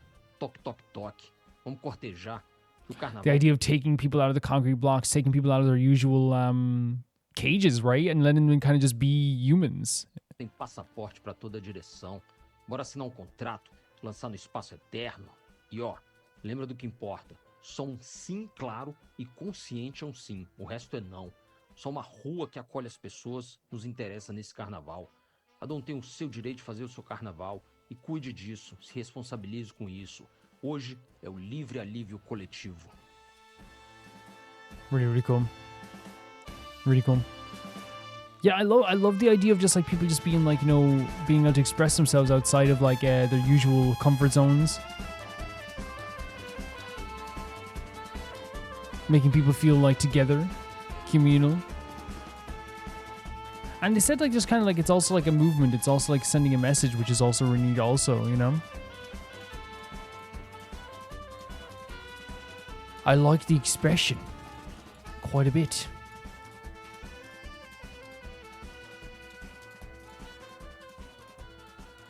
It's very cool. Went into the next video by accident, sorry about that. Yeah, like when I talk about the idea of like you know, wanting to be there, it's a very simple thing for me. It's a very simple thing for me. I'm a person who's like an introvert. I will always be consider myself an introvert, but it's hard not to like look at this type of stuff sometimes and kind of like just want to just be a part of this crowd. And I think it's like what it's trying to do here as well. Like, you know, I talked about like, you know, the political aspects. I talked about the idea of like, you know, a movement and all this stuff too. But I do think that like, you know, one of my favorite things just looking at this is like the smiles on everybody's faces. Like that's a super important thing to me. Like it's the idea of like having everyone out of like a space that is usually very restrictive. As I said here, like they talked about the concrete blocks that they're used to being in. And that to me like is a big thing where it's like, I think a lot of times, you know, the reason why people get so stuck in life and so sad in life and in such a bad place in life is because we don't usually get to step outside of the zones that we're usually like used to like trapping us in a lot of ways. And the idea of like being like your most human is such a cool idea. You go outside those concrete blocks and you meet with the people in the streets. And as I said here, as I was watching this, one of my favorite things about this whole thing as I'm watching this is like the communal aspects radiate off the screen. Just like I said, like with any festival in Ireland, like it's one of those things where even on a smaller scale, it's like, yeah, I'm here at a food festival buying like a hot dog. And yeah, the dude who buys me a hot dog is never going to think about me again. I won't remember his face. Yeah, the person beside me in the line is buying a hot dog as well, right? We're never going to talk, right? We might not talk. But there is like a communal thing of like everyone's here for the same reason. You know what I mean? Even if it's good food, everybody's here to buy that good food. Everyone's here to get that like item. Everyone's here to do that as well. And I feel like, you know, you get those feelings at like concerts sometimes too, but I feel like even at concerts, sometimes it's very like, it's become like a really like, for some people, it's become a very competitive thing as well, where you see people posting all the time like, oh, this person was in front of me and this person did this. And it's like concerts are supposed to be that too, where like, you're kind of like, everyone's here for the same thing. Everyone's here to see the same thing. But of course, meanings change over time and feelings change over time. But what we saw here, like from this video here, was like a world full of color come to life. You know, there was like really cool designs for outfits, for like the paper mache stuff was so cute as well. The you know, the giant animals that were made of paper mache, I mean, as well, like the like even like, you know, kids were dressing up, like adults were dressing up, everyone was dressing up, people were dancing, having a good time, there were smiles everywhere. Even people that didn't dress up were there having a good time as well. You know, there was like really interesting music playing, there was like really like energizing music playing, and I feel like that's what like trumpets and all these different instruments are using, like the very like clappy drums they were playing as well, like always like fill you with such like energy. I think it's also cool about parades too. Again, we only really have the St. Patrick's Day parade, but like what I love about the St. Patrick's Day parade in Ireland is like the drums. They're like the kind of like it's this really like beautiful feeling of just like it hits your heart and makes you like more energized, I feel like. And in this sense, it is like giving that as well. There is a look on everyone's face in this whole festival of like, there's nowhere else in the world right now. There's nowhere I'd rather be. There's no place in the world that would be better for me right now. It's like this pure bliss across everyone's face, and it's so nice and so sweet to see as well. I also just adore like the fact that like everyone's letting all that go. That it, like, you know, the idea of expressing the idea of like, you know, hey, like I want to you know, let myself go or let the idea go is like a big deal. I feel like it is like a big aspect of this. Like let your like who you usually are go. Let that idea of who you usually are as a person go. And that's awesome. That's freaking awesome. To me, it's freaking awesome. And I really do adore what the energy that this was giving off of course. Yeah, the colors, the outfits, the music, the communal aspect, the feeling alive, all this stuff is really cool. So thank you for sending us in, Juliana. Thank you.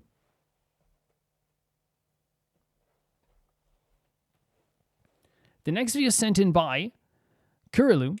Hey, Romer, do you need some adrenaline? Maybe. Because Ateez is here to deliver you some. This is Ateez's latest comeback Adrenaline music video, and honestly, I love this comeback so much. Although this may seem like a classic Ateez song with a lot of tension and energy, I think it makes the song really cool is the fact that even after almost 8 years since their debut, Ateez is still so 8 years is crazy. About doing their own stuff, Ateez wanted to challenge themselves in their current golden hour era, so most of their latest stuff has been a different vibe from the usual style, but it's a very nice touch to end this era with Adrenaline. It's like they're saying, yeah, we can do that, this and that, but we're still Ateez, which is very cool, and I love it a lot. Lore-wise, it has a pretty crazy turn. If you remember, our Ateez have their alternative versions of this world.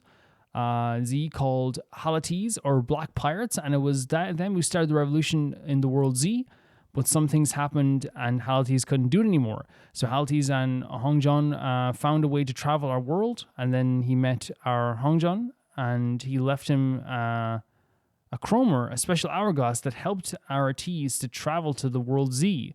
But Chromer was broken at the end of the world era, right at the end of the revolution. The whole revolution messed them up, both mentally and morally, and they were struggling to keep their connection with each other, and they returned to our world. The golden hour era, we got a Sopro red cube, and some kind of magical spirits to synchronize the feelings of its owner with people around this person, and presumably it helped contact Ateez again. But wow, it got broken too. At the end of this era, I have no idea what Ateez are planning next for the era, but it sounds very interesting already. I hope you enjoy this comeback too. I'm sure I will. I'm sure I will. And if I don't enjoy it, you can pay me $20,000. I don't know. How does that work? My patrons pay me more money for me not enjoying a video. It's a good business plan, honestly. It's a really good business plan. Okay, let's check this out.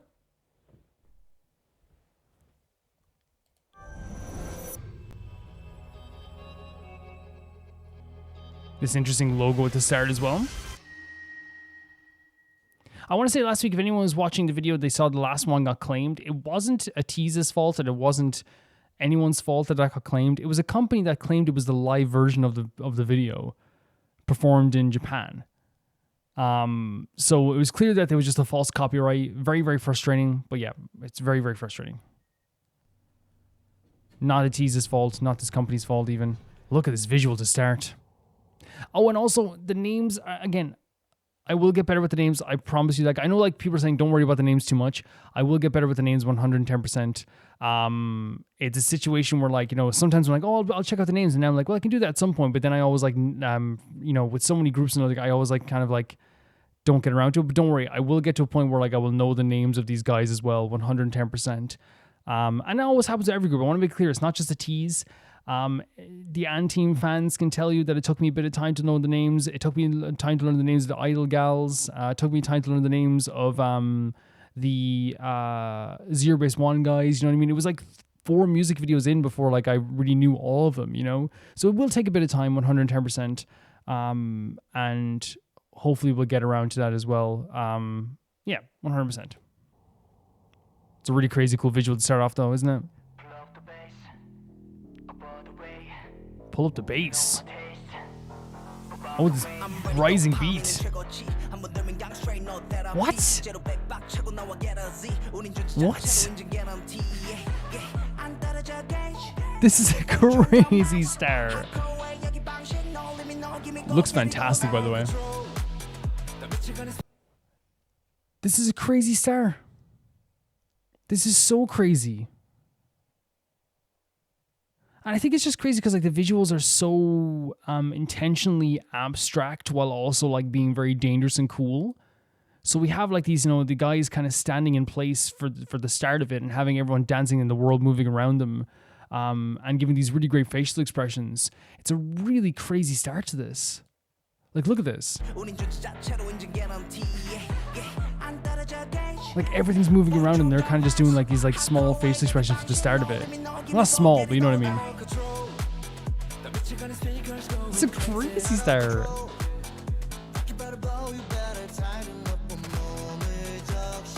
Ooh. Of course, amazing vocals. Jesus Christ. What the hell?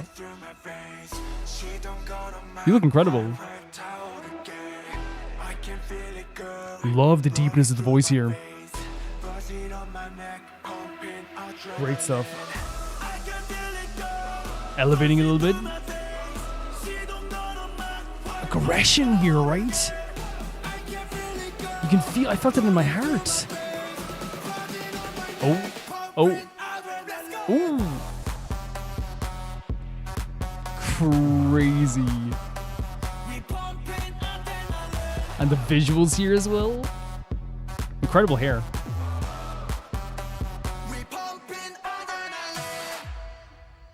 Wait. This is a really, I love tracks that do something like a little bit different. By the way, these outfits are incredible. What the hell? I love tracks that try to do like something a little bit different, as we were saying there, like the idea of like how you can do something kind of like slightly different for your chorus. Like you don't have to do the same things. You don't have to follow the same beats. And I feel like, you know, you would expect like a very like kind of like, the chorus to go into something like kind of like maybe like another post-chorus beat. But instead they kind of like cut it off there. And I love when tracks do that. I love when tracks try to do something like that, where it's like, hey, like here's this like really intense like dance beat.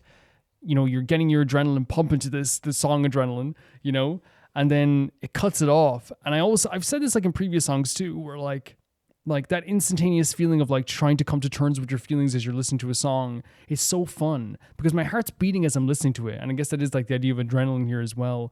So then for them to do like a sudden like, yep, there you go. It gives you chills. It makes you feel like really like, you know, like nervous in a way too. But here, this part here was really, really cool. I just want to play this and we'll play it all the way through again. Love the raspiness.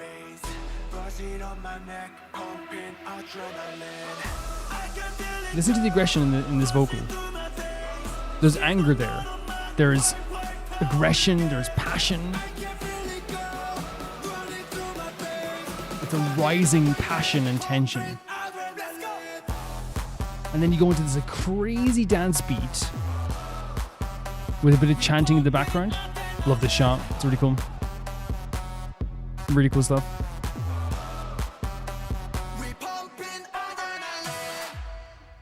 And then this here as well. I know you want it. This beat is so crazy. They're really doing stuff, cool stuff with the lighting as well. Oh my god, this outfit's incredible. Oh.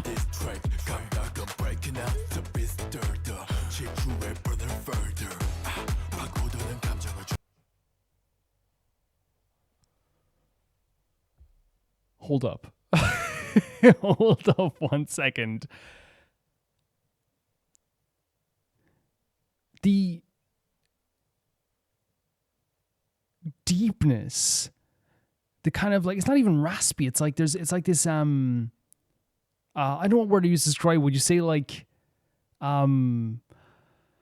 there's like a fuzziness to this, there's like at the same time there's like a warmness to it, but like it's weird because there's also like an injection of danger into his voice as well, this kind of like very deep, but it's not deep in a way that's like too low down. there's so much personality in this like vocal performance here. But I guess that can be said about like a lot of the parts of Ateez here.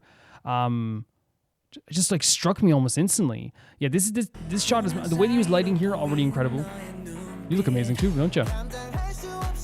Like, look at this. They're not afraid to make this video dark. You look incredible. Listen to this.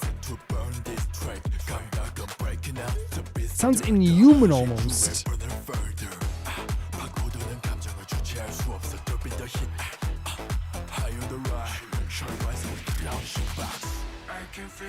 And then back into this aspect too. You are incredible, both looking and sounding. I gotta tell you. These outfits. And there's the aggression again. Even the performances as well, right? Look at this. They're getting the aggression so correct here. Oh, the let's go this time. You look amazing. Dancing on the stage too. My heart is beating. Like, this is intentional, right? Am I dying? Maybe. Oh. That sounds incredible. We're only starting, but that sounds incredible. Like, again, this is like, they cut us off in the first chorus. They're going into a bridge here in the second chorus. But I love the kind of like very smooth, kind of dark. There's almost like a horror vibe to kind of like this part too. But it's so smooth. It's so smooth. I think that if you're going to do some sort of bridge like this, you do want it to contrast the very like aggressive and deep aspects of the song. So it might get more aggressive. But they have really great contrast here with their vocals, and they do a really good job of like putting so much personality into every aspect of the performance, honestly.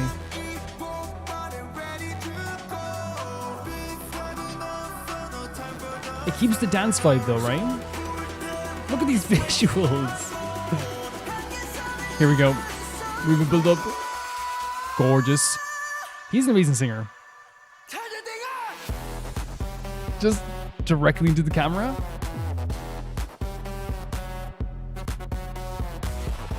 Oh my god, it's like a dance battle. Look at this. The music is so...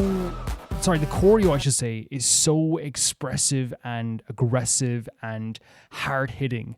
Like, every aspect of it feels like, again, it's like a fight. And I think Ateez do, like, fighting choreo very well, where it feels like they are trying to do, like, some sort of, like... It, rather than it just being, like, dance choreo, it does feel like they're, like, if you put someone in front of them, it is them trying to, like, do a fight scene as well, you know? You know? I feel they do a good job of that. Jesus Christ. What are we doing here? Can I report this to police for trying to kill me?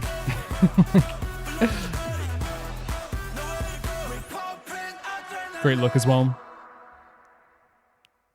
Is that it? Is that over? Oh, and then the elevator closes. Oh.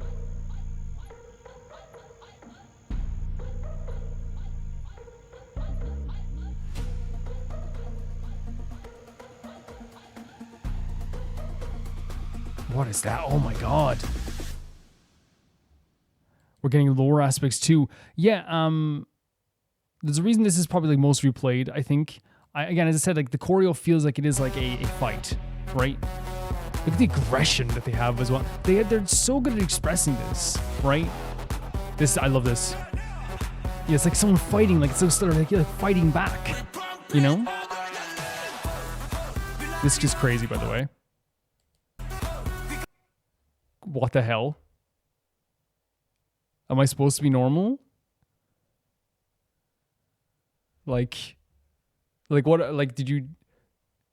Hello, police! I've been murdered. Hello, but you're still talking to me, and I just send them a link to the Ateez video, and then like there's a hang up dial on the phone because they died too. You know, this is a crazy visual, and like you can say, well, Calvin's just like, oh, like, well, you know, dude with his top off.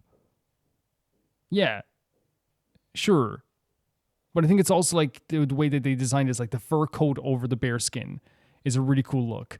The kind of like dark circles on the eyes with the blush that's done really well with the contrast of the very like sparkling red hair. Like this is just an amazing visual. And I think fur coat on like bare skin is always really cool too. I know it's not a real fur coat, you know, but like a fur-like coat on bare skin is always like really cool because it's literally just like kind of like animalistic on human. I don't know, it's like a very interesting, like instant, like striking contrast where it's like that's like, you know, so different in what it's covering, right? You know, it's so different. But yeah, this is a fantastic visual, amazing visual. And yet it's also because he looks freaking beautiful, right? Of course. Yeah, very, very cool stuff.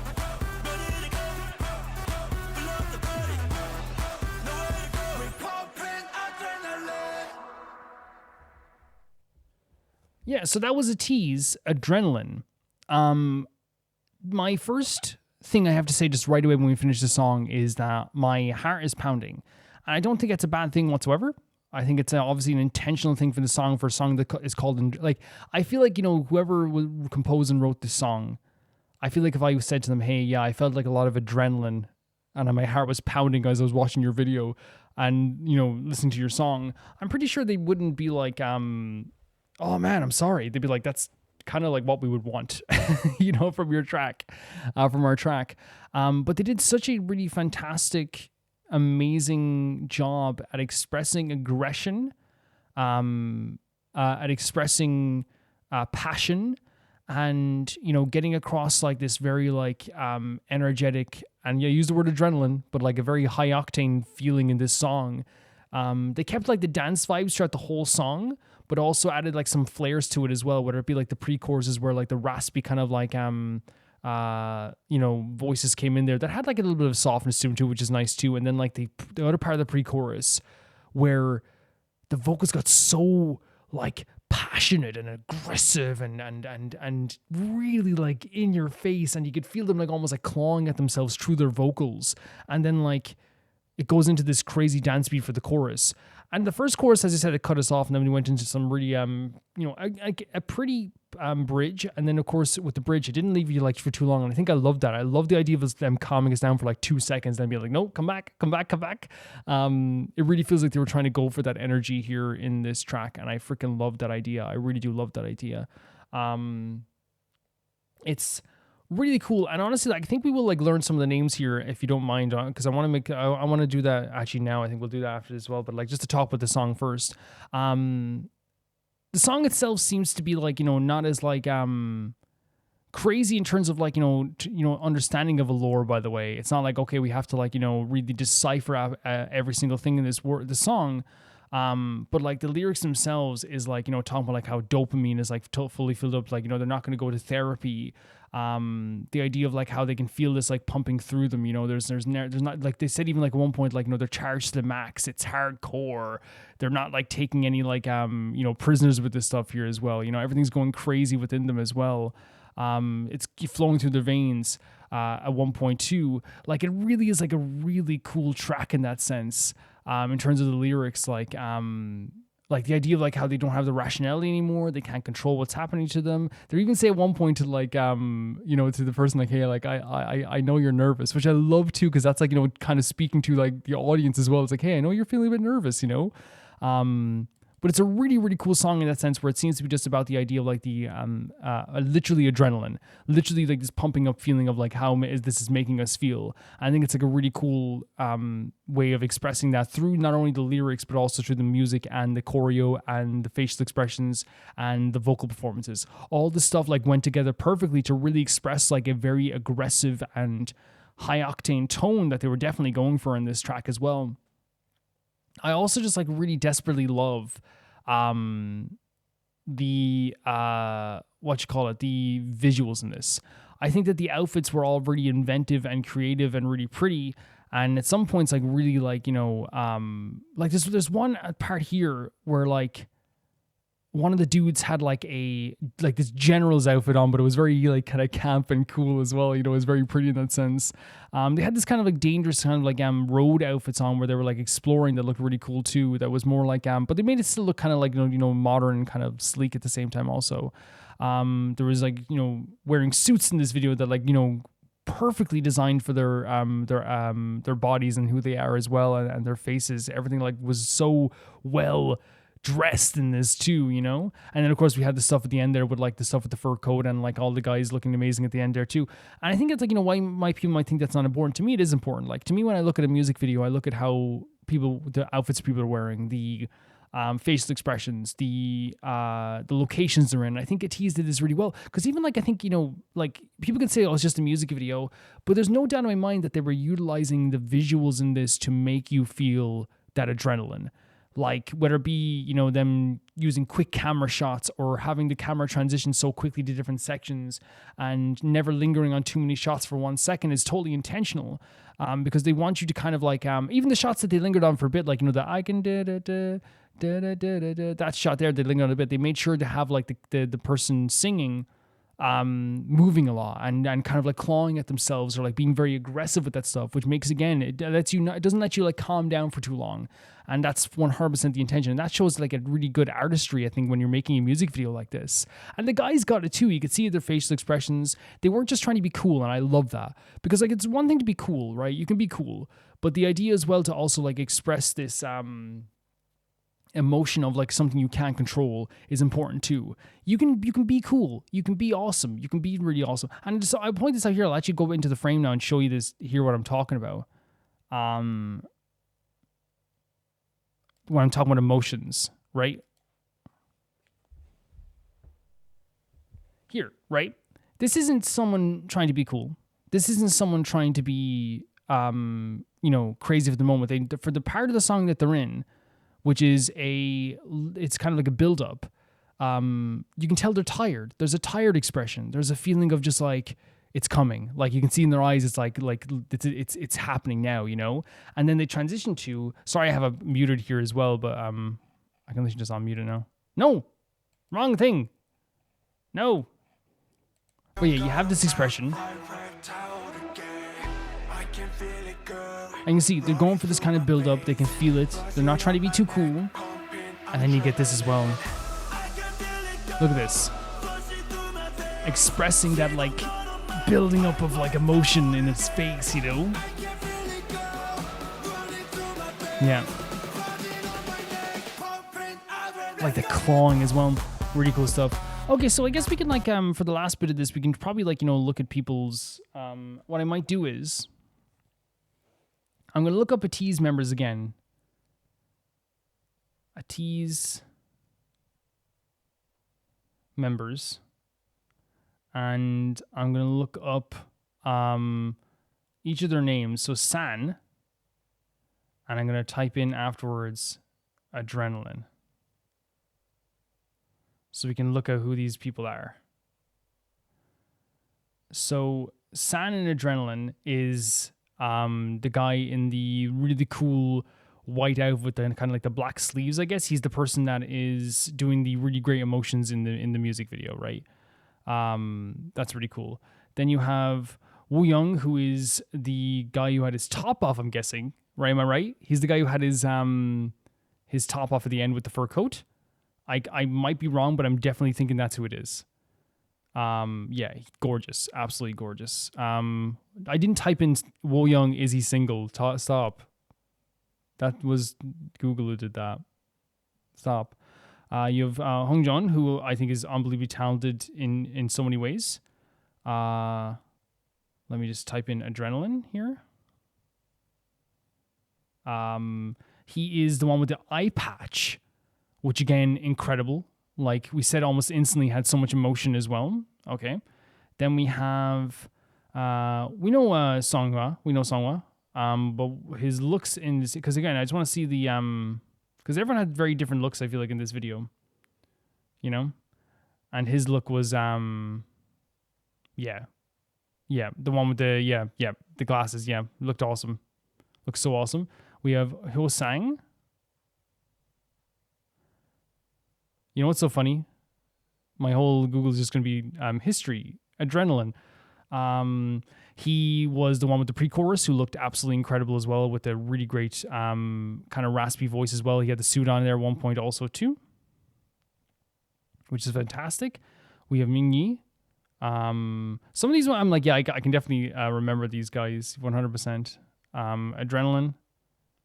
And he was doing the really cool rap section in Adrenaline. He was doing a fantastic job with that as well. Then we have Jongho.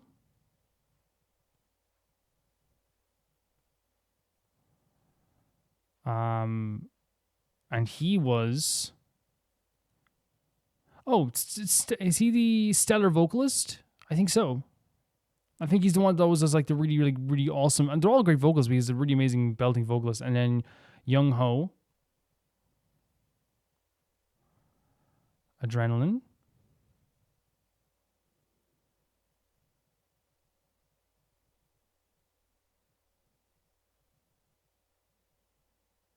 His outfit's awesome for the Adrenaline stuff here. Because they're giving me one for, like, I think a live performance, and he looks incredible. The black hair looks so awesome on him. Yeah, so that's my thing there as well. If I had to say, like, I wouldn't ever say someone looks the best or anything like that, but I think the Woo Young look is generational. Thank you so much for watching this, and yeah, thank you for sending us in. Sorry it took so long there to look at the members, but I just kind of wanted to see what was happening there. But yeah, really cool stuff. The next video is sent in by, if I can get the video up here, Zevi. Hi Romer, happy belated Hearts Day, and I hope the week has been treating you well. Send you good vibes, send you good vibes. It was Valentine's Day, as of recording this yesterday, I believe it was. Was it Valentine's Day yesterday? In line with or is it 2 days ago? In line with the last video I sent about the mercenary character song Night Watch, Ithaque was also one of the winners Identity V's voting event from last year. Night Watch is the same hunter whose character I sent you before, where he was discarded twin but was raised by a caring lady in the woods. When he grew up, the villagers led the royal twin back. The royal twin came back and caused Ithaque's mother to lose her sanity. She lives the rest of her days not recognizing the child she raised herself, thinking it was the same royal twin who tortured her. In Ithaque's character song here, he laments a world without his mother because she was the only one, his only semblance of humanity, and because she was taken away from him, he now has to face the world alone. The world is still without her, but because she cherished his life, he too will hold on to this sentiment and continue to live despite his grief with him. I remember the story. It was horrific. It was so sad. But I suppose that's like Identity V full of emotion, right? So this is Ithaque Night Watch. Let's check it out. Very sad story, I remember the first time. Do we need subtitles or should it be okay? It's auto-generated, so maybe not.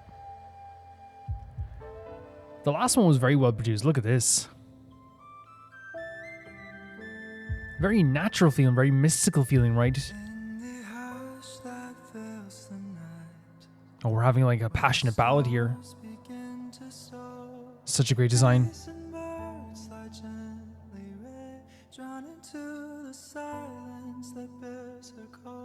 Gorgeous emotion to the voice here. Oh, Jesus.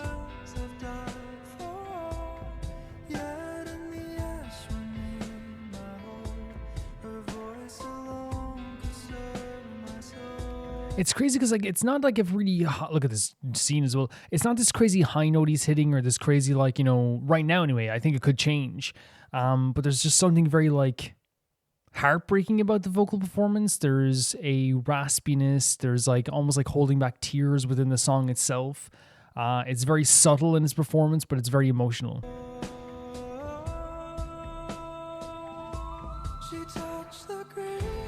Whoa. Such a pretty vocal tone here for this. And a great change up.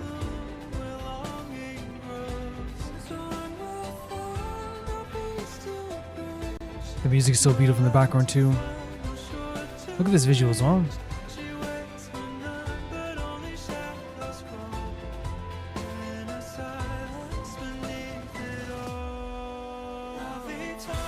Whoa!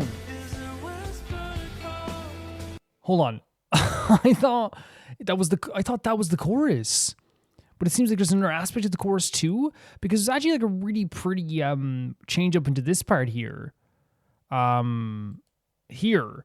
And then it goes into something like a lot heavier, maybe like a lot more direct in some ways. But like I like it went into this part here, which is beautiful. It's subtle. It's like, again, soft but emotional, and there's, again, as I said, it sounds like they're holding back tears.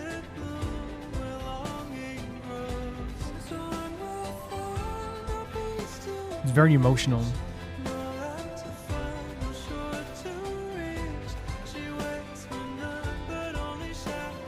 And the music in the background being so gorgeous too. Like, and then just this as well, this explosion of feelings. The distortion of the guitar.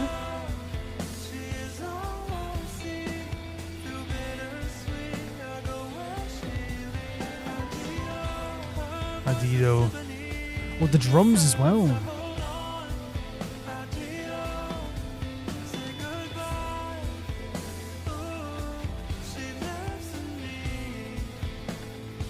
She lives in me. So I wonder if that's like the idea of like his mother still living on him, as you were saying, like the idea of following where she would go and kind of living on for her in some ways too. Yeah, that was like a really crazy change into the distortion there. Like it sounded really good. It had like a really emotional change. It was almost like, you know, we went from like holding back tears to just fully expressing ourselves, right, in this way of doing things. Really gorgeous voice as usual, but it still kept like this very mysterious and kind of fantastical vibe in the music as well. Really cool stuff. She touched the grave, the stars gonna sing. Her hands moved. So it seems to be actually like this is a pre-chorus or maybe a verse even.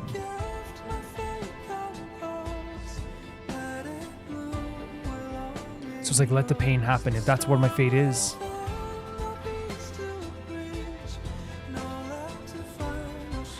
There's no escape from this.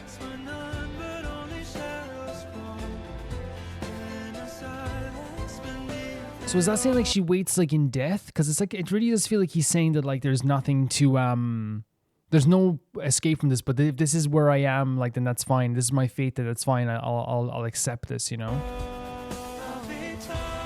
Yeah.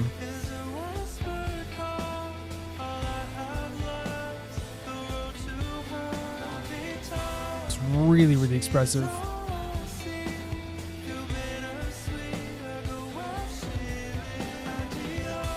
So it's bittersweet, but he's still following it.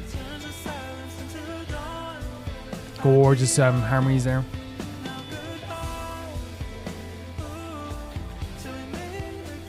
Till we meet again. So I think till we meet again is kind of like saying like, well, I know I will see you sometime when I pass on, but it's not like I'm letting it go, but like physically maybe letting go and understanding that wherever my fate leads to I will eventually see you again, right? Because they talk about where I think it was where there's nothing but darkness is where this person is, you know? I wonder. Oh, the flower in a cage. But the cage is opened.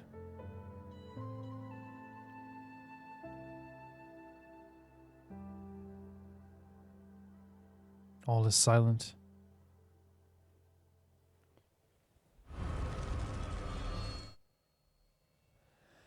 When you're listening to this song, I feel like you get the energy of a track that is, to me, trying to express the idea of a journey that is now bitterly painful. That's difficult to really go through because we have lost someone in our lives that was such a huge part of our lives, and now we're trying to like put our best foot forward, but because there's so much pain in our lives, it's very difficult to find the reasoning behind the path, but you still keep going, right? You're kind of accepting of it. I think that's exactly what it's trying to do here, is that like kind of acceptance that it's showing here is a really, really beautiful thing. The actual vocal performance is absolutely incredible, by the way. As I said, there's so much emotion here. Like it really feels like they were trying to like hold back tears for parts of it and then express themselves so fully during those parts with the distortion too. So there's like really like not a hair out of place when it comes to like how amazing the actual performance aspect of this was. Really, really incredible stuff with that too. The song itself, like, you know, the idea of like I think it even opens talking about like the idea like stars stalling, the idea that birds are no longer like, you know, chirping or speaking, I guess. There's like a silence to the world. And I wonder if honestly it is like one of those things where like because you are in such a horrible state in your life that you have come to really feel like that everything does feel silent, that there's no longer like a meaning in the world, you know what I mean? It's like there's only one thing that really brings light into the life, and it could be like the mother that really like helped him express all this stuff too. You know, he said her voice alone stirs my soul, so that could be exactly what he's trying to say here with that as well. like the line was like she touched, like with her hands softly, they would wound but softly heal. That to me says like, you know, this person could heal you, but at the same time too, like, you know, they could hurt you, right? They could, and not maybe not intentionally so, but it's like, you know, it could, maybe her passing on made him feel this pain as well. He even talked about how like the pain was like something where he was going to let it happen, going to let it express itself, because it feels like it's exactly what fate has given him. It feels like there's a song about like not giving up, but it feels like it's a song about accepting of fate and trying to like, you know, move forward through the absolute pain that they are feeling in the loss of their loved one in some way. You know, the idea of like accept, you know, wherever her voice leads is where I'll go. And there's also like a line there, you know, about him saying goodbye as well. To me, like I don't think it's like him saying goodbye to like the memory of his mother. To me, it's the saying goodbye of like the physical form, so that she can still move forward and in her like in her, not her image, but in what she would want him to move forward in, while also still fully being able to still feel those emotions towards it. You know, does that make sense? Where it's like he's not saying goodbye to her mentally, but physically, trying to understand that she's not in this world right now. She's somewhere else entirely. She's somewhere in the darkness. So it's like, okay, I know she's not here right now. I can still go where she led me to, but I can't follow her physically right now because I know where she is, right? In that sense as well. I think it's honestly like a really beautiful aspect of this song, because I feel like, you know, to express pain in a song is sometimes very difficult to do. I think some people think they can do it very well. I think some people think that they're very good at it, but they can't do it. Which to me is like, you know, and I'm not trying to like insult any artist of any kind or anything like that as well, but I feel like to express emotions in the songs, a lot of people think they're expressing emotions. I hear some pop songs sometimes that will have someone be like, you know, they left me and I'm so upset, and you're like, I don't believe you for a second. But to have a song where like the voice sounds like someone trying to really like come to terms with the world and hold in all this pain for the world, that to me shows a talent behind the team that made this to really get the emotions across in the song too. Great vocal performance. I love the harmonies that would happen with kind of like very choir-esque kind of like chanting vocals as well, which all sounded really great. And then I really adored the passionate change up from like the really beautiful pre-chorus into like this kind of like heavier, more emotional, direct chorus moment as well. But it's all like a really heavy song with like a lot of really heavy feelings in it. I think that's like the most important aspect of the entire thing, that we're coming away from this kind of like understanding the darkness that was in this person's feelings and in this person's heart after everything that happened, and where they feel like they're able to go now, and if they're able to move on now. Because that's the thing, it's about like the idea of like moving on but not moving on. It's about the idea of like trying to find a new life yourself while also like accepting your fate. I feel like it's like I have to like keep moving forward, so I can't disgrace the person that I left behind, but at the same time too, it's also very difficult to move forward because this is already like so painful. It's really, really good. I think it's actually really, really great the way they express this. I love the visuals as well. Really fantastic stuff. So thank you so much for sending this in. This is so cool, Zevi. Thank you. The next video is sent in by Jackal Sniper, and it's Sonic Heroes Team Chaotix animated lyrics. Sadly, I can't show you the rest of the Chaotix case files since they're over 20 minutes, so I thought you would like to hear the team's theme song. Yeah, it's and Jackal Sniper, by the way, is not complaining. I always have to express to people that, like, you know, especially if they're fans of the series, being like, oh, why can't we watch this? Why can't we watch that? The difficulty is, like, again, if they were over 10 minutes long, it just would not be plausible for me to do this. It'd just be downright impossible. If people could send in, 20-minute videos, I'd be done. Like, Rome Reacts would be finished. It'd be the end of Rome Reacts, honestly. Because it's already a long show. It already is. But let's check this out. This is Sonic Heroes Team Chaotix animated lyrics. Let's check it out.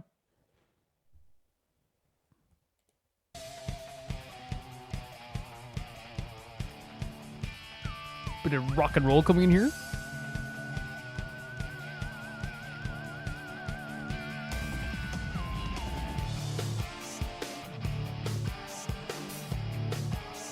It has like a very again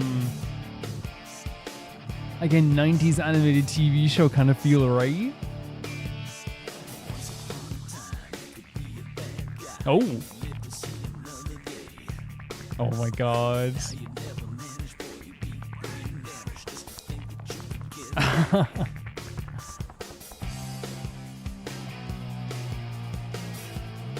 It is like so 90s animated TV show where it's like, you know, the song that's like or even not even 90s, because I remember like it reminds me of like, you know, like the way they would do the Perry the Platypus theme and stuff, you know, like in Phineas and Ferb. It really, but I think Phineas and Ferb was like trying to like the play Perry the Platypus was kind of like playing on the 80s and 90s kind of like hero TV shows, so this kind of makes sense. It does have that feel to it though. It's really cool the way like they're kind of like describing something that's happening. You know, you can't be a bad guy, and the voice is kind of like, you know, being animated but cool, you know. Of course, Sonic loves their power metal, you know.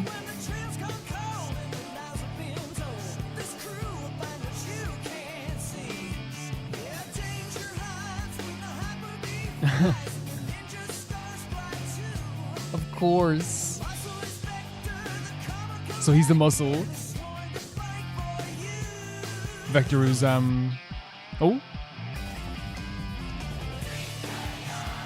Oh, that's cool. They're very adorable together, aren't they? I love the chanting. Love the chanting.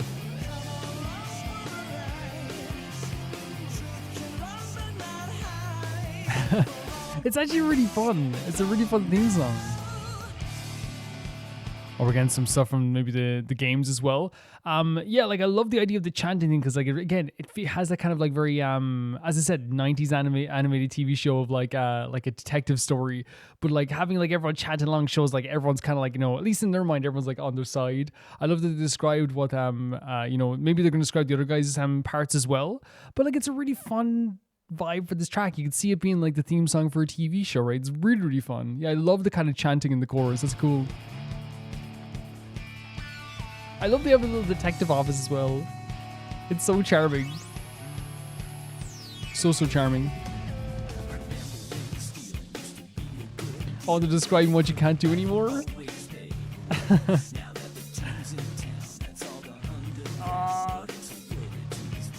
I love it. Oh, they're bringing Eggman into this?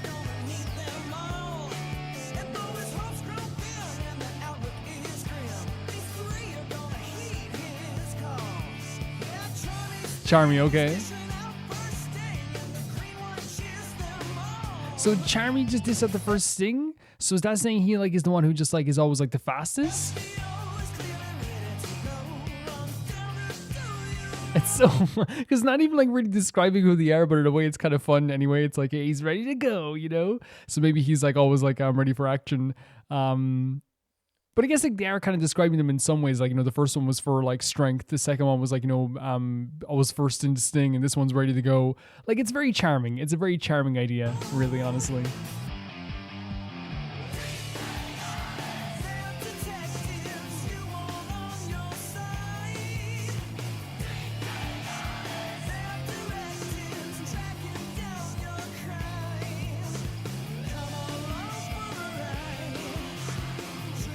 Yeah, the hair metal aspect once again is so fun. Oh? In between beats here? Oh, and then the Sonic Heroes aspect too? Yeah, the chanting's so good.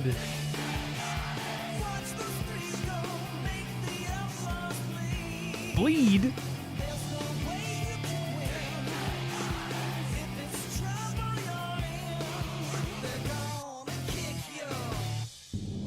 Kick your what? Wait, no. What were they gonna kick?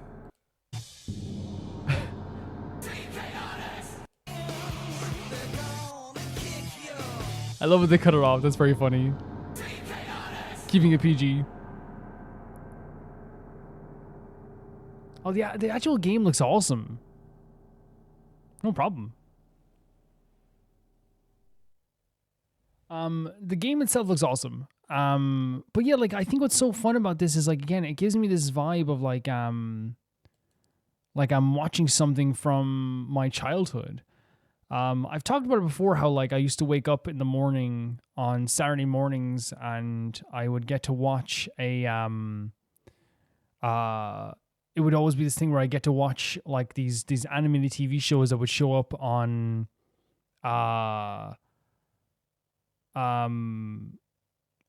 that would show up on a Saturday morning TV, which would be like totally Spies and Kim Possible and all this stuff.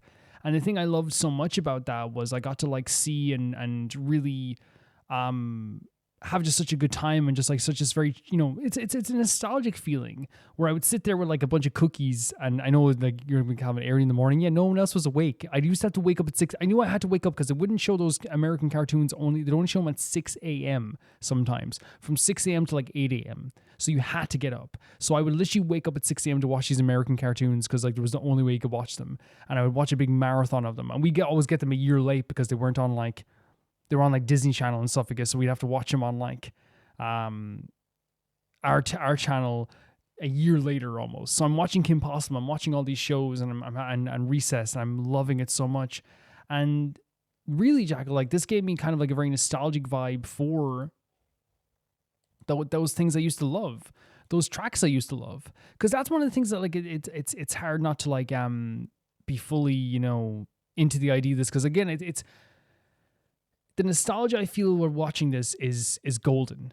It has this very, like, as I said, 90s TV show vibe. It has the chanting in the chorus of the song. It has all the characters showing off who exactly they are and what they do. It has a very colorful aspect to it too. It has like the hair metal aspects that we're kind of used to with Sonic as well, but like I think they do it in such a fun way too, that like it still feels very unique to Team Chaotix. It makes you want to like root for the Team Chaotix too, because it doesn't express them as being like, you know, funny or weak. It actually makes them seem like kind of like, you know, it's the lyrics make them seem cool, but then the actual song itself that I love about it is like really cool, is because it doesn't like go too far into like making them like something they're not. Like it's still goofy, it's still kind of fun, it's still kind, because I think you can do a thing where you're like, you know, like if I sing a song, be like, oh, this guy's the coolest guy around, you know, but we know he's not like the coolest guy around, but he is funny. You know what I mean? We know that the crocodile isn't the coolest guy around. We know they're not the coolest heroes around, but that's what makes them so charming. You know, it's the idea that we know that this isn't like fully describing them in like the most accurate way possible, but it is describing them in a way probably that like it's like, hey, they will help you out if needs be, and I think it's a really cool thing too. But I do really love the lyrics. I do really love that it does have like kind of, again, that kind of TV show vibe, because that's what they're going for here. It's like the theme song for a TV show. I do love that they take time to describe each character. And again, it's so like charming, you know what I mean? You know, he's like, SBO is ready to go, you know, and like it's just for the sake of rhyming, it makes it so charming and so fun. So like when I'm actually like watching this, like I have a smile on my face throughout this whole thing. I think that's like one of the most important aspects of it too, is that it just brings a smile to your face watching this. It's really adorable in that sense. There's like such a like energetic feeling getting to watch something like this. It's such a feeling of like, oh, this is so fun and this is so charming, and it's again nostalgic. But I think all in all, like it's really cool to see like that Sonic has put so much effort into the extra stuff when it comes to all their characters. So like we even get like theme songs for like the side characters. We even get like you know, backstories for the side characters. They're not just there to be comic relief all the time. They are like a bigger aspect of the story that like we don't even like think about sometimes. But it's really, really cool to have them here regardless. And I really, really enjoyed this. Thank you so much, Jackal Sniper, for sending us in. This was awesome. The next video sent in by Trashbin. And this is Flop Era, sung by Ateez Adrenaline. We had a song called Flop Era before. Was it maybe by a different person or something like that? Maybe I'm thinking of a different song entirely. Maybe I'm going to be owned by not knowing what the song titles are sometimes. But this is Flop Era by Ateez Adrenaline. Let's check it out.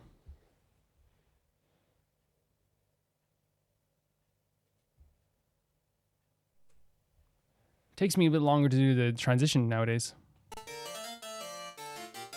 I'm guessing we don't need subtitles?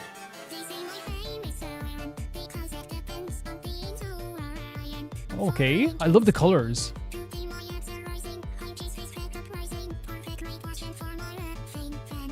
Okay.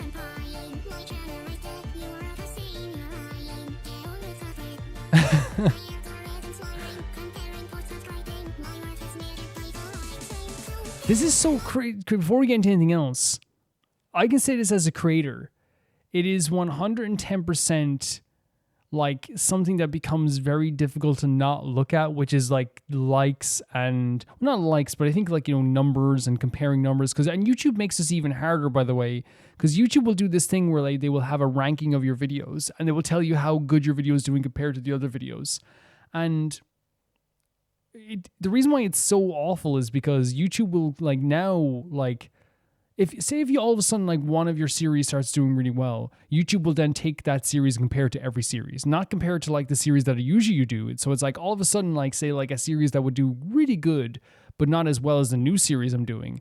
All of a sudden YouTube goes, this isn't doing very well. I was like, but it was doing well last month. Yeah, but that's compared to your other month. It's like, oh no, just like seeing the numbers like they'll show like what was green before turns to kind of gray because you're like, YouTube, you told me this was good last month. And it's like, well, now it's not good compared to this. It's like, no, just compare it to what it was last month for the same series. It's doing great.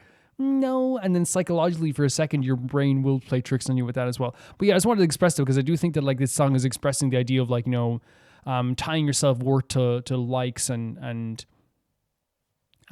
people viewing your stuff.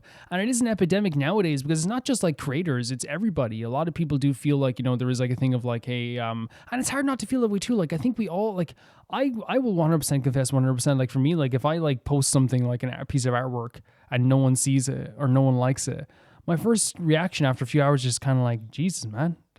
Like thinking, is it that bad? You know, but like, you know, it's hard to not tie yourself worth to this type of stuff as well. But yeah, 100%. Honestly. Oh.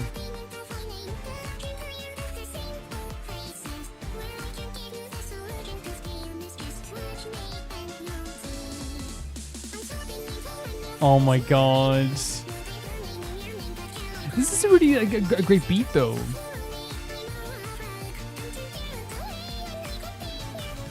Oh my god. It's like they're obsessed with it, right?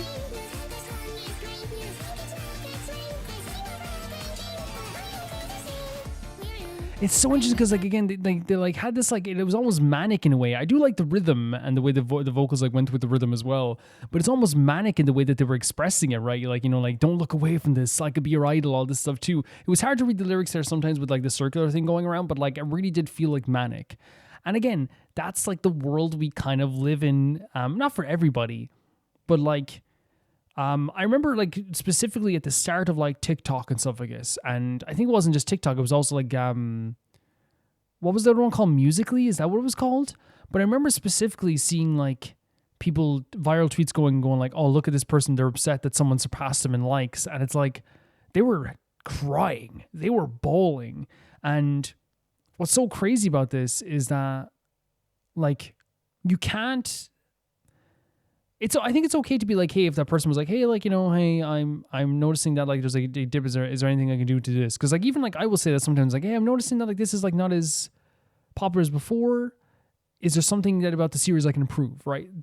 I think it's always okay to do that. But I think what's also interesting as well is that like, you know, you can if you just start like saying like, you know, this is bullcrap, this is stupid, this is so dumb, this is like, why isn't it like this? Why are people doing this? Why are people doing this? Because you're not entitled to anyone's viewership. You're not entitled to anyone's likes. You're not entitled to anyone's time. But it can feel that way sometimes if you are someone who is like always, who was never taught that that's not the case. Because I remember like specifically, you know, I would have people sometimes be like, and again, sorry for comparing it to like, you know, for me being a creator, but like sometimes you will have people be like, sorry, I didn't watch a series. And it's like, I'm literally not entitled to you watching a series. You don't have to apologize. It is not an entitlement. You have to earn people's viewership, right? Always, you know, you have to, because everyone has a specific time. And here you can see like this very manic reaction to like the idea of like, you know, likes dropping and people then also like, you know, leaving in droves maybe in that way too. And I think it's actually a very interesting song. Like it's a very interesting song, and it's made me like think about like the world already, you know, because again, I remember seeing those videos of people crying because someone else, you know, surpassed them. Because someone else was able to do better than them. And while, of course, that can hurt 100%, ambition is such a normal thing for anyone to, in Warlaw, this person's better at sports than me, this person's better at guitar than me, 110%. But it's just when you start expressing that outwardly, that's when it seems very manic, doesn't it? You know, 100%. Will you remember my voice? No. Oh. Tedu?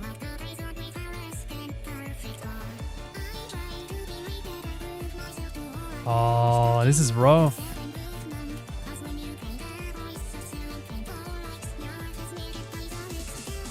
Yep, 110%.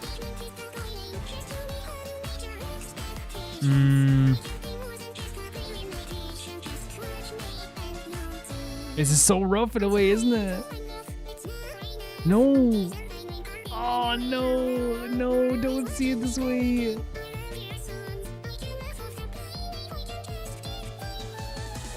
Oh, again, we're going to the chorus. This is so painful because, again, it is like... Can I say there's plenty of times when a series doesn't do well for me where I will feel like, people hate me now. You know, because again, your mind will play tricks on you like that. But then I look at the comments, I'm like, oh, these people who are so dedicated to me are still here. You know, they're still liking my stuff. When your most viral video, for me, it was Genshin Impact Part 1. You cannot see that as your viewership. I've seen creators do that before. In fact, there's a channel that I saw. It was this whole thing I saw at one point. I was like a documentary almost about them. But I remember they got 1 million views on a video for the first time ever. And then every other video they got 40,000 views after that.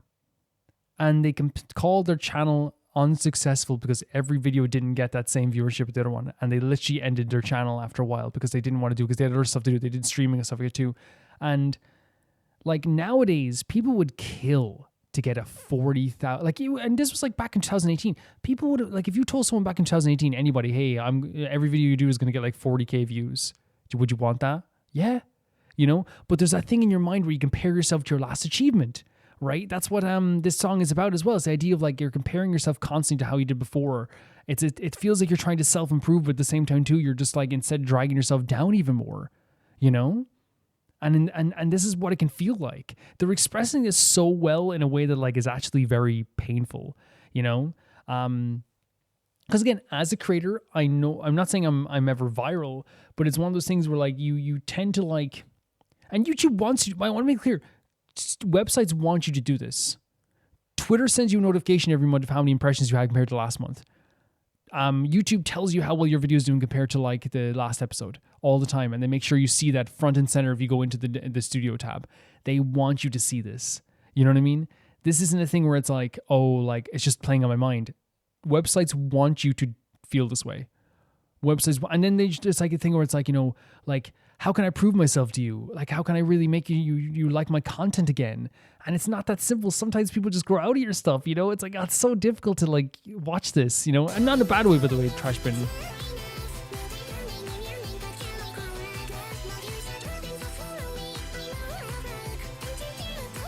Don't your leg away.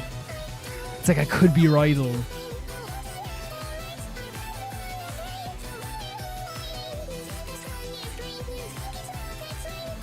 Look at the anger there as well. Oh my god. Again, great rhythm, great beats. Oh, the views are going down again. Oh, they're going up again though, and they go up and down, because this is what it is. This is so accurate. The reason why I say this is so accurate, right, is because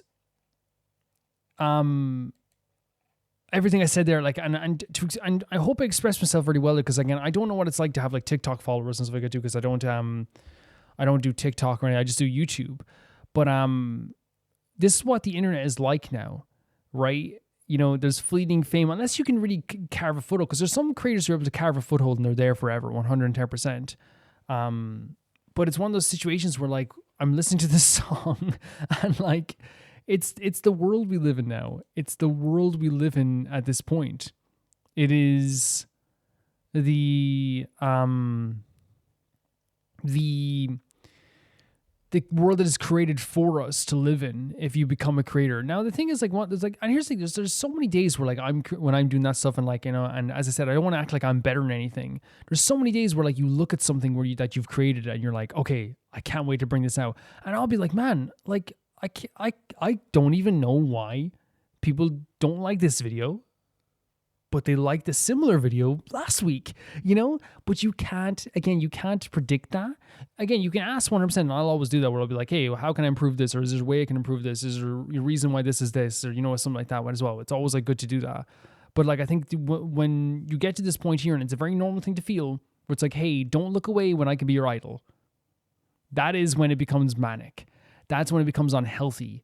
Because again, as I said, you're not entitled to anyone's viewership. You're not entitled to anyone looking at you. So when someone doesn't watch your videos, you have to understand that you're not there for, how do I say it? Like, they're not there just for you. They're not put on this earth just for you. You know what I mean? But it can feel that way sometimes, where it's like, this is my audience. But you got to get out of that mindset, you know? No one's entitled to your viewership. It's nobody's fault when your views go down. It's nothing like this. But what they showed here was so important in the end too, with the views going up and down.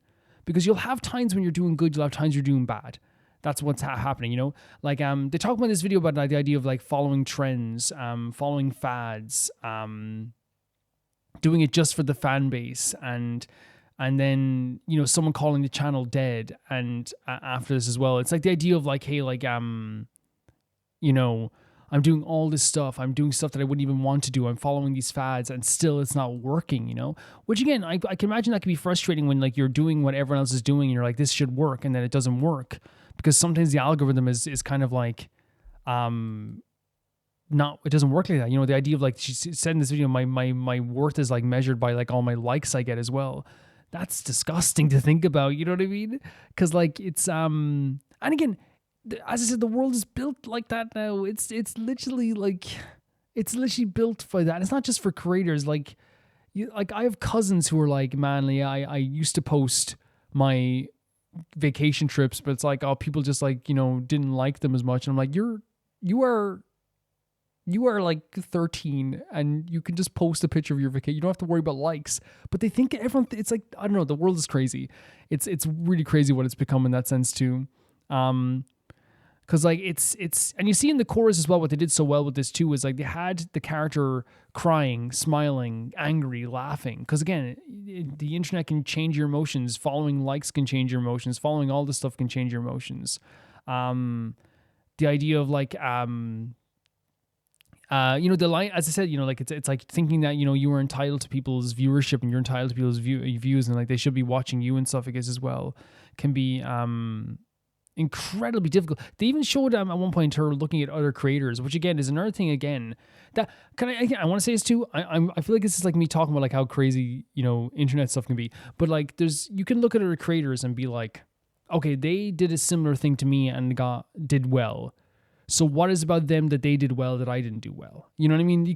That's healthy. I think it's so healthy to be like, if I look at Maximilian Dude and I go, why does Maximilian Dude, how does he do this, right? And I do that sometimes as well, where I'm like, well, Max was sometimes like, because even like this week I had a special video where I picked my free character for Honkai. And like, it was one of those things where like literally before I did it, I was like, I wouldn't usually do that stuff. And I was like, oh, I should do that in a video this week during the Honkai video. Then I said to myself, but Maximilian Dude would just put that as a separate video just for something to watch for people during the week and as an extra shorter video. And I was like, well, yeah, why not do that? You know what I mean? Like, it's okay. I think that's healthy. But then when you start looking at other creators and being like, they're better than me. They're way better than me. Their likes are more. Why are my likes like this? I think that's when you get into a situation where you're in like a very terrifying place. But yeah, this video like was really cool. The rhythm was really great. The music in the background was really manic, but also I think they were trying to go for something very manic. But I think it was like really well done in that sense. It is 110% a realistic portrayal through a very crazy and off the wall. I hope Trashbin, you don't mind me. I don't think I talked about the video as much as I talked about like what I should have talked about, which is like probably the song. But I do think the song is like has a really good rhythm to it. It's a really fun, bouncy beat. There's like an anxiety-inducing beat in the background. It's really, really fun. But I think the messaging behind the song is like so accurate to the world, you know? It really, really is. But thank you for sending this in, Trashbin. This is really cool. The next video is sent in by Malcolm Condé. And this is the Backrooms Pitfalls. And Malcolm says, Kane has been working on the Backrooms movie for years now, and in that time he hasn't uploaded a new Backrooms video. This whole story has to be leading up to something. With that said, there are only a few videos left in the series. This one's called Pitfalls, and it's meant to be tied together the last few episodes I've sent in. Please start the video at the black screen at 5, as the first few minutes are a tiny recap of a bunch of walking that isn't really relevant. 9 minutes total. Okay, let's check it out. So this is Backrooms Pitfall. The Pitfall of the Backrooms. Let's go. Oh, it's on mute. I mute it right away at the end of the video usually because it transitions to a new video and I don't want to like usually pick up on the audio, but yeah, that's... Oh my god. Do we need to turn on subtitles? I'm guessing? It's auto-generated, so it might help us out anyway. Marvin, get the camera over here. This is so freaky, man. Fine, just hurry. Okay. Like, these spaces are so freaking. Yeah. Okay, just, 1 moment, alright. I would not be able to do this. This is like some Simpsons hit and run type platforming. Quick, seriously. Yeah, I'm going. You know, this would be terrifying. Walking on normal ground. Because you know what this does? What's in there? And what if I fall? Oh my god, this is so nerve-wracking. Are you no way? Oh, that's so terrifying. Yeah. Yeah, I'm alright. Are you injured? I think I pulled something in my shoulder. Oh, it's so... Wait, how they... But no, I'm fine. That's where they fell out of? That's what's... Oh, no, it went down and then across. Yeah, that's the... I love that, like, the way the Kane Pixels does this because, like, that, like, to me is, like, true horror. It's the idea of, like, walking on a wall and tripping, right? It's the idea of, like, knowing that, like, you have to do something, like, maybe it's climb over a wall or do something as too, and, like, the idea, like... I mean, here's the thing, even if I climb over... Let's say I get locked out and I have to climb over, like, you know, my back fence. The first thing I always think of is, like, what if I, like, fall face first into the ground? And just, like, you know, I know it's a weird thing to think about, but I think anyone who, like, watches horror movies or watches it or like, has anxiety in any way feels that way. And in this sense, you're looking at the holes, and my first thought is, what's going to come out of there, or if is he going to fall? Great tension there. Where are you? Can you describe your surroundings? It's different.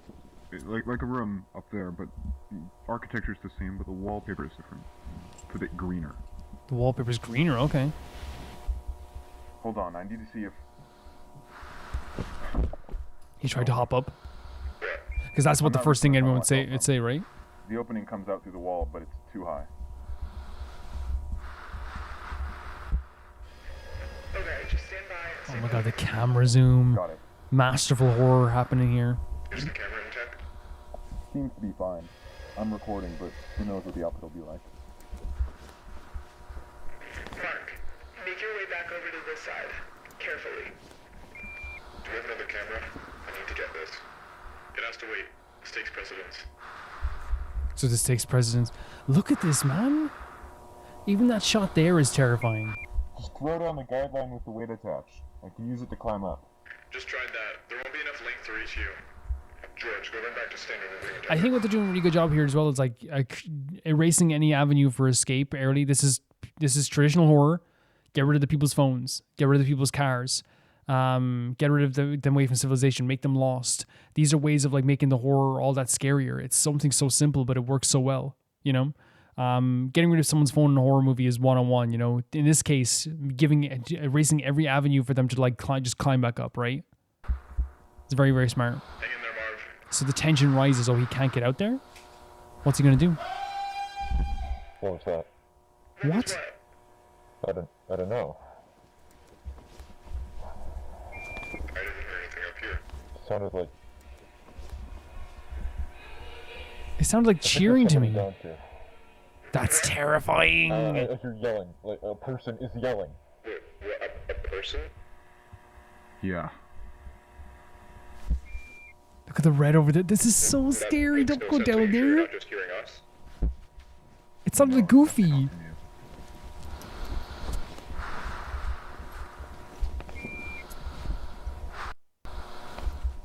Jesus Christ.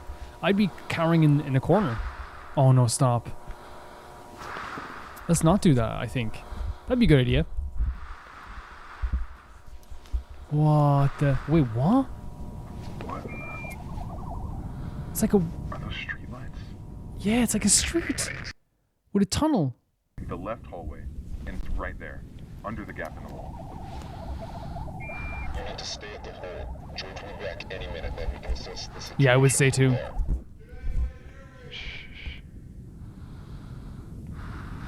This is something you explore together. Right about the null zones. Null zone. Even if that's the case, I agree with Mark. It's not worth the risk. I agree. I agree. This is terrifying. I agree. Oh my god. Marvin? Go back. Marvin, do you copy? This is also horror 101. Make someone so inquisitive that they put themselves in danger. This is horror 101. Can you hear me? Marv, what are you doing? I'm trying to find them. I know how to get back. It's fine. Famous last words, it feels like, doesn't it? It's crazy that's just like a random street here. The tunnel at the end there, by the way, those type of tunnels that are in, I think they're like only in America, but like those type of things like really scare me. Like, because like I think driving through them would be fine, but like walking down them, I could not do it. I don't know how people do it. I suppose they're not for walking though. Wait. Look back. Did the thing disappear? His exit? The first thing I'm doing is knocking on the... No, I'm not actually. I'm not going for the tunnel anyway. You know? Ah, Jesus Christ. How will we go home? The thing's gone.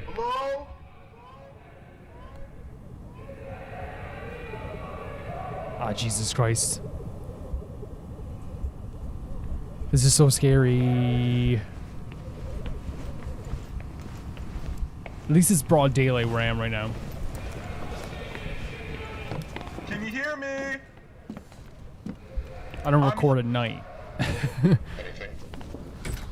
Yeah, I'd go straight for a house as well, personally. No, I wouldn't. Let's go. See, the fact that it's well lit in there is almost scarier. You know what I mean? It's a version of an expectation when you enter into a house when you're like in a horror movie scenario to have a well-lit area. It's almost scarier because it's not what you expect whatsoever. And then it comes in from this like red lighting as well. Who am I kidding? A darker house would be scary. What does that say? Are they street signs inside the house? Odd. There are inverted turn signs in this room coming out of the carpet. They're inverted? What do you mean by that? Mirrored.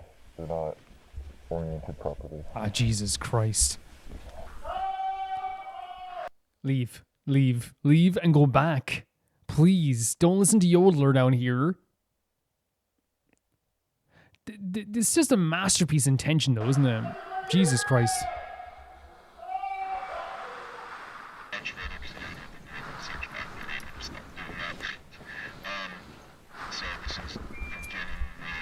It's an absolute masterpiece in tension.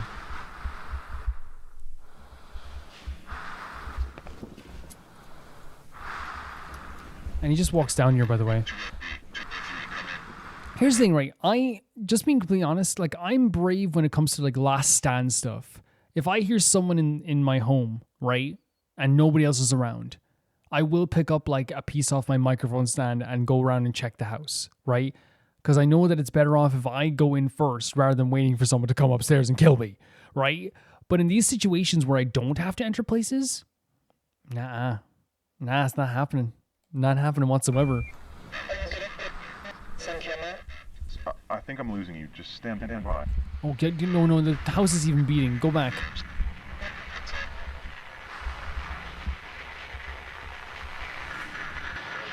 Ah, no, leave. Get out of here. What are you doing? Let's go. Is that an air fryer in the corner? Like, what? Like, please, leave. Do you copy? Repeat, Marvin, do you copy? Leave. This is Marv. Okay. Good, we read you.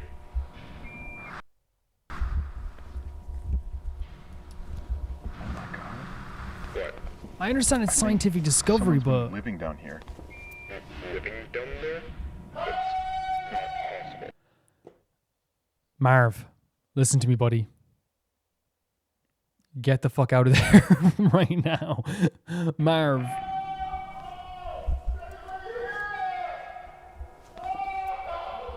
Hey!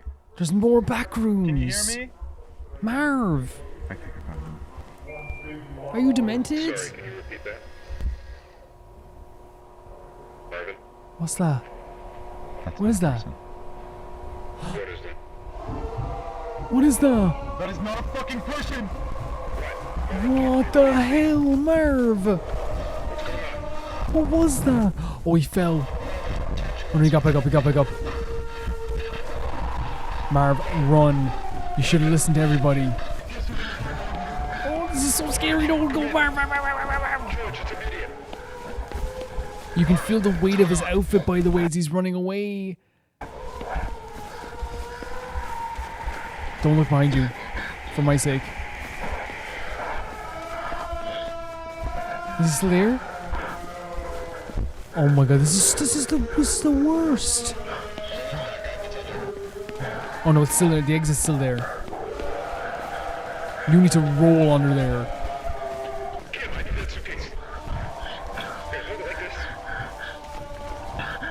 He's still screaming. How did you get out here now? Okay, I'm here. Send it down. Gonna take a moment. Why didn't you do it now? You should have sent him on my way. Oh no, get out here now. Get out. No, he's run. Stand clear. We're sending it down.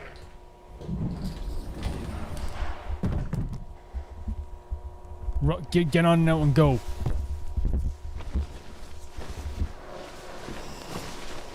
Oh, Jesus freaking Christ. No way, it's gonna end very soon.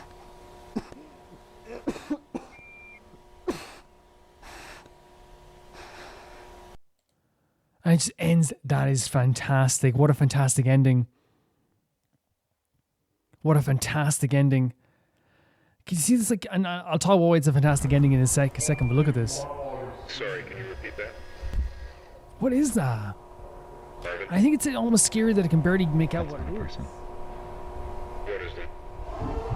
It's like a gigantic monster of some kind. It's really tall. When he's running away, can you see this as well? Here? Around here he looks back, right? You can't. At least I can't anyway. Maybe we could slow it down a little bit.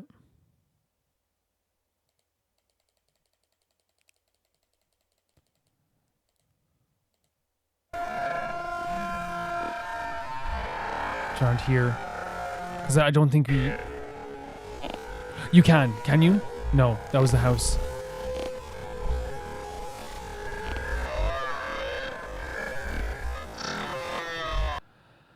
Terrifying. The reason I think it's a fantastic ending because it plays into the idea of what the backrooms are and what the backrooms have always been. I think that whenever there's a betrayal of the backrooms, and I don't know much about the backrooms compared to like what you guys would know about the backrooms. But when I say there's like a betrayal of the backrooms, what I usually mean by that is that there is sometimes I think nowadays they show too much when it comes to this type of horror, where they'll just have monsters chasing after you around the backrooms constantly. But what was so perfect about this ending was there wasn't a jump scare ending. There wasn't an ending where the monster grabbed him and ate him. There wasn't an ending where he fell on the ground and then like the monster was over the camera going blah, blah, blah, blah, blah, blah. Which again, that can be scary too, but that's not the horror that this is going for. The horror that this is always going for with these backrooms videos is, did you see that? Or maybe it could have happened. What happened next? You know what I mean? What was that? I don't know what that was. I'm not going to explain what that was. And I actually saw an interview with the guy because he was on Smosh one time, Kane Pixels, or Smosh alike. And he actually said like that, the majority of theories he sees can be wrong and a lot of theories are right, but he's not going to confirm or deny them because I feel like I think it's what made me think of someone else, but I think he was saying like that's what it is like. He likes the mystery. He likes the crazy ideas behind them. He likes that people don't understand everything.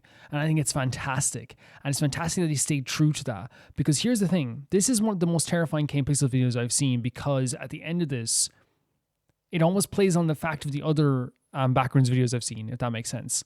Where a lot of times in the backrooms video, you will see nothing, right? Which is what it is. You'll see nothing. It would just be like, oh, was that something? Was that was that a monster? And then this time around, actually seeing a creature running towards him changes that. It changes your expectations. I wasn't expecting to. I saw like legitimately like what you could expect out of these type of videos. What I would expect to see is like, it turns out to be a random thing where it was just like a tape recorder, or it was just like something else, which still would have been scary, but it would have still been like this kind of like very weird and crazy. It wouldn't be as insane as what we got here, I guess is what I would say. Yeah, like I really feel like they did he did a terrifying job of building up the tension throughout this, using very good horror 101 techniques to make it even scarier, right? As I said at the beginning, there is like a feeling of like, in a horror movie where you have to take people's phones away from them. Any horror director would tell you that like, it is easier to write horror when people don't have phones. If everyone has working phones with signal, it's over, right? Hello, police. Can you get down here as quick as possible? Hello, hello, mother. Can you come down and pick me up? Pineapple Express is a movie I remember specifically with the creator of that movie said that he had to get the phones away from. That's not even a horror movie. He said the movie would be over in 2 seconds if they had their phones. So he had to get the phones away from him in the first few seconds. They took away his avenue for escape in the first few seconds of this video, or the first few seconds in the section we saw. Why? Because that then tells us that he has to wait to be saved. He can't just jump back up. So any fan that would watch this and go, just climb back up, knows that he can't. And there's a danger aspect that too, where he is dependent on the people that are up top there to do something about it. Then we see this unbelievably crazy visual of this town here. And again, it's so freaky for this to be there because it's out of place. It shouldn't be here. So there is like, and he called it like a null zone, the idea of maybe of a null zone. A townscape like this, you can say like, oh, the red light makes it creepier. But I don't think the red light was intentionally making it creepier. I think the red light was making it feel abstract and kind of different. It made it feel like it wasn't an actual town. So we come into this kind of being like, what are we even looking at this stage? What is this we're even seeing? It's honestly like perfect in terms of like creating this like tension-filled horror of like, what am I looking at? Like, why is this even here? And again, they also added the curiosity aspect. He got so curious as to see what was happening down here, so he had to come down here. Again, curiosity plus taking people's phones away, plus a tension-filled scene creates like amazing horror. What is he going to see? What's the build-up here? What's these screams? What is he hearing? All of this was like perfectly done in the way that like made my heart jump. Yes, would have been scary as well having like a full 5-minute chase scene where like we saw the creature every 2 seconds. Yes, of course.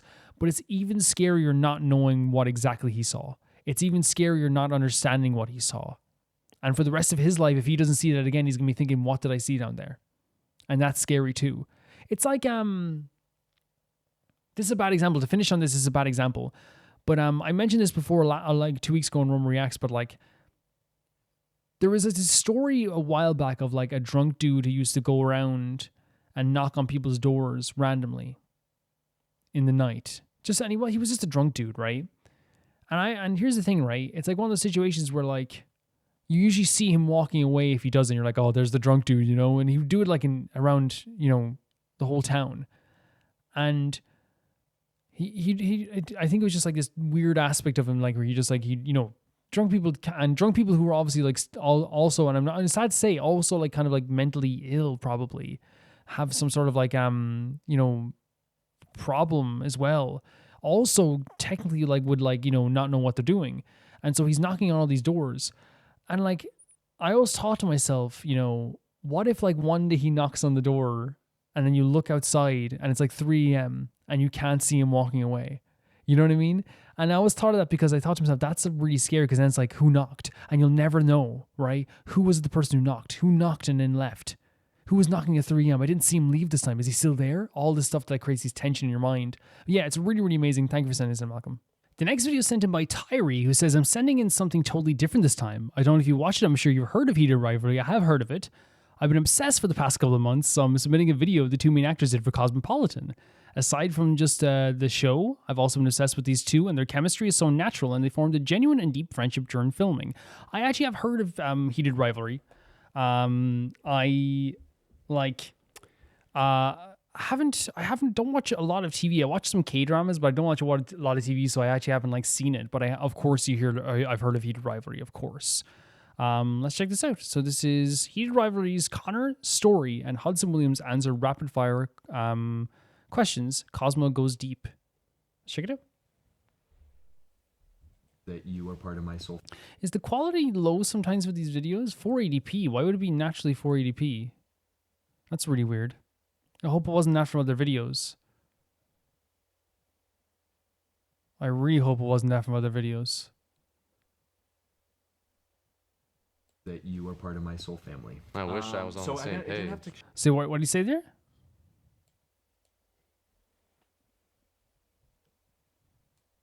Let me just turn up the volume for myself. I genuinely believe that you are part of my soul family. I wish I was on the same I didn't have to shut up. You know that's not true. You know that this is real. I'm Hudson Williams. And I'm Connor Story. And this is Cosmo Goes Deep. Alrighty, let's go. Okay. What is the most Canadian thing about me? You say sorry a lot. You also mispronounce a bunch of weird words. And whenever I compliment you, you have to instantly throw it back to me, and I'll be like, "Oh my god, that clip of you doing this," and then you go, "Yeah, but did you remember when you did that?" And everyone was amazed by it. I'm like, "Just take it." Just take it. That's very sweet though that they know each other like that. But yeah, like I feel like when someone compliments me, I have to make a joke out of it. But that's very sweet that he realizes this. That's a good question. Artist, Enigma, Sriracha Mayo, kimchi. Why are these all food related? That you just gave me. I made you hungry. Hungry. What is the hardest? I mean, kimchi's nice. If someone described you as kimchi, not bad. The hardest word that I think only comes up once, which lets you know the nature of this story, is girl. Because with a Russian accent, I go, it only comes up "Do you like once. them?" This is my impression of you, by the way. I don't know. I haven't tried them yet. No one else liked that. It's not except a for you. Yeah, and then I go, no, girdles. It's so hard to say girdles. Because the do you like them? Girdles. Girdles. What's so funny about it is like you can tell that like he is pushing his buttons, not pushing his buttons in a bad way, but you can tell he's like definitely like more extroverted 100%. Girls. Alrighty. Where were you when you learned that you booked the role of Shane? I had to wait such a long time, and I finally found out. I think it was close to my birthday in February. Does that make sense or no? I did not get a contract. I got a phone call around. I did not get a contract that it was 100% decided until a week before we left. So that would be the beginning. Honestly, it's probably because I was like, I booked this, and then it was like 2 weeks, and then I was like, did I book this? And then it was like another week. By the time I got the official call, it's probably just like, finally, fly me out. Who was your first? I mean, that could be like mind numbing to wait for that, right? To wait for an answer if you're gonna get like a role or whatever. Especially if you think you already got it as well, though. Like 100%. First celeb crush. Probably anyone from that Fishtail movie. Was Angelina Jolie the girl one? Yes. That was actually her, right? They made that fish look exactly like that. Isn't Scorsese voice one of the fishes in the movie? Does Scorsese? Yeah, he does, I think. Oh, I'm thinking Shark Tale. Oh, I said Fish Tales. Shark Tale. Yeah, I meant Shark Tales. Yeah. Whoa.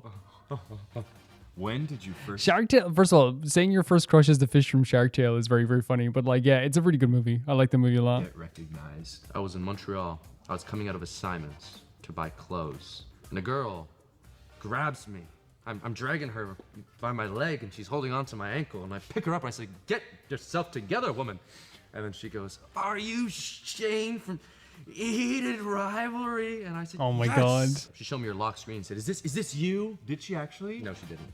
Oh, I was like, damn. But the leg drop was real. She did grab me by my ankle. No, yes. whatever. Okay. I made this little guy. Who asked? Oh no, it's my question. What was the first moment you think our on-screen chemistry? It's a good question as well, right? Nothing had to click. It was there. I believe in the idea of soulmates. Not saying you're my one and only soulmate, but I do believe. I mean, I've had connections in my life where I'm like, you're a part of just me cosmically, and I genuinely believe that you are part of my soul family.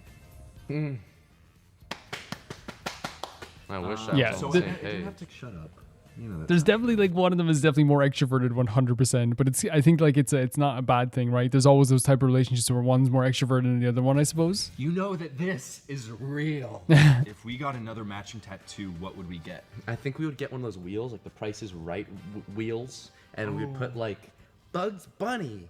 Oh, okay. I get what you're stick saying. of dynamite. I thought you were saying we would get that. No, we tattooed. wouldn't. I No, was we like, wouldn't. what the hell? And then like random things, and then like Martha Stewart's face, and then we would roll it, and then So we would randomized, get I guess? it together. Well, do you whatever remember it what is. the original tattoo we were gonna get was? There was like 40. But do you remember Rachel the Reed OG clowns? one? Yeah, Clowns, because we're both clowns. We're gonna get clowns. So that would probably be the next one.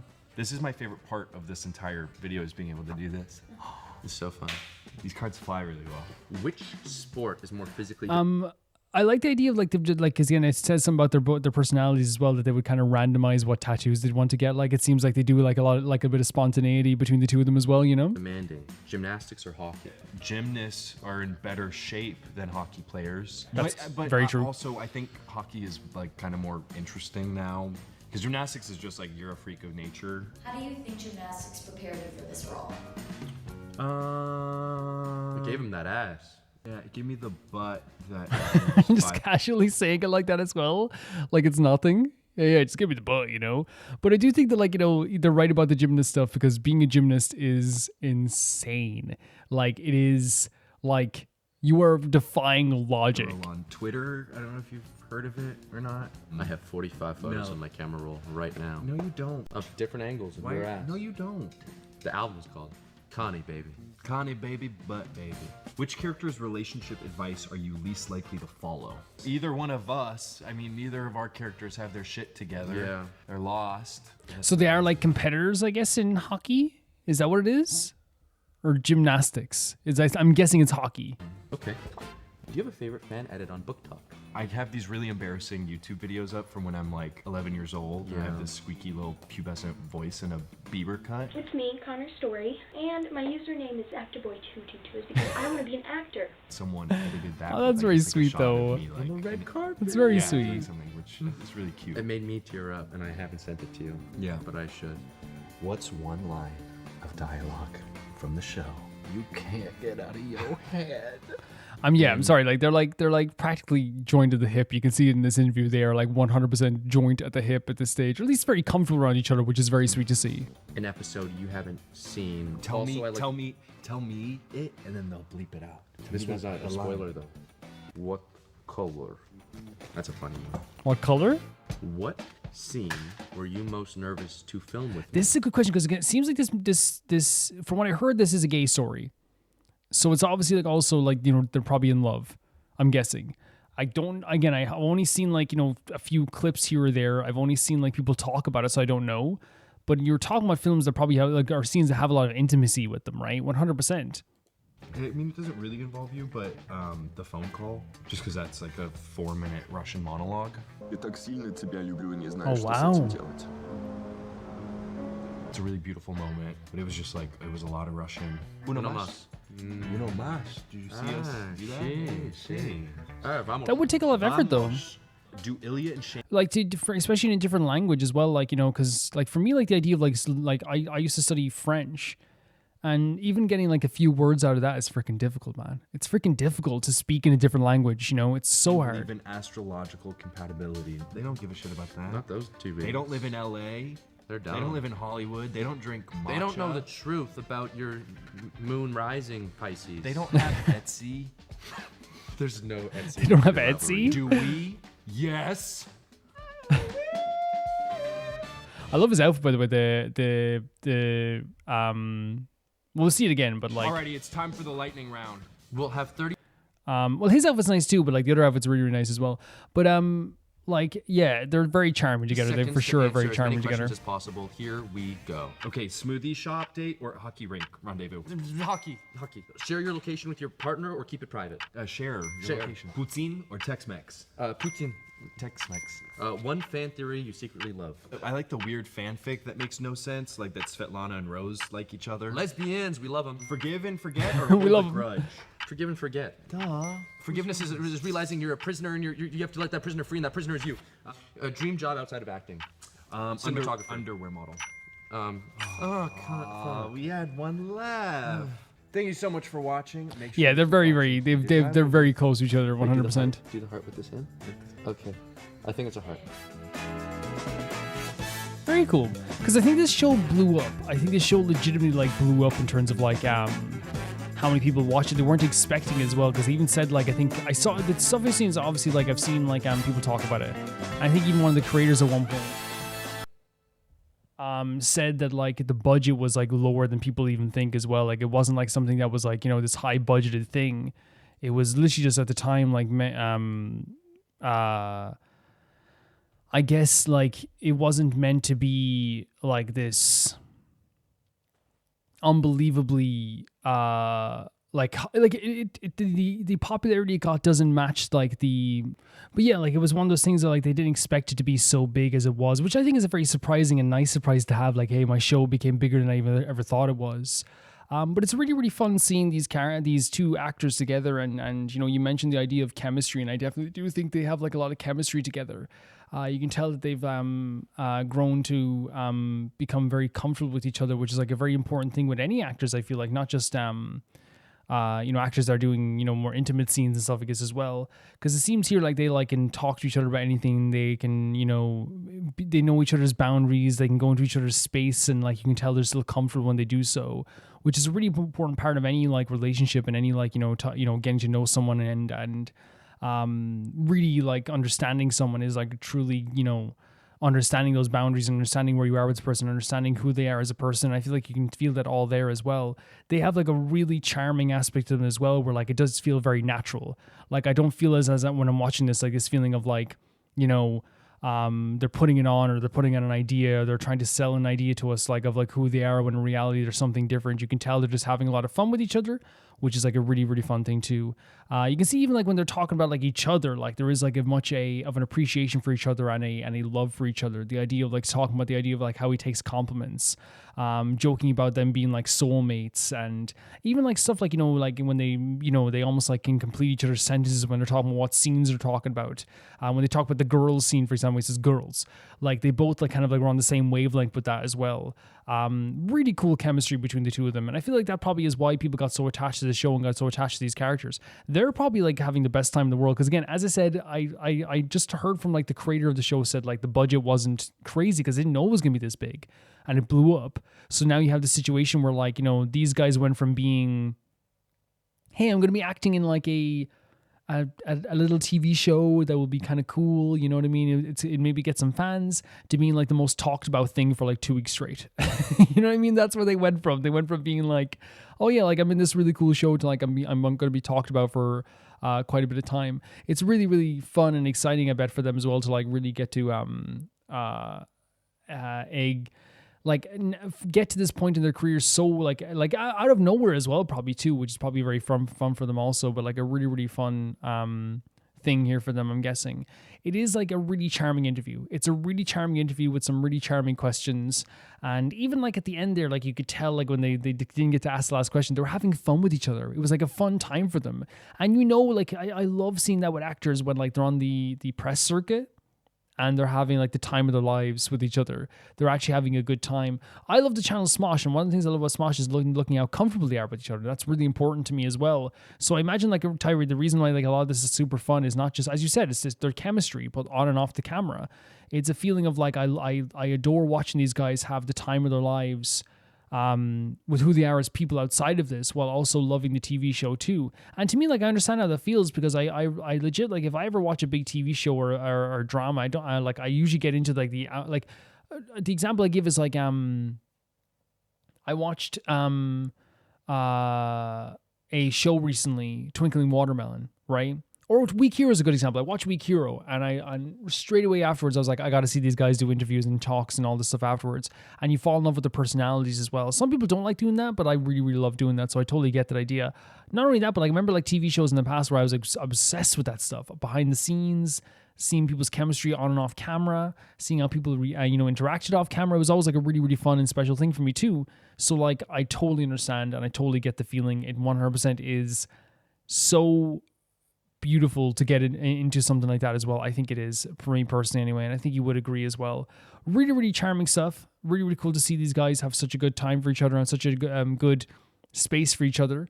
I think as well, like what was really, really cool about this, on top of all the charming stuff, on top of all the in sync nature of them as well, it's the fact that like they had such like dueling personalities. It really felt like they both got each other, but like one was clearly more extrovert than the other, and that made it for a really charming and fun interview at the same time too. Tyree, thank you for sending this in. Thank you for sharing this with me, because again, I've heard about it, but I've not really gone too deep into the idea of it.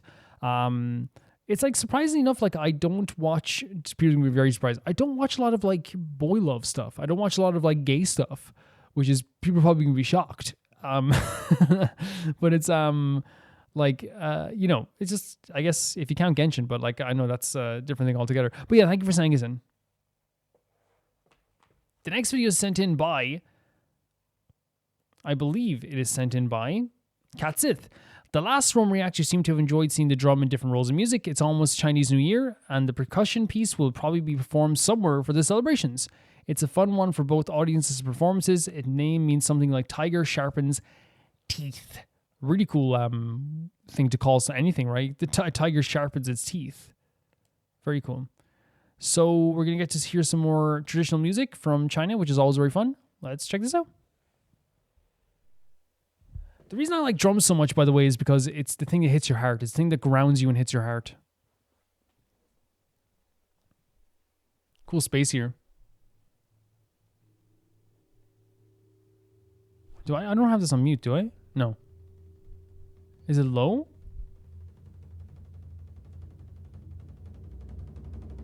Intentionally low. Is it?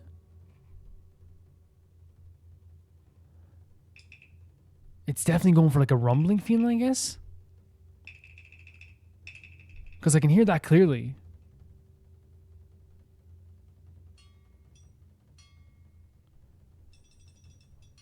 Like it's definitely more rumbling. It's quiet. It's these little sounds in between. Oh, wow. Here it's building up. Oh? But it stops itself. Interesting. The timing of this is so interesting to me.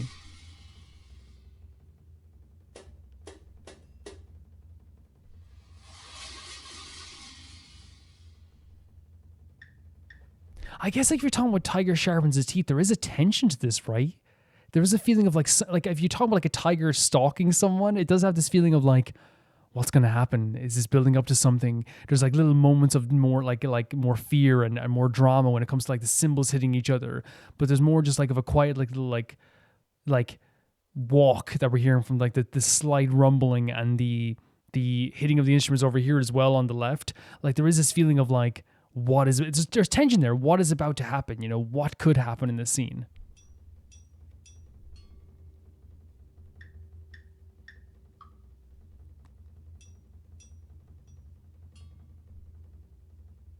It's such a weird feeling.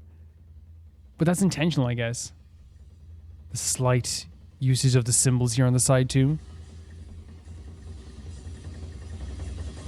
Oh, and it's beating way faster now as well. Whoa. Whoa. And it goes back to this as well. It does, like, maybe I'm getting this wrong, but it does generally feel like an attack. It does generally feel like something is like that raising of the tension there and the music there. It really felt like something like struck. And then like it comes back to this as well. Really cool stuff. Oh. Oh yeah, come on. 100%, right? This is like pouncing or like paws almost. Oh, and it's building up in the background too. This is really cool. This is a really cool idea.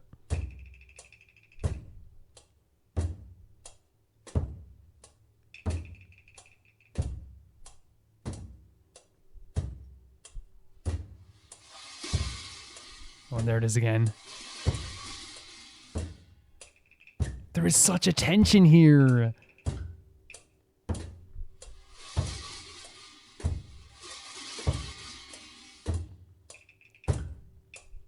I think you could easily, if someone watched this, like you could easily just be like, oh, I'm kind of, and I guarantee you there will be people who watch this just go, I'm feeling nothing, right?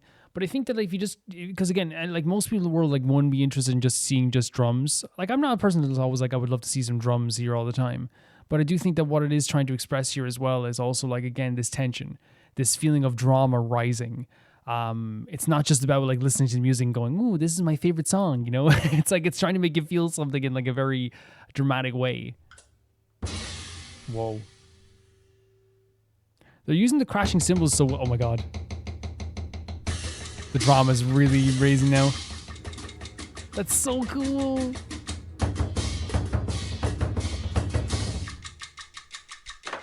Like how the emotion can change just so quickly. The beat of a drum, you know?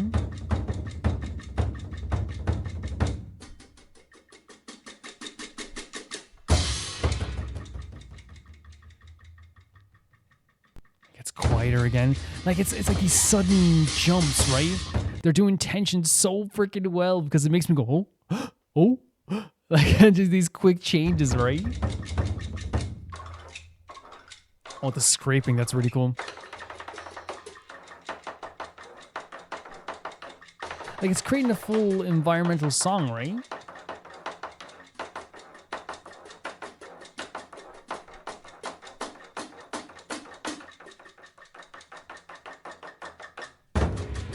And back into it. Their timing is great, by the way. Their timing is fantastic.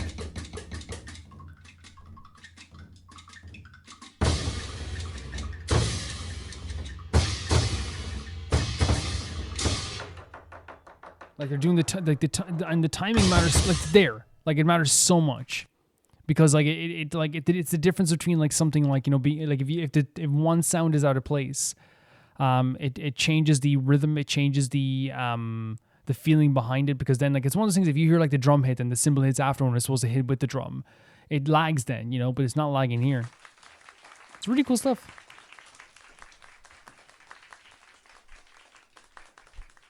It seems like it's a drum club of some kind, which is cool. Oh, it's like just different instruments and stuff. That's really cool. Yeah, it seems like it's like a club of some kind. So, what I like the most about this is what I said there, is that I really feel like this creates a tension within this song that is like very different from what we're kind of like used to when it comes to like listening to a track in Roman Reacts.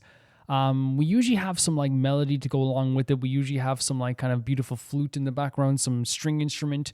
And it's not just in this song. Like, you know, if we have drums in a song, usually like the example I would give is like, say like with Ateez earlier, you have like this beautiful dance beat, but that's not all you get. You get like the melody with it too. So it's really interesting to have a song as well that also does this thing where like it creates a different track altogether, a different feeling altogether, with just drum beats. Like that's a really great idea. I think the reason why I think it's so impressive to me is we have like oftentimes with drums a way of seeing them as the boring instrument, as seeing them as a way of like, you know, being the instrument that like no one wants to play sometimes, but it's invaluable. A drummer in a band is invaluable. A drummer in music is invaluable. Without a drummer, like you don't have your group, you know what I mean? You need a great drummer. I think the reason why like people think the drummer is like the least important part of the band sometimes from the outside is because the guitar player is like front and center, you know, shredding on the guitar. The vocal is there singing the song, you know, then pointing the mic at the crowd. But the drummer's keeping everything together. Here you have like all drum instruments, percussion instruments,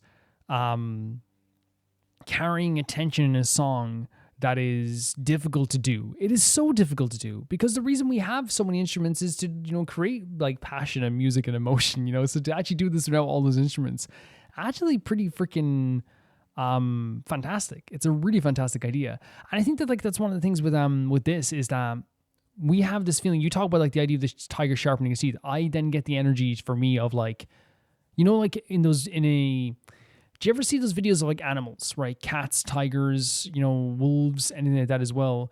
They don't just like jump on a human if they see them. They don't just jump on another animal. And it's the same with most animals. Usually it's like a whole thing where like it's a 10-minute thing where they're like circling. Usually they're like trying to assess what the situation is.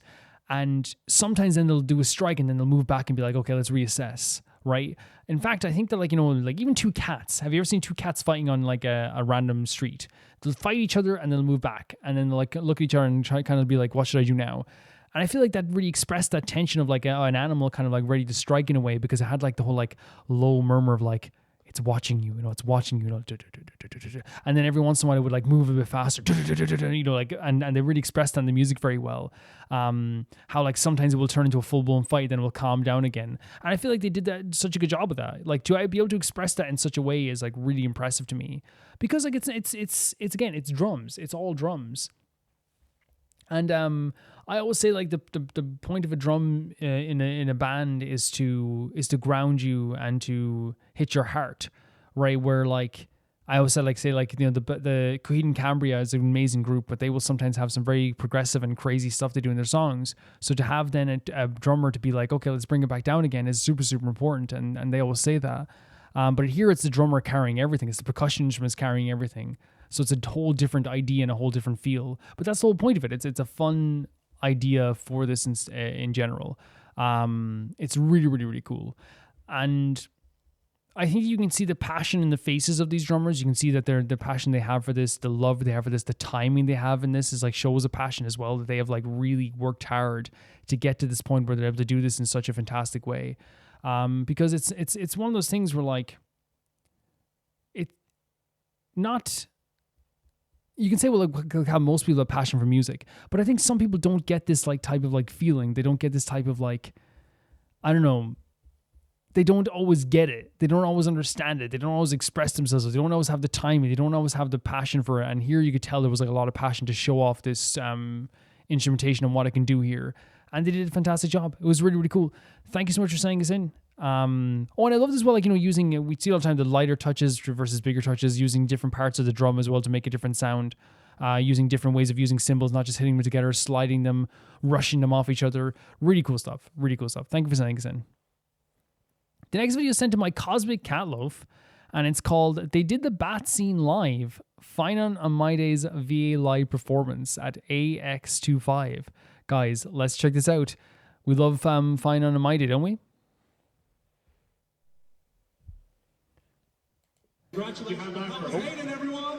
Yeah! This should be fun, right? This should be definitely fun. I think we have another minigame for you guys. Are you excited? Minigame? No. For Mydei, we're going to let you decide Wait. which clip should I've recognized these guys. I definitely recognize these two. be live dubbed. I'm excited. Three choices. Based on how much you cheer for each clip, okay? God. Okay? You ready? No. Silence. They know what's coming. The audience knows what's coming. Okay. The first option is Mydei's first appearance at 3.0. Shout if you want to see that. Okay. I think they're not cheering as much because they probably know what's coming. Right? What about Mydei takes down Flame Reaver at 3.0? Wait, they're going to hear the bat scene then. Okay, now, honestly, we put this in here, don't think too much about it. What about, I don't know, maybe the 3.1 bathhouse scene with... The crowd goes nuts. There's no competition. Come on, there's no competition. They knew what was coming. There's a reason the girl in the crowd was like, oh no, because she knew exactly what was coming, and that's why they held their cheers back. Give the people what they want. The laughter in the crowd as well. This is very fun. Oh my god. Towels as well? They knew this was happening. They knew this was happening. There was no other choice. There's only one time. Method acting. Get those cameras ready. All the cameras are out. All right. Yeah, Red Lobster. Are you guys comfortable? Are you ready? Oh man, just turn up the heat a bit. So ready. Wait. You ready? Yeah. Are you the audience ready? The crowd was born ready. I genuinely cannot get over that they knew this was coming. That the crowd could feel it. They were like, there was murmurs in the crowd. Take it away. Oh my god. An idea does strike me, though. Go ahead. Let's see what terrible ideas you've come up with this time. Oh, remember this? Maybe we both need to relieve some stress. Come, Mighty Most. Let's recommence our previous competition. This time, we'll see who can stay in the super hot bath for long.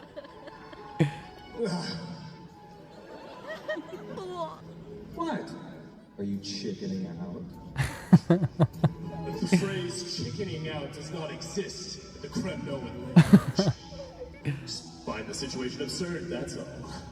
All-knowing historian, are you not aware that we Kremnoans use boiling water from sword forging for our baths?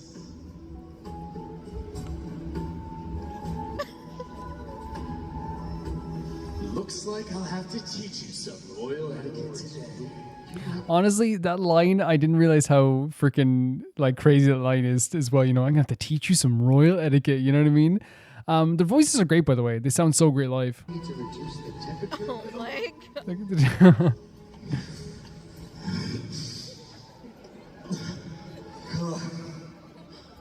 What? You're chickening out already? His voice is so good. They're so good at this. Get lost. You asking me to get lost? Yes.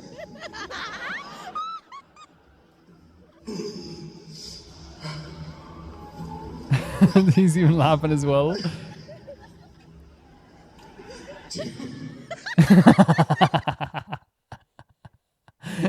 Do whatever you want. I never realized this line as well.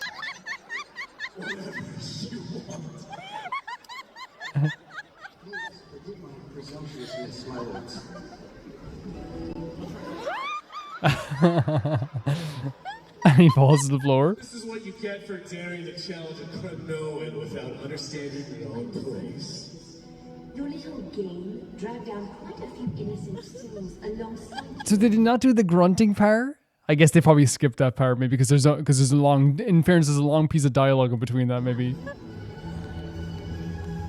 We will personally escort back home the customers left awestruck by our formidable presence. I just realized what Mydei said, our formidable presence, you know? This isn't fair. You're worrying way less than I am. That's really fun. They did a fantastic job. I really need to catch up. Oh no, I missed. Oh no, sorry. I'm sorry. No, sorry. I thought it was over. Sorry. My bad. Catch up. Right, now you can send that to your friends, but just... It was over. It was over. But I thought it was more. There was someone stopped filming there. So that was Mydei and Phainons voice actors recreating the bat scene. Obviously, not all the bat scene. I totally understand that they wouldn't do the grunting scene because, well, I think two things, right? Maybe getting voice actors to grunt on stage over and over again might not be the most, like, you know, especially for the organizers there, probably like, what the hell did we just... What did we do? And also maybe like, you know, they know that Star Rail is watching and, you know, but the thing is though as well, it's like, or Hoyo's watching, I should say. But the thing is also at the same time too, like, I think it's also a same thing where like you can't really do that scene because there's like a mountain of dialogue in between there where you have to like deal with. So you wouldn't be able to just do the scene raw, right? You'd have to deal with like 3 minutes of someone else talking in between the grunts. But I think what's so great about this is that they sound so fantastic, right? They still sound like, and I know it's like, yeah, they're voice actors. It's not like they're, you know, they're singing, but like, I think it's just so great that like, you know, the projection, the way they even speak, all of it sounds so good. It continually sounds so good. I think it's like a sign of like really good voice actors is the fact that these guys can do this in such a way that like still sounds amazing, you know, like that still sounds so well acted. If you close your eyes, that would just be a scene out of Honkai Star Rail, just with a laugh track in the background. They did a really fantastic job. And you know what's so great as well? Like, why they're such good voice actors? They're playing it up a little bit, but even like that, like, you know, you realize, like, because they were playing up a tiny bit, you realize how funny the dialogue really was. You know, like, you know, I have to teach you some, like, you know, what was it? I forget the word. It was like how to like, it was whatever it was. Like, the words, I have to teach you something. You know what I mean? And like, do whatever you want. I didn't even see those lines as being that funny the first time around. With the crowd laughing, it was like, oh my god, that's hilarious. And the crowd made this video as well. By the way, it was one of those things where you know, I think if I remember the guy's name, I don't know the other guy's names, but I think that he hangs out with Iron Mouse. I could be wrong. I think his name was like Connor or something. But he I think they knew what they were doing. There's a reason why they had the chairs with the freaking towels, right? There was no way in hell that you were not going to get a scene where the crowd wasn't going to cheer for that. They cheered for like Mydei's introduction, which is a great scene, but it's a short scene. It's really short. Then they cheered for, you know, like him getting the core flame and stuff. Because too, of course you cheer for that. Jesus Christ, you would. But they knew, and the crowd knew, and I loved that the crowd knew. I loved that you could hear the murmurs of like, oh my god, they knew what was coming, and then the bat scene was said, and everyone cheered, because it's one of those things where like even playing this a year later after the bat scene apparently came out, which was like what, last year, like I felt instantly connected with the community after that bat scene. I felt like we were all in this together. I feel we all understood what was happening. We all like had this feelings towards the scene where it was like, oh my god, this is incredible. That to me is like what makes it so fun, is the idea that like the whole community still loves this, and the whole community is still so into this idea, and you know, so enamored by this scene in such a funny way. Because that's the thing, is like there's moments in games that become like a part of the community forever, right? That becomes such a big thing in the community, and this became such a big thing because people love Mydei and they love Phainons. So this idea of them coming together and having this moment in the bath scene. And again, instantly I was like, you look back in the video, I said it was the gayest thing they've done in Honkai Star Rail. Like, it's not, you can't, like, and people can say, well, Calvin, like, is that like, you know, is that not bad to call it like just two friends in a bathhouse gay? But it's the way that it happened. It's like, buddy, let's prove who's the toughest by going to the bath. You know, it's like, it's like no denying how gay it is. But I think they were also playing it up here too, which is really, really fun. And the crowd really got into it. The crowd were like giggling about this scene, which again made it a million times better as well. That's the thing. It's like the crowd made this whole section, and I freaking loved it. Really just unbelievably charming. The two voice actors sound amazing. I love that they knew what was going to be happening. The crowd made it so much better as well with the giggling. The two people who were watching as well in the background were loving it too. And the two guys who did it are such good sports about it. Like, there is actors out there who like don't do that stuff with like, I don't want to act out the scene, I don't want to voice act the scene, but they are truly passionate about the community, and they understand that the fans love the scene, which is a really special thing and showcases how special they are together. Thank you so much for sending us in, Cosmic Calof. This is awesome. The next video is sent in by Flowerbit, and they say it's time for the final Luna pre-debut solo song, which is crazy. It's Vivid. We're ending at the beginning with our first girl, Heejin. Not only the first Luna solo, but the first Luna song ever. Heejin in the Lunaverse is the girl of Paris. Her animal is rabbit, and her representing color is bright pink. This is the only MV of all the solos that wasn't made by the production team DigiPetty, but it fits in with the rest of Luna's MVs as unique as the rest. I think Artemis were more used to her singing more powerfully, but she has a playful jazzy style in this song that suits her really well too. It is crazy that we've gotten to this point, because it doesn't feel like this. Because when you think about it, like, you know what, because there's so many members and we listened to so many Luna songs, I think there's this thing where I'm like, when you're like, hey, we're just the last one of the solos, right? What's my reaction is like, no, it can't be. We have seen Vivi's. No, but what about, yeah, we have seen hers as well. You know, it's like that feeling where it's like, say, what about, yeah, we did watch Hyeju, you know, Egoist. Like, it's so weird, you know, it feels so strange, but we've gone through all of them. But it's been such a treat. Of course, it's not over. The Luna journey is not over. It's been one of my favorite journeys, but it's definitely not over. Let's check this out. I'm excited. Oh, it's on mute. We do not want it to be on mute. Surprise, surprise, I want to hear Heejin sing.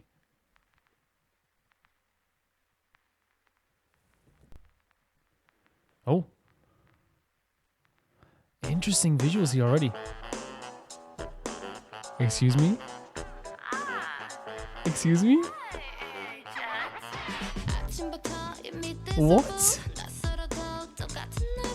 Okay. Stop. I did not expect this at all. When you said jazzy vibe, I was thinking maybe more like R&B mixed with jazz, kind of like a slower jazzy vibe. This is like playful to the max. This is like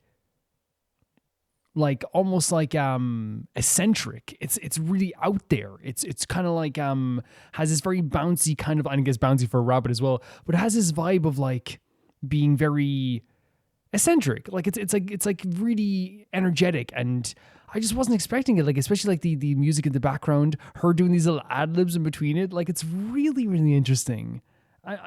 It's really, really interesting to see.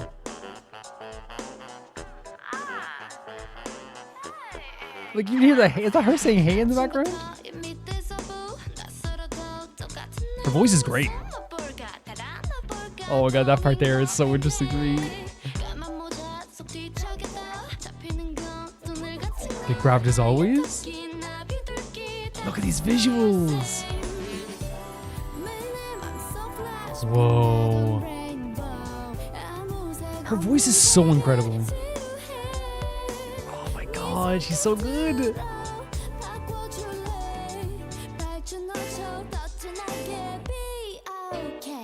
Amazing. Stop. What? I'm sorry that I'm so stunned. This is, I did not expect this at all. Look at this visual as well. Oh my god, the choreo as well.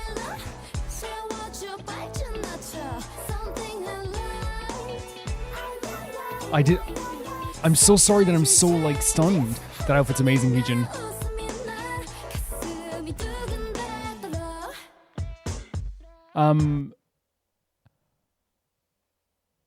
I think this is what makes Luna so special, is that no solo is like the other one, right? Nothing is like the other one. But starting with something like this is, to me, clearly a gamble that paid off, but it's like such a wild thing to me to start off like this. Because this is the type of song that if you put in and I'm not saying this is an insult, I hope it doesn't sound like it's an insult. If you put this in like a fantastical movie where someone lands in this like new world, and this is like the princess that's singing to them like about like this world they just joined, right? How interesting is the music, the way that she's like, oh my god, yes. There's like such like a very theater vibe to this, right? It's so... I'm getting chills, not because I'm like, oh, this is like epic, but it's like I'm just so amazed by Luna in general, and this is like this to me represents Luna in such an amazing way.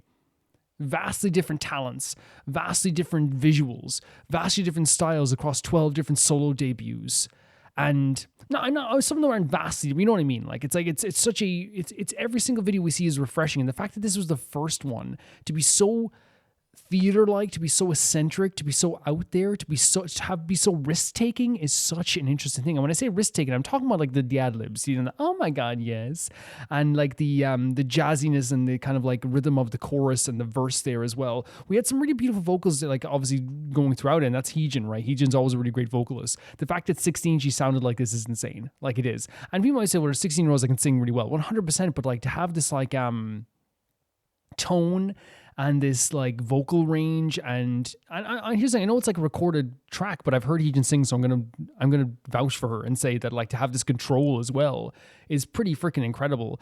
And again, it's one of those things where like I understand like the creator of Luna, the creative director of Luna said that like I think a quote he said was that if Heejin can't be an idol, no one can, right? And you see it here how like this is the first Luna song, the first track, and it has so much personality, and we've only gone through a minute and 33 seconds. It has so much personality. It's so vibrant. Heejin's voice is so full. It has so much personality and eccentricness to it. It has a theater vibe to it, an acting vibe. She's doing this great acting job in here too. And I also want to apologize to Heejin as well, because again, we talked about this in during the Christmas song. I used to think Heejin was like very new and fresh to this when I first saw her. And she was new and fresh, but I used to think when I used to see Heejin in Luna videos that she was kind of like nervous, that she looked nervous.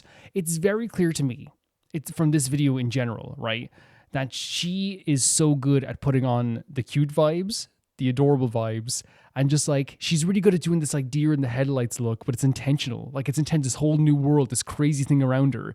She like knows what she's doing. She knows exactly how to perform. I want to apologize to her. She gets all the credit in the world. It's so essential, guys. I'm literally like buzzing about this. This is so fun. Great. The visuals are really great too, aren't they? Yeah, look, oh my god, yes. You know, it's so eccentric. And this visual too is great. Like this part too, it's so theater-like to me.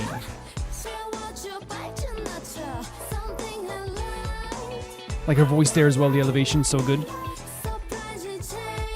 Love that outfit. Even, okay, sorry, we're gonna pause again, but see that tone there, the surprise and shit? Like that, the way she does her voice there as well, like it's like she's 16, guys. Like, and she's only gotten better. I want to say that too. Change it. Like she's so good.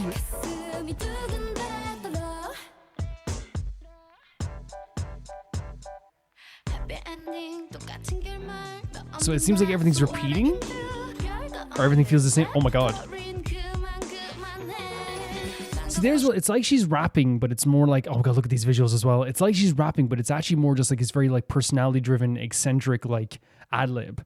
It's less rap and more just like this kind of like insert into the song. It's so interesting to me. I'm so impressed, man. This is the type of stuff that if I saw this when I was a kid, I think I would be like, you know, this would be something that would give me like mad nostalgia. Oh, look at the rainbow going here too. That's really pretty too.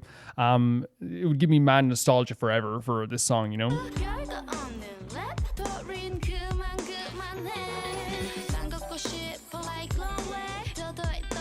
Even like the rhythm she has here. I'll show myself to you. I like this visual too. Even though she says rainbow. Would you change it with your fingertips?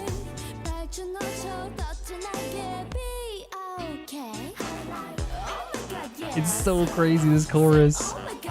You see what I mean? Look to the camera, she gets it. She gets it. I can't get over how eccentric this chorus is. Since the day I met you. And it sounds like something's repeating, right? This bridge as well.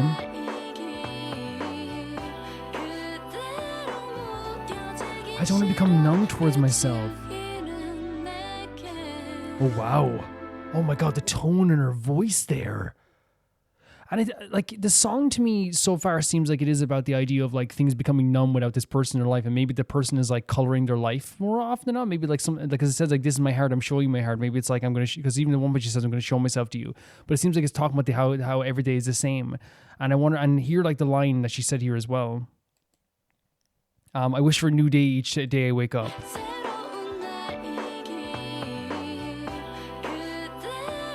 And I don't want to become numb towards myself without the light. This to me screams like the idea of like I don't want to have, I want things to feel different. I want them to feel vibrant. And there's a reason there's probably color, there's so much color in this video as well. You know? I have chills, man. This is so awesome. 1, 2, 3. Oh my god. Like today? See, it's like filling up with colors, right? Same color? A unique color? Everything.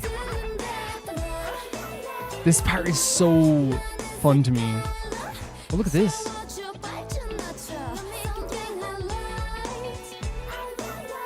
It sounds like she wants her life to be more full of color. Surprising. There it is, you're smiling at me. But this is like reality, maybe? No way. No, you can't be over yet. No, sorry. I'm not letting it happen. Like, that's what it says to me. This song is her talking about the idea of, like, how life is boring maybe without this person who smiles at her, makes her... And again, this is like a really beautiful way of expressing that. Because I don't think it's just her saying that, like, you know, she wants this one person to bring her life. She wants her whole life to be that. She wants her whole life to be this full of color. She wants things to be different every day. She wants her to feel a change, you know? like Flower Bit, like my heart is pounding because we can press like if you want to. There we go. My heart is pounding because legitimately, like I'm so happy with how eccentric this is. I think it's so theater-esque. I think it's so camp in a way. And again, I'm so impressed with the creative vision behind Luna. And I said this in the Patreon chats. I don't know if you saw. You probably weren't there at the time, but I said like one of the things about Luna is that every single track I've heard about Luna, they made sure that every single song was not only had like a meaning behind it and a passion behind it and a great video behind it, but there's always like something that like, it's like, oh, this would be a play. Every song is like, oh, this is a playlist song. This is a great song. Right. And I feel like this is interesting because starting off with this Heejin song, it feels different to the other songs because I feel like every other song has like a very like the genre is very defined in a way that's like, okay, this is a song I like. Oh, I can listen to this song. I'll have the song on in the background. I'm doing this. I lie down, listen to this song. I will walk or, go for a walk, listening to this song. I listen to a song when I'm sad. I listen to a song when I'm happy, There's like a passion behind all those songs, you know what I mean? They make you feel different ways. I think this track is like so theater-like, so eccentric in that way that it's still a song you could listen to, but I think it's also an experience. I think it's one of those things that like to open with this was such a smart idea, I think. And at the first I said it was a risk because I think it is still a risk, but at the same time too, Luna is a risk. Luna is a new concept. So if you want to start with a new concept, start with something that is not only just like, I'm not saying Heejin's a risk because she's definitely not, right? Like, it's like, oh, like, because I hope it doesn't sound bad. Heejin's not a risk. Starting with Heejin is not a risk, right, at all. But starting with a very like jazzy, theater-esque, campy song, maybe not at this time, maybe like, because this was around 3rd gen and then she went into 4th gen, right? So I think she debuted during 3rd gen and then Luna debuted in 4th gen. So maybe actually this was more normalized back then, but I guess just for me then, from my perspective on music, for a group that was going to make a lot of really beautiful contemporary music that was so beautiful in so many ways, to start off with such a wild and vibrant and eccentric, I think it sets a tone. It sets a tone that it's not what you're thinking. Don't expect the unexpected. Don't just expect one thing. And as I said, it's a risk, but I think it pays off, obviously. And I want to make it clear, as I said, Heejin's not a risk, because again, I agree with the sentiment that like if she can't be an idol, who can? Right? I totally agree with that sentiment. And we've seen that a million times now. She's just effortlessly so talented. Like if you've seen her now, like in Artemis, she's effortlessly talented. It's insane, right? I'm sorry, I'm getting so passionate about this because like it's emotional for me to get to the last debut of Luna's debuts, but it's also like I'm just so impressed that they started with something like this. It's insane to me. It's so impressive to me. The thing that I want to just like look at here is that like to me like I'm not going to listen to the whole song again, but like I think just like they started off with this white on purpose, right? All this this stuff here. It's on purpose, and then it fills with color almost instantly, right? She has different outfits on. The outfit budget was crazy. Again, Luna budget's crazy, She's talking about everything being early in the morning. I'm familiar with the same old day. She's like, I have to run away and hide from this, right?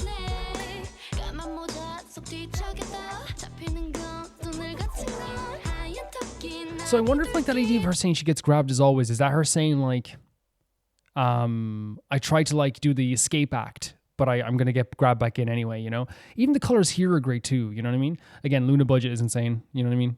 And you might be like, how about just rabbits? Yeah, but they hired like probably like a whole freaking host of like animal carers, they were like going all out for this. This is crazy visual too. A rainbow that used to shine, and a world without any colors is boring. She's such a good singer. And would you change it with fingers? Yeah, I just wanted to confirm that as well. But again, I think we should go back into this chorus again just listen to this. This is what I'm talking about, a risk. It works, but it's like, this is theater to the max. And again, it's not me saying, and again, this is visual is awesome too. We'll keep this as we're chatting about the rest of the video. We don't have to transition yet. I'm not saying that like it's a bad. I hope it doesn't make it sound like I'm saying like it's like this song wouldn't work with people. The reason why I said it's a risk is because like this is so out there. It's so like very. It's intentionally camp and jazzy and theater like, and But I love that it sets the tone for Luna. I keep saying I love that it sets the tone of do not expect the same thing you're used to. You're going to be so... Because imagine this from Eclipse to Vivi's song to Hyeju's Egotist to like even like Love Forever, like all the different songs. Like you were not... High, Singing in the Rain. You cannot expect anything concrete from Luna except for you're going to get a great experience. If you do expect what you're going to get, like a genre, if you do expect a style, if you do expect a color, if you do expect anything, you will be wrong. And you'll see that from like the Hasul's video. Like it's so crazy that this sets a tone of like you are in for a ride, you know? To talk about like the actual track itself, as I said, I think I talked about how unique and campy it was and how great it was in that sense. It's clear to me the lyrics are definitely about the idea of this track being, or her world being kind of not full of color or was full of color at one point, and sometimes every day feels like the same. She doesn't like that. She, it's mundane. It's not great. It's not fun. And then this person that came into her life, was, she's not even saying like she said you can fill my life with color, but she's asking this person, can you do that? Are you going to do this? You were able to do it, but can you do this? I don't think it's expressing like, oh, I need this other person, this loved one to bring color into my life. It's like she wants the color in her life. She wants the vibrancy. She wants the wildness because every single day feels different, but the same. The deja vu, everything feels just very mundane and normal. So it's like, how can I like get through this? And that makes sense. It's a really interesting concept for a song, And then when she finally gets the color, she's doing, the, oh my God, yes. Oh my God, yes. That's going to be in my head forever. I feel like I'm going to be talking to my friends at like coffee and we're going to be like, having coffee. And they're like, hey, do you want to get another coffee? I think I'm going to be like, oh my God, yes. Like, it's so freaking good. And I think as well, as I want to say as well, like the vocal performance here from Heejin is so impressive. It's not surprising to me though that she's so great because consistently I think that what you would find is, and Flower, but you would agree and probably vouch for me on this, watching all my reactions, I feel like Heejin is taking me on a roller coaster ride. As I said before, there was times where I felt like she is still so young, by the way, she's a baby here, right? But like there was times when I was watching Heejin stuff that I legitimately was saying to you, Flower Bit, that I was like, and the audience as well, that I was literally just like, oh, she looks like she's adorable here. Like she's like a deer in the headlights, which again is not a bad thing. If you debut, that nervousness in your face is not a bad thing, But that didn't mean she didn't have like an amazing talent. Like we saw that in like the Christmas, not just the Christmas song, but like her song. I forget the name of the song with what was it called? It's a really great song. Love and Live. Yeah, that song. And it's like a really great track, and you can also see this on like you can see in the high, you can see it earlier. Like at first I thought she was legitimately just being like, a bit nervous. But it was when I saw the Christmas song that they did with Hyeju and Hasul, it's when I was started to be like, okay, I'm wrong. I'm totally wrong. And you can see this here as well. She is a queen of facial expressions. She understands every moment. She understands, even when she's looking down at the rabbit earlier on in the scene, she understands like, okay, I have to do this kind of like bewildered but cute look. It's so apparent that I was so wrong about, because I want to be clear, as I said, there's nothing wrong with being nervous and having a nervous look. Everyone who debuts sometimes has a look.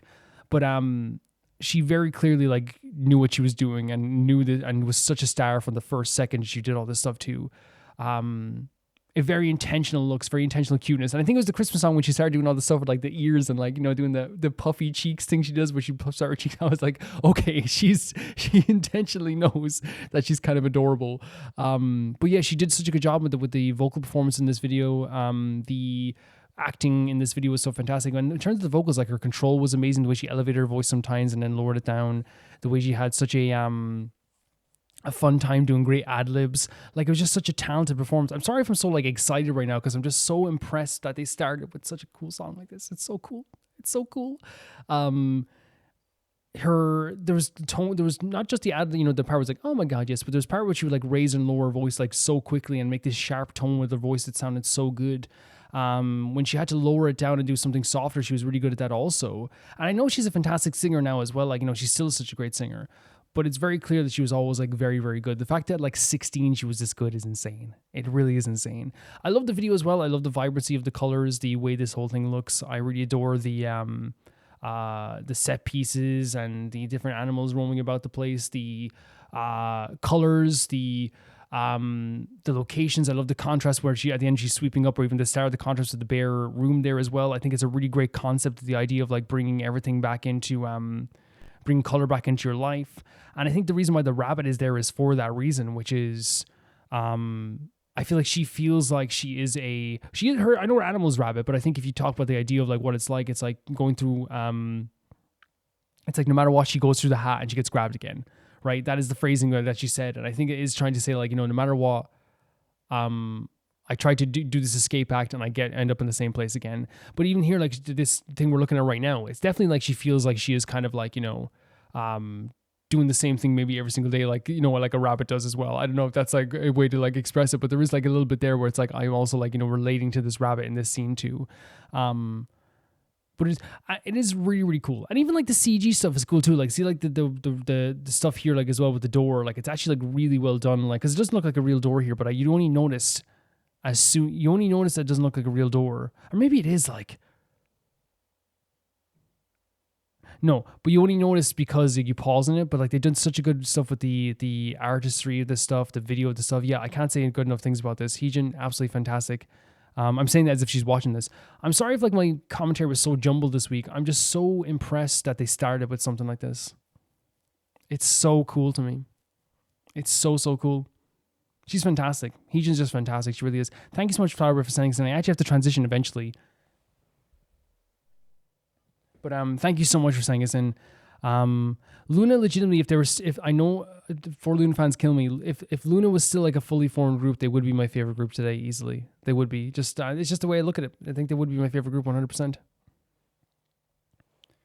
The next video is sent in by What's Your Damage? And they say, hi, good afternoon. Hope you're doing good. Sorry I don't have much info this time around, but here's another Mamamoo video for you. This one features K-Will. You might have heard of the guy or not. I think I have. But also, this is one of the 3 Mamamoo pre-debut tracks with singer Bumkey, Don't Be Happy, Peppermint Chocolate, and K-Will. Hio Hio featuring Geeks. It's a jazzy funk type of sound. I really wish you heard more Korean artists. I really wish you heard more Korean artists do. It's so good.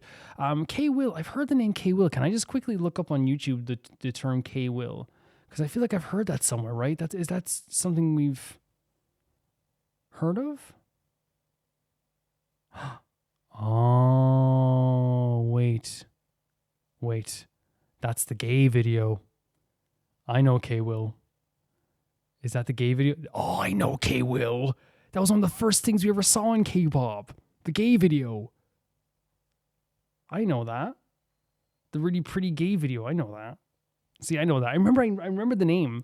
So I'm glad that I looked it up there. But let's check this out. This is K-Will, Mamamoo, Peppermint Chocolate, featuring We Sung. Very interesting to see this. Let's go.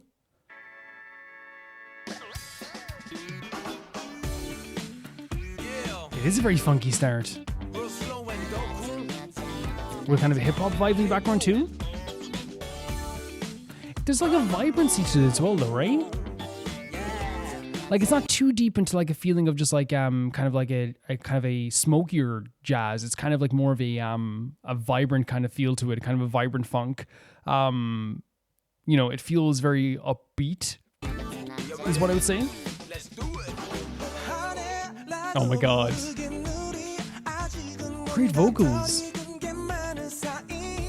Gorgeous vocals. And of course, this sounds great. This is so fun. Wait, what? Love it. It's like trading raps. Before it goes into whatever, it feels like it's about to go into something really interesting here. I love the hip hop sections. I love the trading of the hip hop here.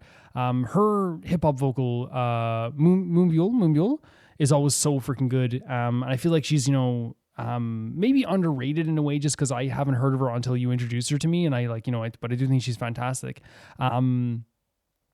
The thing is like about this track as well is that like the opening vocals there, so gorgeous. The transition into the girls' vocals as well is so amazing. And it really is reminiscent to me of like late 90s, early 2000s, like kind of like uplifting, not even funk, but uplifting pop, you know, the type of stuff you would hear that would be the soundtrack to an entire movie, you know what I mean? And it would become ingrained with that movie. It kind of feels that way. It's really, really cool. But it sounds really great. There's been an upbeat vibe to it. There's a gorgeous vibe to the vocals that they have transitioning. I love the trading back of the hip hop section as well. Yeah, it's a really cool track so far. It's really, really cool. How do you define love? What do you define love at this age? Oh, this is so cool. Look at their outfits. Oh, that's so slick. Gorgeous. Gorgeous transition with the vocals there. Stunning. The girls sound amazing, and I think the if that's K Will singing, his voice actually sounds incredible, by the way, contrasted with the girls as well. I love that, like, very early on with these gals. I don't know if this is early on, like, I don't know when this song released, but what I can say is what I love about these gals is that they really do take the concepts that, like, traditionally I think a lot of people would think were for men, whether it be kind of like the jazzy kind of like club with the, you know, the suits here with the you know, like that would be you traditionally for, like, you know, men's music videos. And they kind of take them and make them their own in such a way that, like, doesn't make them more feminine. It just makes it, like, really striking and cool, and they look so awesome in it, and they make it their own. It's really fantastic. I'm not saying, by the way, suits are for men. I'm not saying that, but I'm saying traditionally in music and in music videos, a lot of times it's like, oh, like, you know, and they can wear dresses too. That's what I'm saying. It's like it doesn't have to define anyone by, like, what the gender is. But that's the thing, they just make every outfit that they're in their own. It, like, this just looks so natural and casual on them. And again, someone's gonna say, well, Calvin, like, it's a suit. Like, women can wear suits. Well, I'm talking about in terms of music videos, right? I'm arguing with nobody here. It's in terms of music videos, traditionally you don't see it all the time, but when you do, it looks freaking awesome, right? And it's obviously broken down boundaries more and more as we've gone forward with K-pop, where, like, you know, it's kind of like there's even, like, you know, groups that have, you know, a lack of definition on what the gender of the group is. But I can imagine, especially at this time as well, like, you know, breaking down gender norms is not really, like, the most normal thing in the world that happens all the time, you know, for sure. They look awesome. Oh, the choreo is really fun as well. His voice is so beautiful. Speaking of gorgeous voices, this is just easy breezy on the ears. Gorgeous. Oh my god. This video is, oh my god, the transition is so cool. The tone of voice here as well. Are you a loser?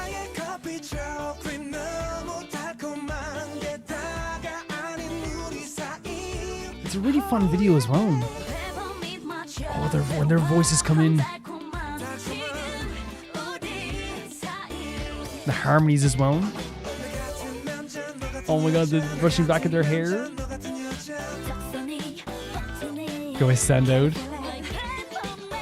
They're amazing. They're like superstars here. Sick. Very cool. Before we go into everyone this as well, yeah, like, I think it's just, like, the choreo is so fun. It's so, as I said, it's easy breezy on the ears, where, like, the transition for the male vocals into the men's vocals into the women's vocals is just so easy on the ear. It just, it's you can hear it, and you can hear, like, the contrast in such a great way, but it's, like, so, instantly, like, pretty, and it's such a great contrast. And when I say easy breezy on the ear, it's just, like, such an easy song to listen to. This is, like, to me, drinking a, this is to me like drinking a, like, I know it sounds like a weird thing to say. This is like drinking the smoothest drink you've ever had. You know, it just goes down so easy. There's nothing, you know, it's like so smooth. To me, it's like an iced tea. It's like, this is just the smoothest thing in the world. And it's like defining that to a sound, I guess. This is if iced tea had a sound, you know what I mean? This is if lemon iced tea had a freaking sound. And it really, like, just is so smooth, so pretty on the ears, so fresh as well. And the girls look like superstars too. They look like absolute superstars. The video is crazy as well.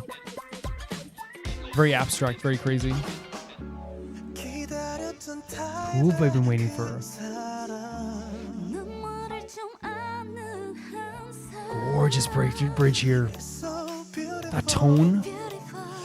Gorgeous tone. Oh my god. Oh my god. Oh my god, look at them.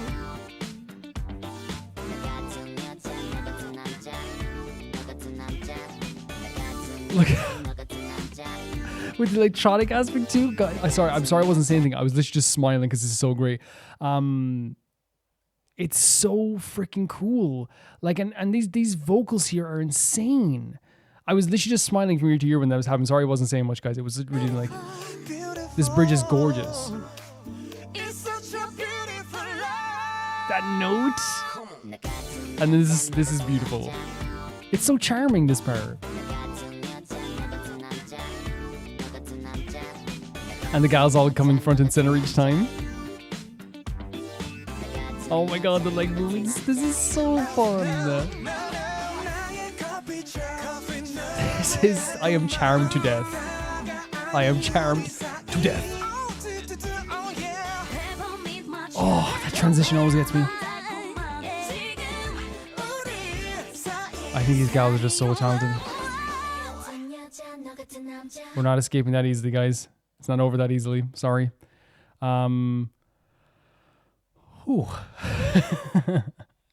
It really is just like a really easy song to go down. And that's what I mean when I say like a song goes down easy. It feels easy to go down. There's nothing about it that feels and again, I know some people like sometimes you want a song to really challenge you, but that's not what the song is. The song isn't about challenging your emotions or feelings. The song is about having a slick, sleek, cool, funky, clear, and vibrant vibe with this really pretty back and forth between the woman's and the men's vocals, and having just like an unbelievably like fun and charming choreo between. It's literally just the easiest song to drink. It's the easiest drink you've ever had. It is the most easiest yes you've ever had, if that makes sense. It's like, do you want to listen to Peppermint Chocolate? Yes. You know what I mean? It's like the easiest thing. Where there's like, it's like it's fun to have songs where there's no like, it's not about committing to a song. It's about like, hey, listen to this track, feel good.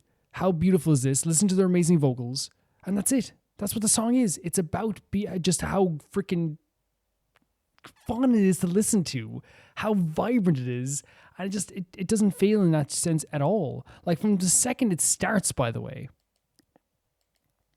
Like there's a really cool hip hop section. This really cool beat.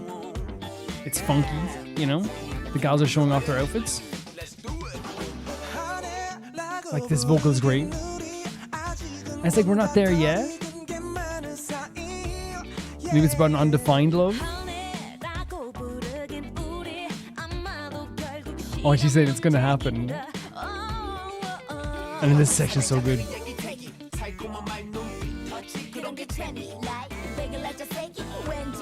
So much childish.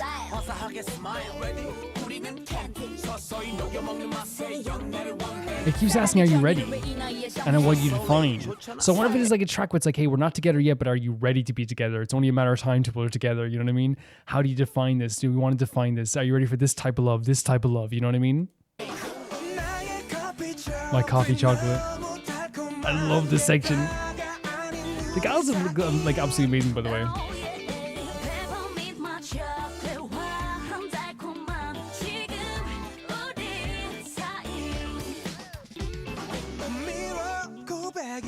Soul looks amazing all the time, doesn't she? Not that the other ones don't.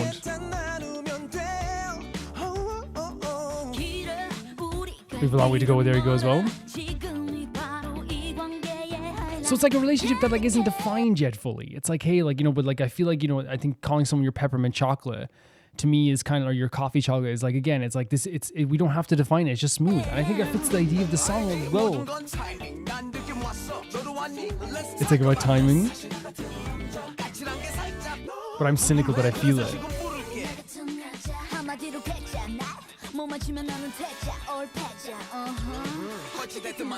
Are you a loser? I love this, like asking, are you a loser? Because it's like not saying, like, it's not insulting someone. It's just literally saying, like, hey, like, are we going to define this? Like, what's happening? Or are you just like going to wait around? Yeah.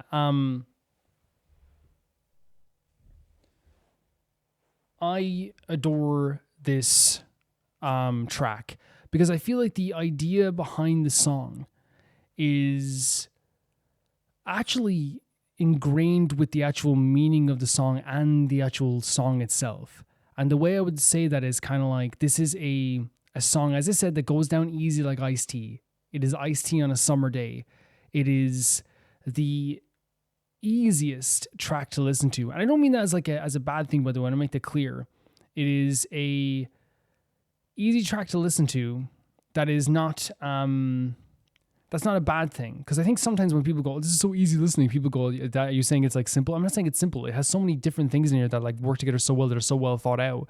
But the reason why I say it's easy on the ear and it's easy to go down is because I think that's the definition of peppermint chocolate as well. It's a smooth chocolate. It's just a really smooth experience. It's easy. It's not, you don't have to define it. You don't have to like go anything, talk anything. Because like, look at the way Illit sing about almond chocolate. The reason they say almond chocolate is because there's a bitter taste to it. There's kind of like a little bit of a hard interior to it, so it's a little bit difficult, but it's still something you come back for more of.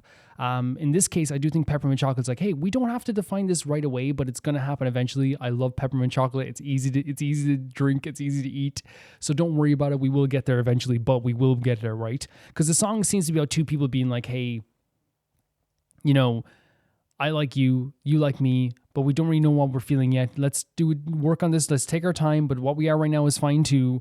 We don't have to worry about it too much. Love is all about timing. Let's not worry our thing. I think it's also like saying as well, like the idea, it's not just about it being easy. It's like it's also like, when you get to know me, it's not just about it being sweet, because they said it's not just about being sweet, right? So it's not just about it being easy. It's also like, hey, peppermint chocolate is, that's what it is as well. It's not it might be actually the opposite of what I'm thinking. Because to me, I always think like peppermint chocolate is something I don't like to eat, but people always say like it's amazing, right? But it might mean as well like the idea of like, we don't have to define this yet, but when we do define it, you'll find out there's more to it actually. I wonder if that's it, and instead, that might be it. The idea that like, if you bite into a peppermint chocolate, it's not just about the sweetness, it's about the mintiness as well. So like when you get to know me, and again, I think it still adds to the song too. So maybe I was wrong about my original idea, because I always thought like, people think it's easy to eat or whatever, but it might be that as well. But I do think it's also like, hey, like we don't have to define this yet, but when we do, you're going to find out like there's more to me than you even think. Our relationship is kind of like a sweetness that has a mintiness to it as well, There's even like a part of the song that's so fun as well, where they're like, hey, like, a girl like me, a guy like you, like that too. Like, it's like, and I think it even used the word spicy as well. So I think that's what it's trying to do here. It's trying to say that once you get in, once you take a bite of this peppermint chocolate, it will be defined. You will find out more. There is more to me. I'm a little bit spicy. It's not just something so simple and so easy. So while I thought before they were saying that it's an easy thing, like coffee chocolate, like it's an easy thing to eat, and it's an easy thing to like, we don't have to worry too much about it. I think it's saying that like, we don't have to worry about too much about it now, but once you do get into a relationship, you're going to feel how like different this is. Sorry if I got it ill-defined there. Usually I miss sometimes, but I think I just went on people always saying the minty chocolate is nice to taste. I don't know, but that's what I think the song is about.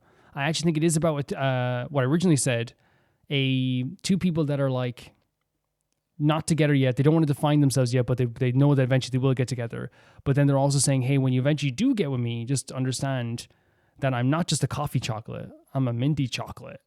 There's something else to me. There's a spiciness to this. So you'll understand that when we do get together eventually, which I think that's what the track is trying to do here. The girls' vocals are incredible, but I feel like that goes without saying at this stage with Mamamoo. That's like, saying water is wet. They have such a great talent to them. Their performances, it's not performances, their vocal performances in this video and vocal recordings in the video are always really fantastic. They have such a great tone to themselves. The contrast with the man's vocals here are always fantastic as well. There's one point later on where we even heard like, some great, if you want to talk about spicy, the spiciness to one of the girls' vocals there towards the end, and their harmonies are so amazing too. Like they're great vocalists in that sense. So like, it's really like, not hard to understand like why they have such a following in that sense too, just being so freaking talented and so good in that sense. I think they looked amazing in this video too. I love the styling of the video. I love the way that they kind of like, were...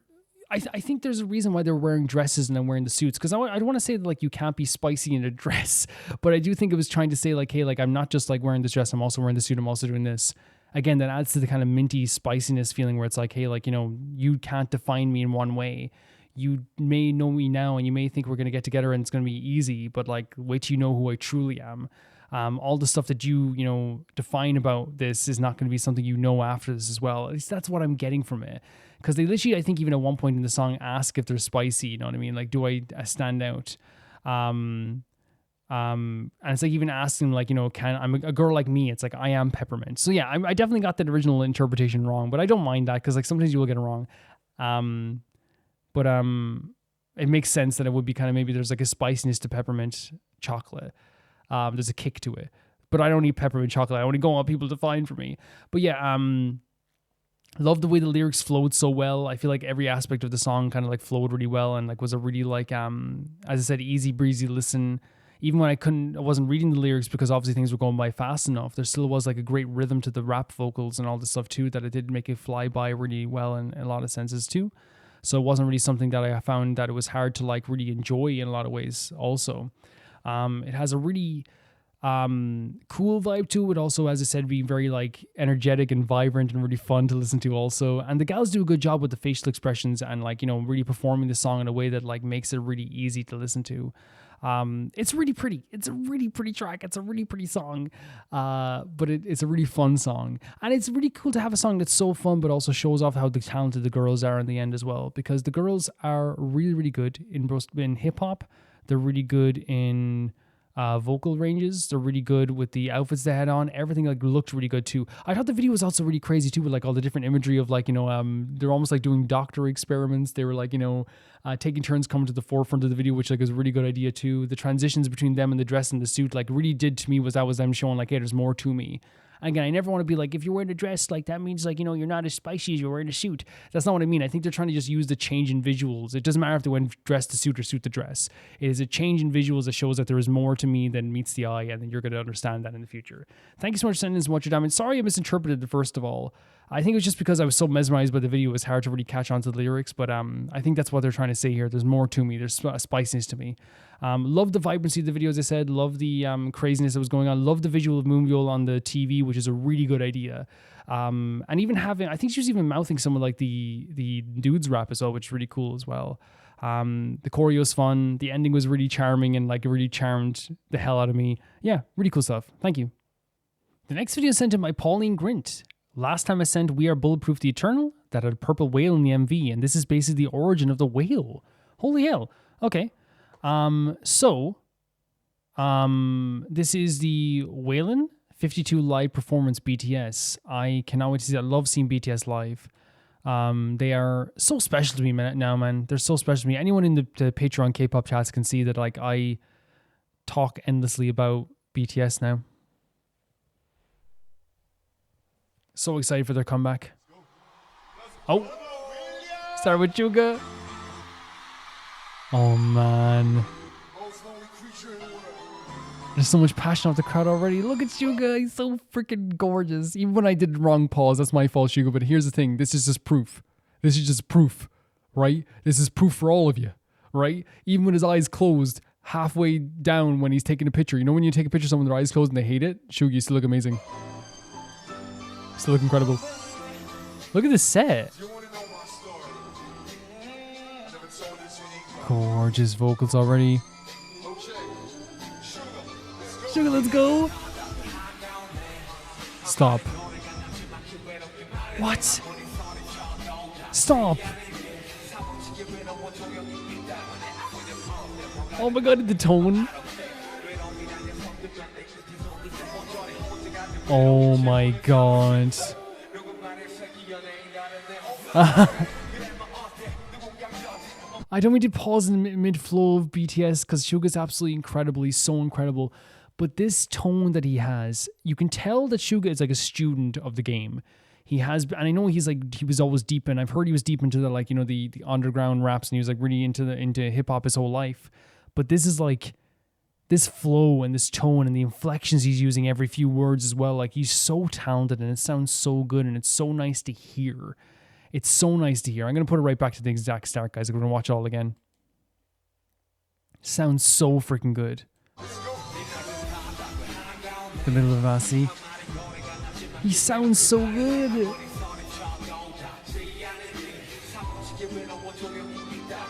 So the whale is lonely? Man. Oh, the backup vocals as well. Oh my god. This crowd is giving me so much energy too.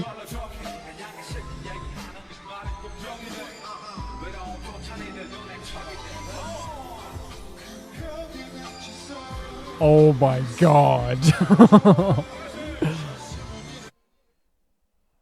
This is insane. This is insane. I think that whenever I get to see BTS live, it's so incredible because like it makes it feel like, you know, that like it's like seeing Santa's reel or something. You know what I mean? It's like you see these amazing things in their music videos all the time and how amazing vocally they are, and then they do like this live performance and you're like, holy freaking hell, they are just as incredible. You know what I mean? And V's tone, like, and Taehyung's tone is so freaking incredible, and that rap from Suga was so good as well. It seems like the lyrics to me, it seems that it's about the idea of like being trapped by loneliness. Even when people are trying to give you compliments, sometimes it can bounce off you in some ways. Even that he's famous, there still is like a feeling of that loneliness in some places too. It can be lonely, right? Even though it's becoming an act in your eyes. Oh my god, he's so good.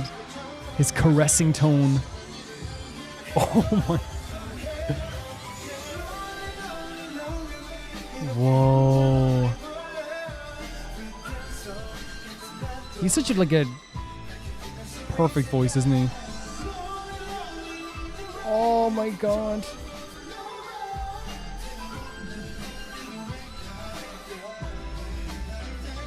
Reaches tomorrow? Oh, he's Jimin, you're gonna kill me.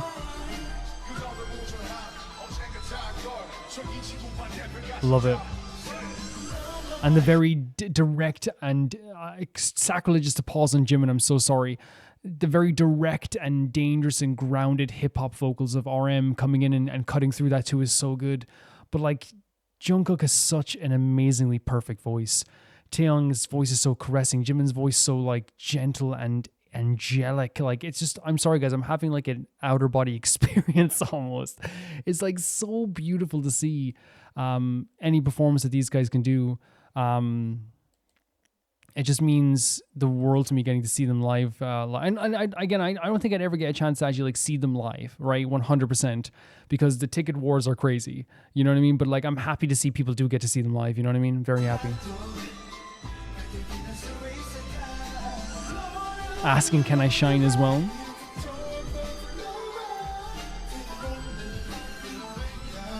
Oh, so it's like I keep singing, so eventually the song will get a response. No more.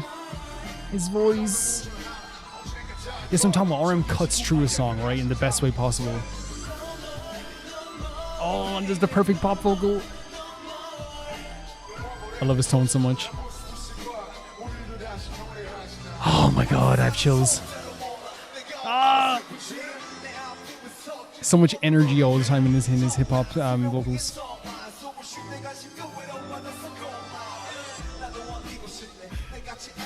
Tell them.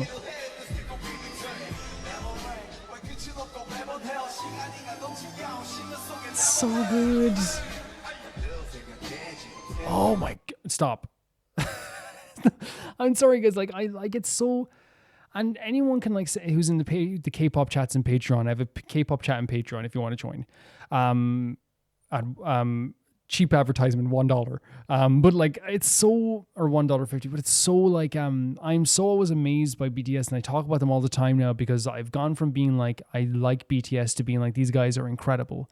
These guys are so talented, and they like, to explain how I'm feeling right now when I'm watching this. My heart is full every time I watch BTS stuff. I feel like the same way I would after I have like a sugar high. It feels so good. I'm seeing them live and seeing how talented they are. And the thing is with J-Hope here is he has such an energetic and vibrant hip hop vocal. He always feels very like kind of like aggressively bright, you know, when he does his stuff, that it always comes across in such a really cool way. But also you're seeing here like how he can do like some kind of like deeper. And it was only instantaneous note there, but like inflection there. But like, he's really good at like getting an R&B kind of like mix in there as well, you know? You hear that there? It's so slick and so cool. He's so slick and cool. Oh. Gorgeous harmonies going on here too. This crowd. Jimin's voice, of course. Angelic, ethereal.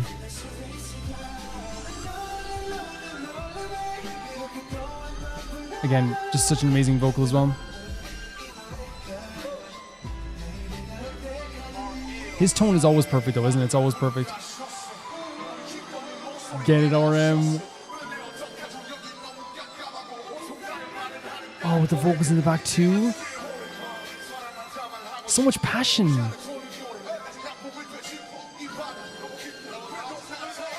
I love this melody in the background as well. We'll watch it all again as well, guys.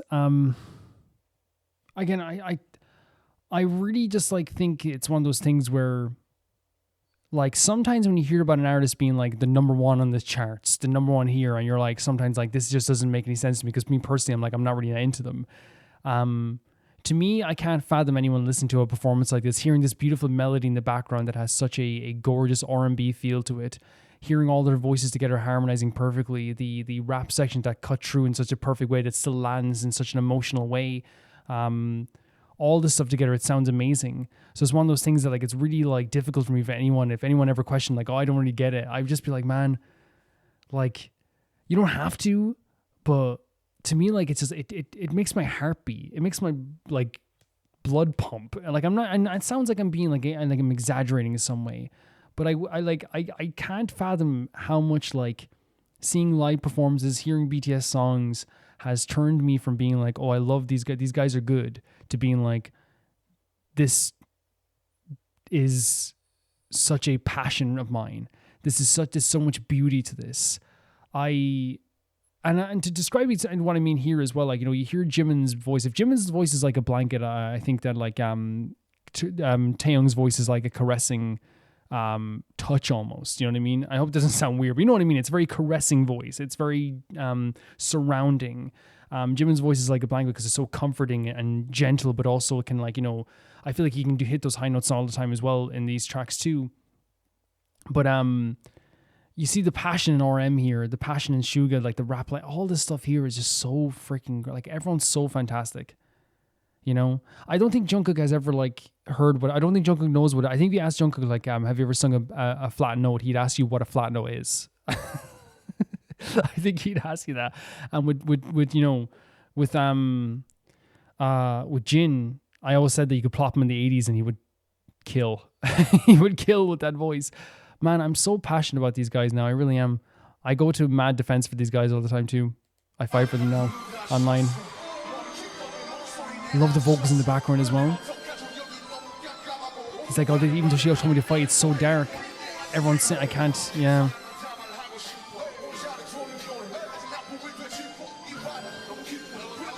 So much passion. Look at Dale, this wild. Oh, and then the crowd is out the lights.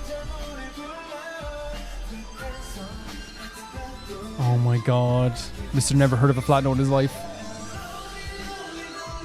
Gorgeous Jin. Oh, the harmonies. So beautiful.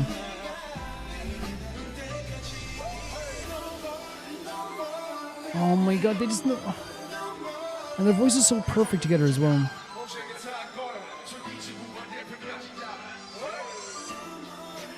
When RM raps, it's like he's doing a full-on ballad. It's crazy. Oh, the freaking tone.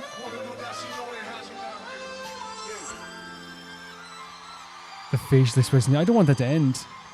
You think we can watch it again at like -2 speed? Oh, look at the smile there as well. I don't want it to end. We're not letting it end, by the way, because I still want to go back and hear some stuff as well. Yeah, it's, and I think you guys know how much I adore BTS at this stage as well, because I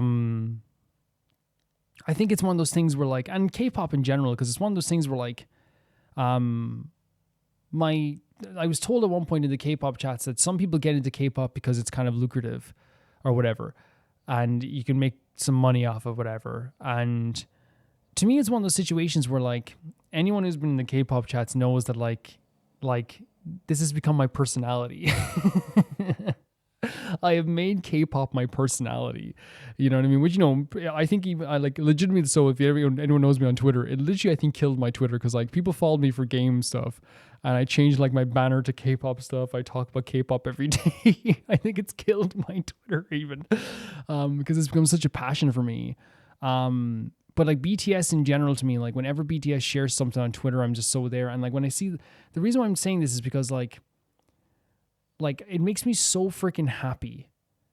Like there's a reason why sometimes like I feel like it's like with BTS, like it's an energizing thing in Rome Reacts for me as well. Like no matter how long I've been recording, having a BTS video there just like perks me up so much. They are one of the most talented group of people I've ever seen. It's not an exaggeration. It's not an over-the-top thing to say this. I don't care what anyone says. I'm not going to sit here and like, you know, be like, oh, they're good. They're just as good as, you know. I do think they're just one of the greatest groups I've ever seen. And you see in this performance here exactly why that is. And like, there's like little things here, like from, you know, starting with Suga's rap, just how smooth this is. This is butter. His tone, look how pretty he is, by the way.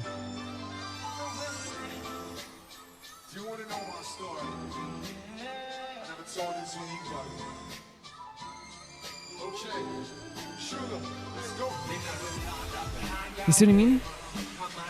Smooth but dangerous. That's Suga. So fantastic. Let's talk about the loneliness of Whale, by the way. And I wonder if this line here, locked up in solitude, I wonder if it is like saying like, you know, with their bumpy career, how they had to work so hard to get to where they are. It almost felt like they were like locked up at one point before they were truly found by people. So words that are carelessly directed to me soon become a wall.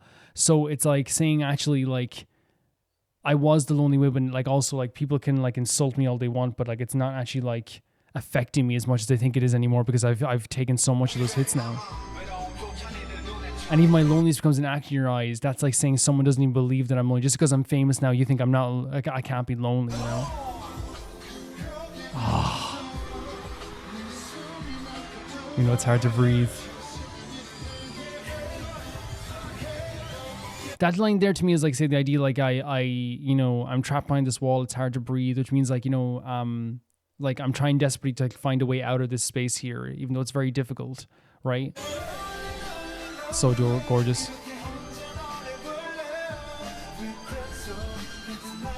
Yeah.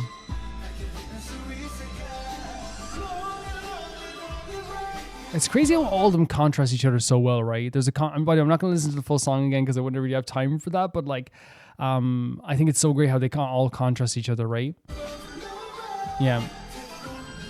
And it's like this song that no one's responding to reaches more. So it's like I'm desperately calling out. I'm trying to call people. I wonder if it is like a thing as well, like where they were found by the people there. And I want to listen to RM's rap later on as well, and J-Hope's rap, because I feel like those are the times where you like, you know, they bring, and Suga as well, obviously at the start too, like that's why we listen to his rap as well, because I feel like those are the times when they really like direct, like a lot of like the direct, because I feel like there's storytelling in each word that they say, but then like I feel like the rap line usually like makes it like into a almost like a retelling of like an actual sit down storytelling, and then like the vocalists and the singers come in and make it kind of like this thing where it's like it like glues everything together and makes, you know, even the passion fly even higher, I feel like, in some ways. Jimin's amazing voice, by the way. There's my bias record. And when I say what RM cuts through it so well, by the way, like when I say he cuts through, it's like there's these really passionate vocals, really amazing vocals. RM has such like a very passionate and to me, like in some ways, like very like grounded vocals. So he's able to make like these beautiful, sometimes high notes, sometimes really caressing notes, sometimes honey notes. And when he cuts through with the hip hop section, it gives like such a beautiful contrast that it grounds the song in a good way, where like you can feel like, you know, it's in reality. Like it's not just like the song Up in the Stars. Everything is like really, really, you know, grounded in that way and understandable. I feel like Jin's voice as well is so gorgeous. Drop him in the 80s, I'm telling you. Yeah, look at this. Oil and water. So it's only when I try to breathe above the water anyone's interested. It's like it's only when I'm like doing something that they perceive to be good is what I get noticed, I guess.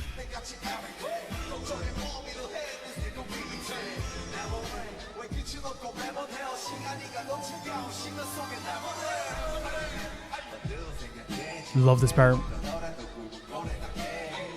Oh, he's so smooth.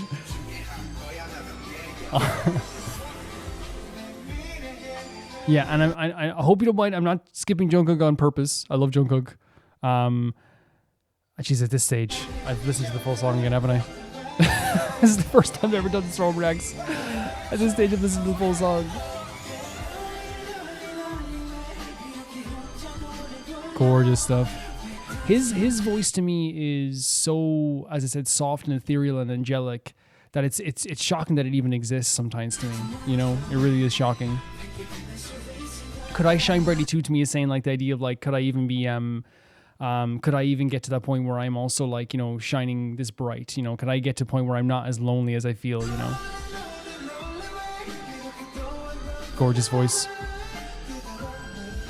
And again, it's trying to get the song to reach people, right? So it no longer feels like it's lonely. Trying people to understand me. This line here. Told me to raise my voice. Told me to be like very expressive so people would hear me. Well, what should I do? But this place is too dark.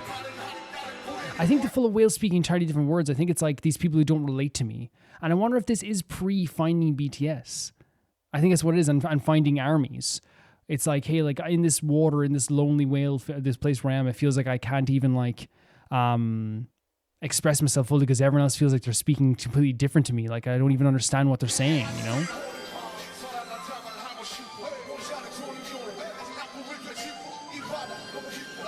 Sea is too deep, but I'm still lucky. Okay, smile. Yeah, it's really beautiful. Yeah.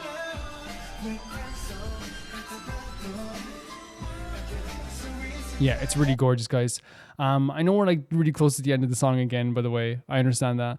But I hope no BTS fans take it as a bad thing. It's just that you know, if I rewatch the entire video, I do go back and look at different clips from songs all the time. But if I rewatch the whole video, then like, I feel like then at that point, you know, not that they would, but other K-pop people who send in their stuff would be like, so rewatching my entire video? And it wasn't intentional. It was just one of those things where I wanted to get a feel for the song again, but we can definitely like, you know, talk about it anyway. To me, this is such a passionate performance and such a beautiful performance. I really like felt like a you know, this connection that I feel whenever I hear a BTS performance where they're just singing their heart out, performing their heart out, and they really are like just like some of the best performers in the world. And I know like I sometimes talk about the negativity too much, but that's just because like I become BTS defense squad some days, and I understand that.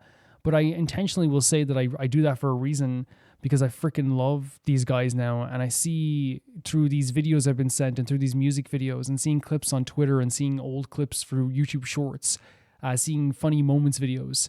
These guys, like, it's like the right people became famous, and I don't care what anyone says. But in this track here, you can hear, as I said, Suga's very cool but dangerous, direct, and kind of slick way of doing his hip-hop vocals. J-Hope is doing such a like smooth and like really clean, but also like it's kind of, there's a bit of grittiness to his vocals as well, where like it makes it really kind of like that's, it makes it kind of sexy. You know what I mean? It makes it kind of sexy. RM's hip-hop vocals, like I feel like are so, and I say grounding not in a bad way, because I think he's like always very like passionate, and I always say his hip-hop vocals are like a ballad vocal, because he's always trying to express something like super emotionally, and it almost feels like when RM is rapping, it feels like he's like talking directly to a person across the table. Not in a bad way. It feels like he's just directly trying to get across his emotions. As I said, Jungkook here has such a passionate vocal here. He's just like really like, again, as I said, never at a flat note. Jin, I feel like whenever he opens his mouth, he has such a unique tone, but that tone, again, I feel like he's so talented and such a perfect pop singer that, again, he could have given anyone the 80s a run for money. Taehyung's voice here, oh my god, when he's lying on the couch, and he's even later on when he's smiling, his contrast to Jungkook in this song, which again, I usually talk about by Taehyung's and Jimin's contrast, which is perfect. It is the best contrast to me in the group, just because of how like different and unique those vocals are. But you can really hear how all these guys contrast each other so much. I believe either like it was Jin or Jungkook were doing harmonies in the background that sounded incredible. And I think that's like one of the things that like is really awesome about these guys is that like they can do this kind of like harmonious stuff, and no matter who it is with who, Suga can do a rap, and then Jin can do a vocal in the background. Jimin can do his vocals, and in the background, RM can do some ad-libs. It always sounds amazing. And you know what that comes with? It comes with connection. It comes with knowing each other. You can always tell when a group's not in sync because they don't actually know each other. One of the things that, like, if I can talk about Metallica, when Metallica had a downturn when it got bad reviews for all of his music, it's not a surprise that it was also a time when they no longer hung out with each other that much. You know what I mean? They no longer interacted with each other that much, and they started not liking each other. Then the music became kind of sour. The same thing happened with Slipknot, with one of their albums too. It was so low reviewed, and it's not a surprise that it was the same time they were going through a time where they couldn't even look at each other sometimes. Like, it does correlate into music. It does. And you can tell that their passion comes from them. Like, and I'm not saying they're like always perfect. They're going to fight sometimes. They're going to argue sometimes, but that's family. You know, that is family. And you can hear that in all their like contrast and their harmonies and all this stuff too, which is so amazing also. The thing about like the, you know, as I said, I was talking with Taeyeon's vocals, and Jimin's vocals, like, I think, you know, he shows off it and how good he is, like, consistently all the time. Like, I think he's one of my favorite voices in the whole world. I think he's the type of singer that when he does sing, like, for example, Taeyeon, when he sings, I get like a cramp in my heart almost of like, oh, when Jimin sings, it's like I put my head back and I'm like, tingles. You know, it's so amazing. But yeah, this was such a great performance in that sense, just how everyone brought something to the table. Everyone did such a fantastic thing to make not only the beautiful music in the background, the melodies were amazing, the rhythm was amazing. So you had everyone working at their highest game here, and everyone doing such a great performance, and the music was sounding so great. So it was just a perfect performance and such a perfect amalgamation of all of their talents in one performance. I just like really was enamored, and my heart was pounding, and I was feeling so good listening to this. And the meaning of the song too coming across, and their passion as well, and their words is what makes it so great too. It is just really, really impressive to me, and it's really, really emotional to me too. They also look fantastic, but that goes without saying. Again, I can sit here and be like, oh yeah, like Taeyeon looks amazing. Like I feel like me saying Taeyeon looks gorgeous in this video would be the equivalent of me saying a whale is found in the water. You know, it's like, yeah, sure. But yeah, they look amazing. The stage looks amazing too. I love the performance with the table around here. It looks like a music/coffee shop, which is a really cool idea as well for the way that they're expressing things. I love the way Suga was like sitting at the desk, like working the shop as well. They're so natural on stage too. That's something I noticed as well. Like the way that, like, you know, they can move around the stage, and like, even when Taeyeon's lying down, even when Jimin's just sitting down, even like Jungkook, who, like, you know, is very clearly, you know, trying to hype up the crowd and get the hands moving, like he's doing it so naturally too. They're always so good at the, like, his very natural movements. J-Hope to me, right, someone I don't notice all the time, because I think you will notice your favorites and I notice others at times too, right? J-Hope to me had like this really like I was actually like, you know, and I'll be honest, like I always thought J-Hope was talented, and you guys know, you can go back in the other videos and you see me talking about J-Hope, but this time around I was like, oh, J-Hope. Because I think I usually see him doing very wild and out there hip hop movements, because he's like, I think he's a street dancer, right? I think so. So like seeing him, like, you know, do all this stuff is kind of normal. So like seeing him also, like, you know, do this very like R&B focused, like slick and cool and kind of hot vocal was like, oh, this actually works really well, you know? But yeah, I think the meaning of the song is about like trying to find yourself throughout the loneliness. You're lonely, and then you find the people in your group. You find the armies as well. And you found people to hear your song, because it's like this silent song that no one wants to listen to, because their group was a group. They were a group that nobody wanted to listen to at first. They were trapped in a very like, it would have feel trapped, because you're trapped in this situation where no one's listening to your music because you're not really famous, you're not really known.